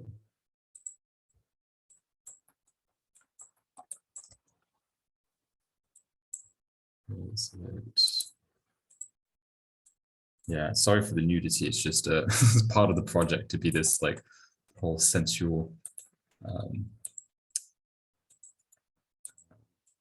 like vibe that I had going on. Okay, so yeah, again, I mean, it's more or less like nothing changes in terms of my technique. It's always the same thing. I see the first issue. She's not. Let's make sure she's nice and.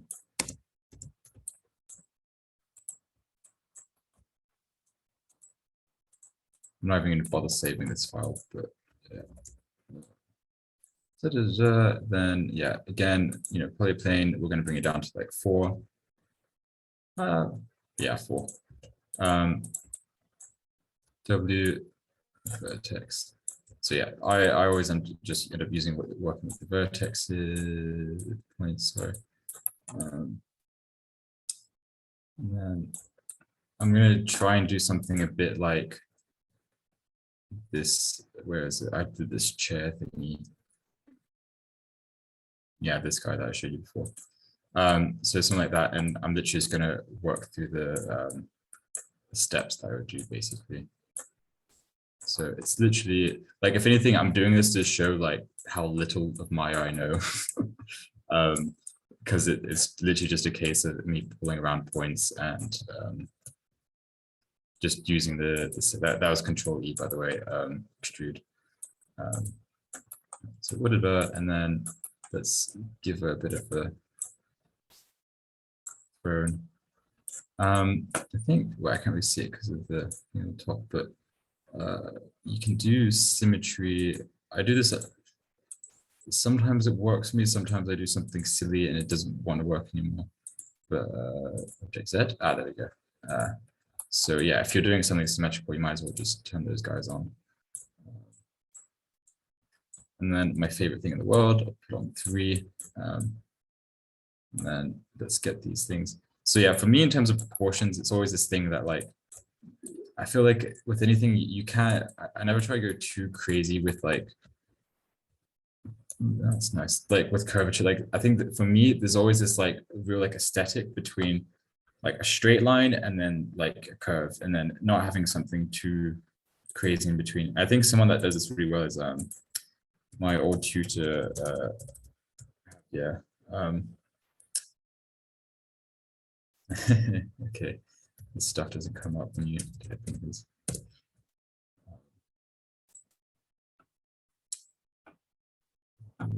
Stuff. Wait, I'm a huge fan of his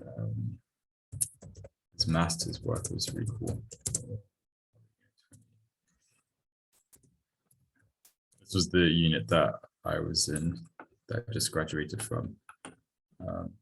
So he was a student here and now he's teaching it. So where is it? He did some super cool stuff. That was, where is it? Yeah, I mean, wait, no.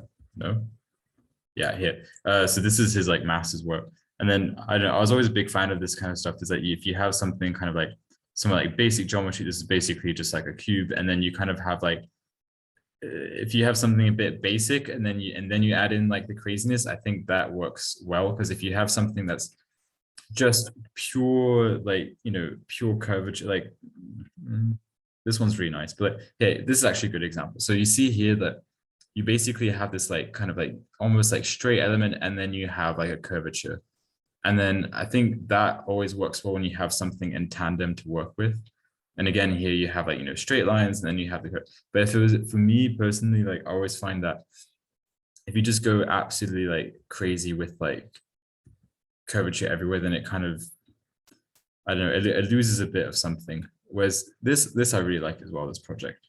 It's like you have these kind of basic shapes, and then you kind of apply your like, you know, surface condition to it, which is like, you know, how I'd use like Houdini or something. So like, yeah, if it was me even doing this, I'd do all this in Maya, and then I'd bring it in and apply like a little like thing on top of it. So I'll just get that, and then I'll just finish this chair. I'll just see.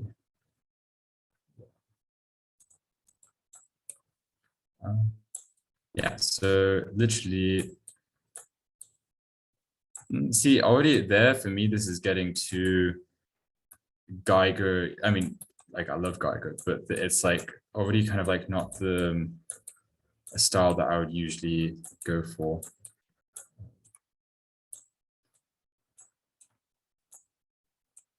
Because yeah, this, you always want to keep a level of, like, I feel like you if you have something like this, you kind of like, so you have your thin end, then you kind of want you want it to come out a little bit here, when almost like to give it a bit of a hit.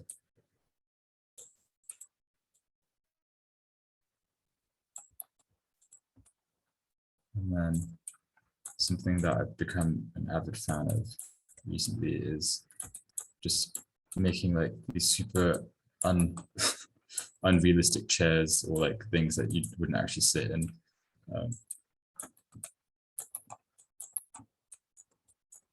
And say, so you can see that, yeah, really like everything I do is like just literally these few tools that I just do on repeat.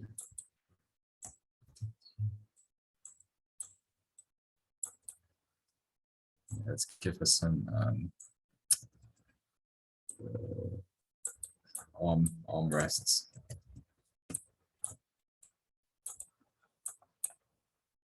Maybe this turns into, yeah, let's do this. Let's do something cool. Maybe it's kind of like a strap.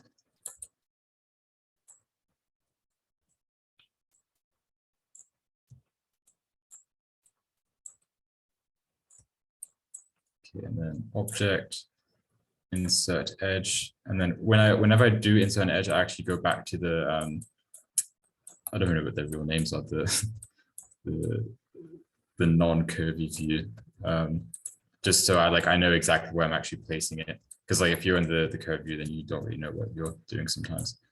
But let's do something. It's like, I'm giving her like a safety belt.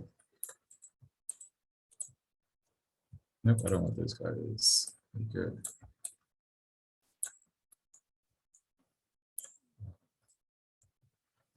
W. No, where's this code? Yeah, see, already, I think this, for example, if I just did this, I think that'd be super weird because it's like you're not ending anywhere technically. Like, I think this is a shape that's kind of cool. Actually, I would bring up the bum a bit more, maybe. Yeah. But what the thing that I would do is then this, and then we want to squeeze this in a bit.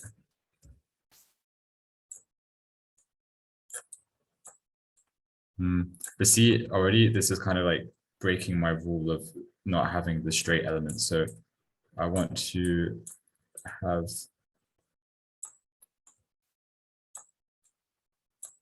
this is better. I think this is already a bit weird, but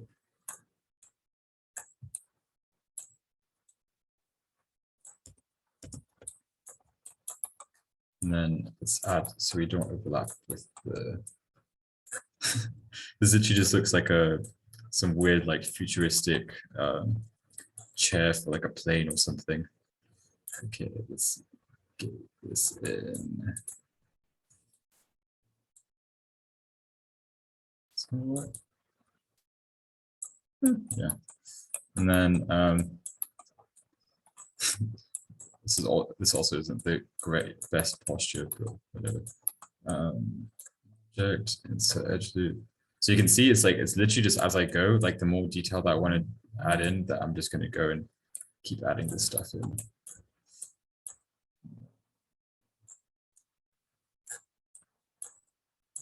Vertex. Am I a fan of this? I think if we bring this guy up like this. No. Yes, no. I always, whenever there's something like this, it's kind of like little technical. So I kind of want the straight edge. So I do this and then vertex.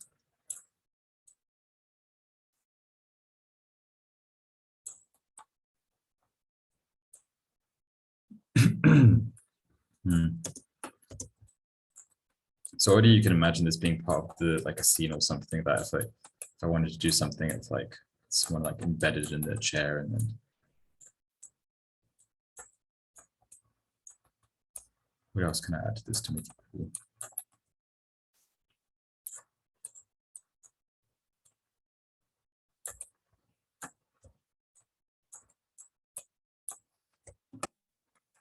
I'm just trying to think if there's any. Screw it. Let's do the thing that I hate to do. Control E. I'm just going to add everything with thickness. No, that's not going to work.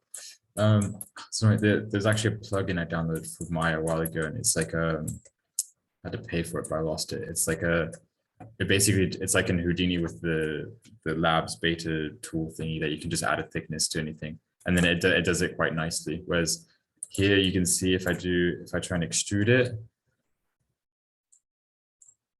it's not doing what I want it to do. Yeah, screw it. I knew this wasn't going to work. Let's see if I can. What do I do? Let's bring this guy. W. No. What am I doing? I think it's because I have it on here. Okay, screw it. It's fine.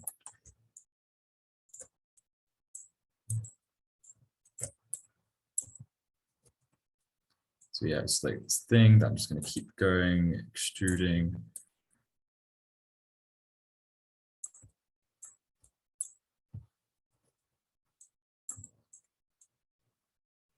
Control E. I think I'm going to start ruining it soon, but whatever.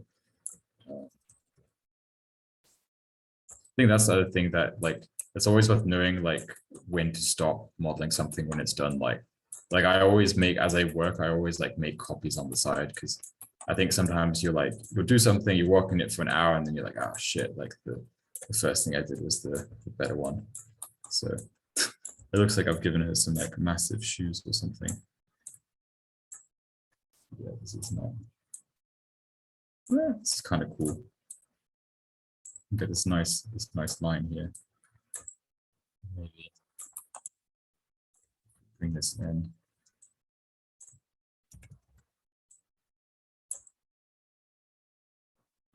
Maybe I can make this connect up to the rest of the seat belt.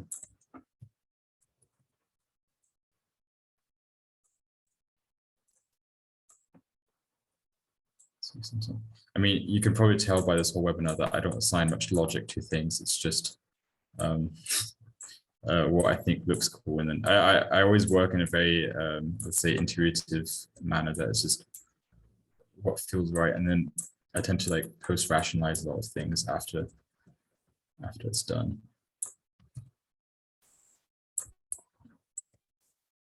Maybe I give it like a, maybe do we want like a,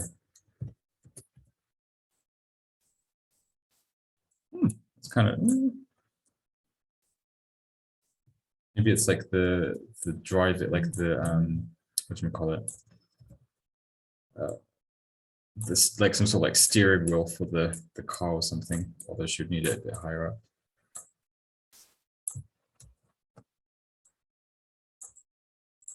Yeah. So then we'd want to. Yeah, that's cool.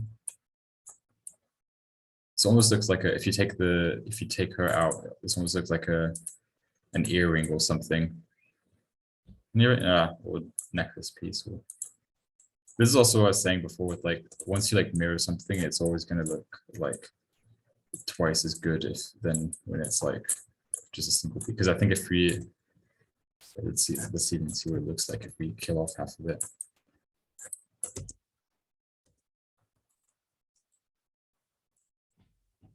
Nope, take off.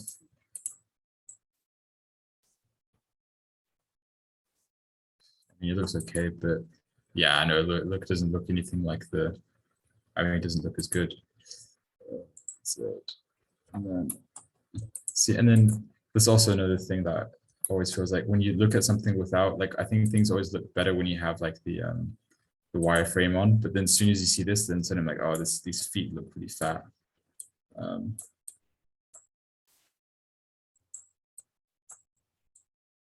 So it's always worth like swapping up the views, I feel. No, that doesn't look good. Feet's going to protrude, it's fine.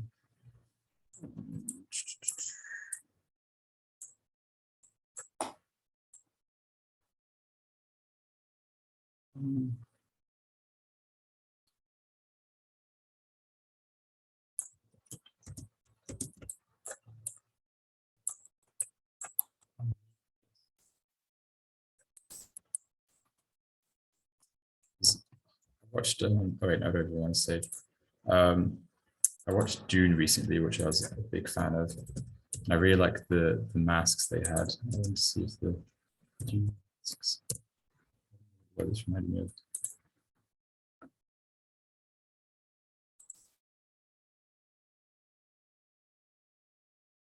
I don't know why this reminded me of this, but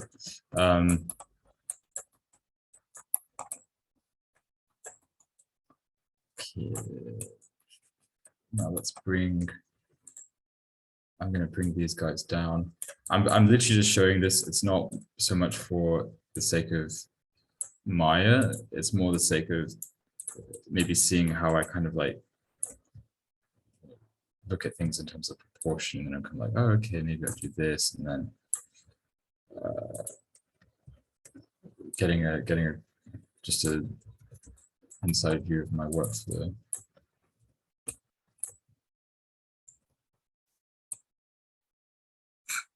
Just so you can, maybe this is like a VR headset or something.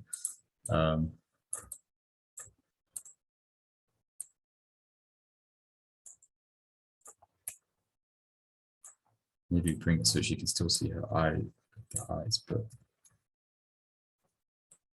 yeah.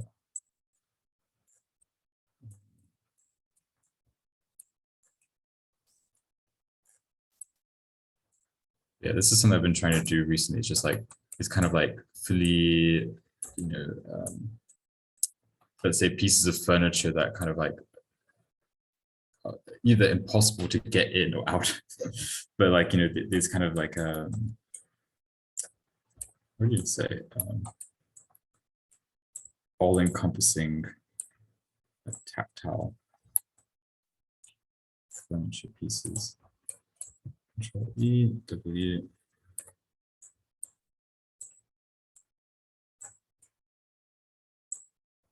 Yeah, and then we have this kind of cool, I think at this point I'd even add in,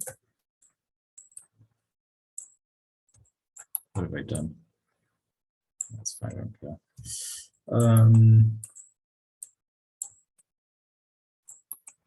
It's almost like the head of a snake or something, like a cobra. Yeah, these guys need to go down.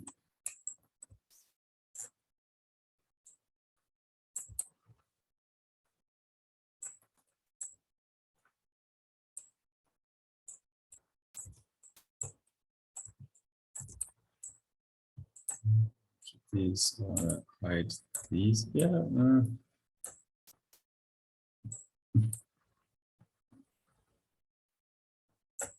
Screw it, I'm just gonna have them go into the.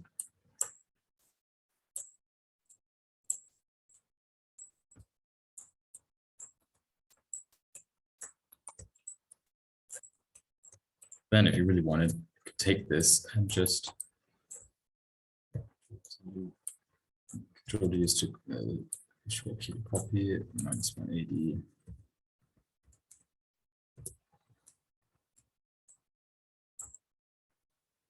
Just keep mirroring and make a little. I think this is literally the.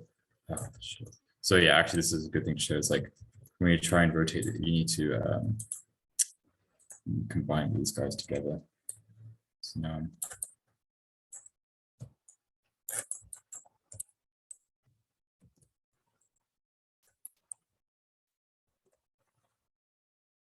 I'm going to do this.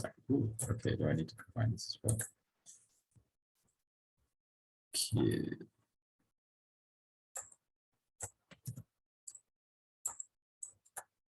I think this is kind of like the technique I would have used for this guy here that I did. I literally just took the things and started copy and pasting them everywhere, and I ended up with this strange little thing. But yeah, yeah, I think that's actually just all I wanted to show you. Actually, just this finish off with showing this my Maya process of just creating something from scratch and just kind of running with it. So then I think I'll just.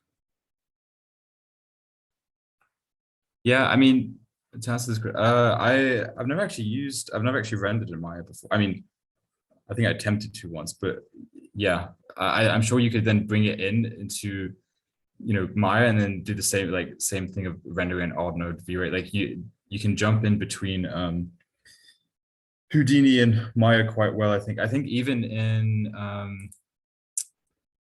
not here, but in Houdini, there's even like plugins for Maya. So there's a very good like workflow between the two, because you can just send something off as an FBX or whatever. So you can definitely do on V-Ray and just bring stuff from Houdini here. What is this? The blend shapes are copied to points. I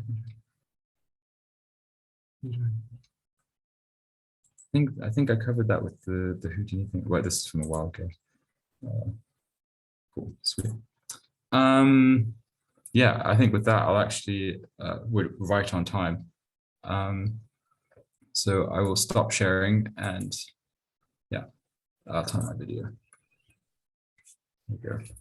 Cool. That's just a lot of interesting techniques there. Yeah. Cool. Seems like many others agree. Does anyone have any more questions? Or if you want to ask any question on camera, just click the raise hand button. You can bring you to camera or microphone, whatever you prefer. Or if you want to ask just in text, you can also write it in just in text too. be a good time to ask those things. I mean, if not, then everyone can go to bed. Well, I don't know what time it is for everyone. Well, what time is it where you are? Here? Yeah. Oh, it's just noon. Ah, okay. Yeah, over here, I think it's like 9. Yeah. That's it. Ashwin should go to sleep. Yeah, the devotion of staying up this late. Nice. Cool. But yeah, I guess. Oh, cheers. Thank you. Sweet. It's really cool stuff to see. I like the cinematic approach to it. Yeah, that was something. I mean, I know I mentioned it a few times, but I was like our unit at the Masters was like a cinematic unit basically. So like everyone had to do like this 10-minute film at the end. So I think like a big part of what we did was always looking at films, and then like when I was watching Dune recently, I was just like looking, I was like, oh, that's in Houdini, that's the thing, and you'd always kind of like pick out these scenes and stuff and see how you could like incorporate it into a project and stuff. So yeah. I saw it recently also, man. That's cool stuff. Cool, yeah. I think it's because it's also cool if like if you're going to model something and you know it's going to be animated, if you like keep that in mind beforehand, because it's like there can be things that like a real pain in the ass to animate, and then it's just like you get there and it's not worth it because you're just like having something like move like that. So it's if you're animating something, it's like really good to just take this into consideration from like the very beginning. Yeah, like think about all the parts right from the start. Exactly. So you're not trying to like fake it later. Exactly. But you can fake it as well. I mean, I feel like half the stuff I do is also like just fake it. Like if you use like I was saying with like the blend and stuff and the carve, you can like make something, look like it's quite complicated or animated or whatever. Or it is, but like look a lot more complicated than it is, just with like some few simple. These are what these tools are made for anyway. So. Exactly. So yeah. Cool. Yeah. Well, if no one else has any questions, really great webinar. I really liked seeing all that stuff. Cool. Awesome. It was nice, different kind of look at the software. Thank you. Awesome. Cheers. Thanks. You're giving them early Christmas gifts or holiday gifts or whatever they celebrate gifts. Whatever you celebrate around the world. So so for participants, you'll get access to recording. It'll be emailed once Zoom processes it, and certificate as well. So, all explained in the email you received beforehand. So. Cool. So I guess we can just end it here. So cool. Sweet. Thank you again, Harry. No, thank you all guys thanks for inviting me, and thank you for everyone for tuning in and stuff and listening to me ramble. So yeah. Cool. All right. See you. Okay. Ciao. Bye.